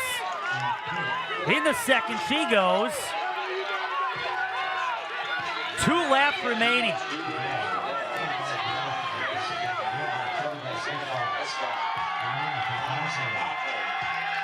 Robles, Lannis, Sandoval. Esfelt drops to fourth.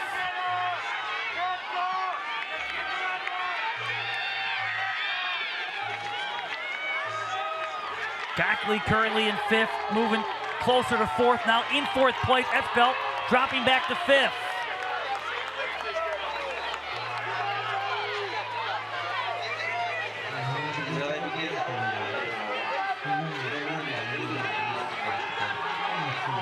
Robles, Lannis, Sandoval, 1, 2, and 3.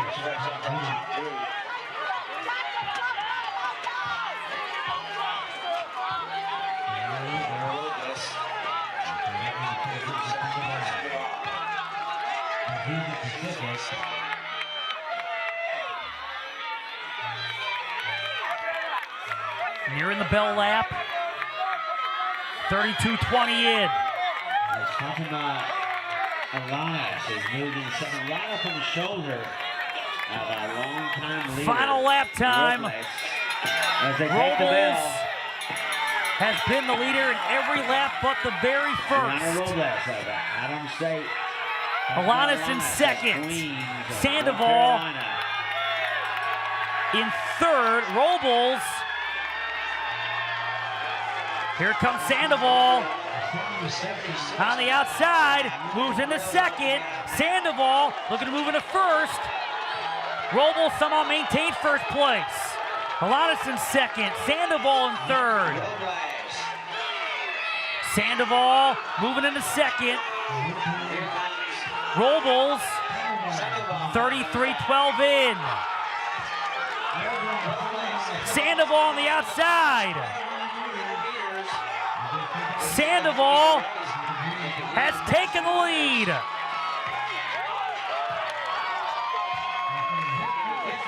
Jennifer Sandoval is going to win the 2022 Women's 10,000 meter championship. Jennifer Sandoval is using Pacific. 33-35-76. A second place finisher a year ago. A national champion 1 year later. A strong finish for the senior from Azusa Pacific. Monica Esfelt of Seattle Pacific in the fourth spot, 33-51-65. 33 minutes, 35.76 seconds. Robles finishing in second. 33 minutes, 37.63 seconds. Alanis third from Queens. Esfelt fourth. Gockley finishing in fifth. Thompson sixth.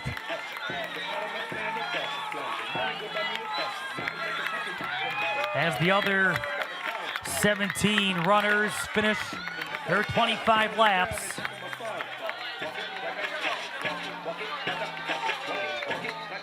Cameron here out of Southern Indiana finishing seventh. Rebello from Wingate eighth. Baker from Colorado Mines finishing in 9th.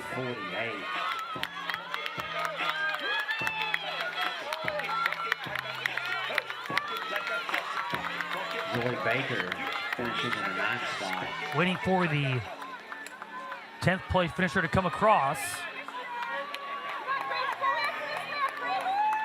So Sandoval, who was the number 2 seed coming in,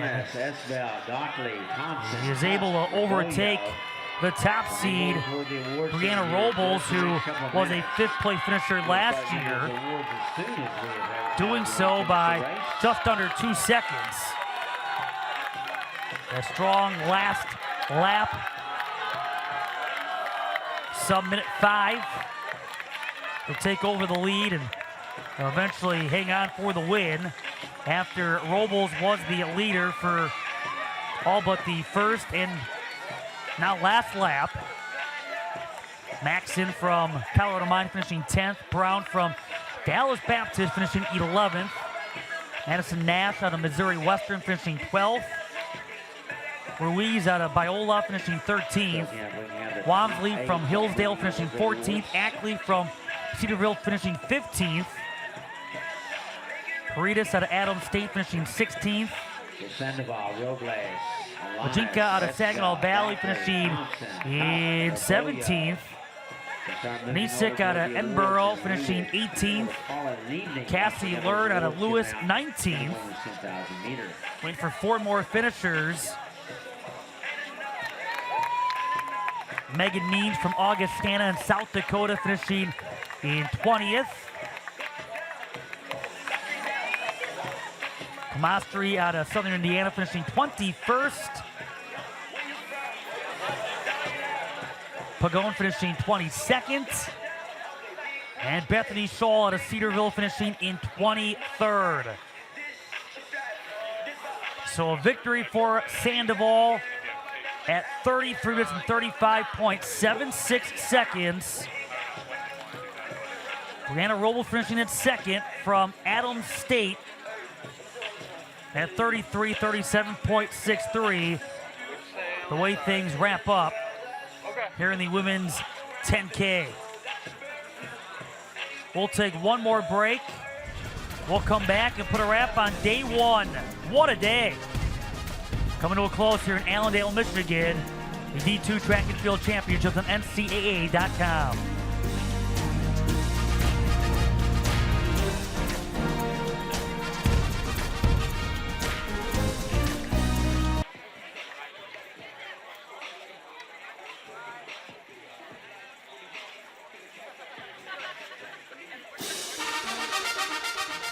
What a first day here at Grand Valley State, Allendale, Michigan, site for the NCAA Division II Outdoor Track and Field Championships for a 2nd consecutive year, 4th time since 2014 they have hosted this event. And day 1 crowning a total of 7 individual champions, awaiting the award ceremony for the women's 10,000 meters that just completed with a win for Jennifer Sandoval out of Azusa Pacific, the number 2 seed, able to overtake the number 1 seed coming in, Brianna Robles from Adams State. It came down to the final lap after Robles was the leader for 23 out of 25 laps. Did not lead at the beginning nor at the end, as Sandoval wins with a time of 33 minutes and 35.76 seconds. So right now the results about to go final, which will make 3 of 21 events scored on the women's side. Again, if you're not with us earlier, in the men's hammer throw was Tanner Berg from Northern State. In the men's pole vault, Dorian Shano out of Harding. And in the men's long jump, Christopher Goodwin out of Central Missouri, the champs in those events. On the women's side, it was Judith Essemeyer out of Grand Valley State, a repeat in the women's hammer throw, and Marie Jean Orega out of Academy of Art, the repeat women's long jump champion. In the men's 10K, it was Dylan Powell of Colorado Mines, And now Jennifer Sandoval of Azusa Pacific on the women's side in the 10K. Coming up Friday. Day starts at 9:30 a.m. Eastern with the decathlon and then the heptathlon an hour later. They wrap up their events right now in the hep. It is Cheyenne Williamson of Saginaw Valley with an impressive 309-point lead over Blake Lee Wynn of Pittsburgh State, who was second, and Nicole Warwick out of Azusa Pacific, who was third. Spots 4 through 8 only separated by 67 points. In the decathlon, it's going to be Nolan Churchman of Fort Hays State, who was in first, at least entering the day. Only 12 points up, though, on Elvis Kroikoff of Angelo State. And then Jonathan Harper of Texas A&M Kingsville. He is currently third after 3 top 3 finishes among 5 events in the decathlon. We'll be on the air with you tomorrow with the first track event, the prelims of the men's and women's 200 meters. We'll get our coverage started at 5:25 p.m. Eastern, 5:25. Back at it with our first track event. And again, the way the schedule plays out, a decathlon, heptathlon champions, we'll have a couple of women's field champions crowned, a couple of men's field champions, and then we had the prelims already today, but the men's and women's 3,000 meter steeplechase champions will be sorted out tomorrow night as well. And of course, everything will wrap up with a very busy but exciting championship Saturday. And we'll be on the air Saturday at about 1:45. So right now, the award ceremony. Well, now they're working on finalizing the women's 10,000. There's some timing issues there, trying to get that all sorted out. But you see the podium All-Americans, Robolo, Hugh, Thompson, Gockley, Esfelt, Alanis, Robles, and Sandoval. 8 to first. Alanis 33 minutes 39.14 seconds. Robles 33 minutes 37.63 seconds. And Jennifer Sandoval from Azusa Pacific, number 1 at 33 minutes 35.76 seconds. Entering tomorrow on the men's side, Central Missouri is number 1 with 21 points. Colorado Mines number 2 with 15. Harding also with 15. And then UC, Colorado Springs, and Northern State each tied for 4th, both with 10 points. Awaiting the women's 10K to factor into the women's scores, but again, Wayne State, essentially along with Academy of Art, Grand Valley State, Minnesota State will be among the top 4 going into Friday. Again, we'll be with you at 5:25 with continuing coverage, day 2, here from Allendale, Michigan. So congrats to Sandoval and all the athletes competing here on day 1. It also featured a 68-minute weather delay, but following 12 hours of competition, the first day in the book. Special thanks to our entire hardworking crew behind the scenes. We're going to say so long, I think, for now here on day 1. And again, we'll talk to you tomorrow at 5:25 with our day 2 coverage. Matt Meadows saying so long. Have a good night from the Grand Valley State University Track and Field Stadium in Allendale, Michigan. You've been watching day 1 coverage of the 2022 NCAA Division II Men's and Women's Outdoor Track and Field Championships on NCAA.com.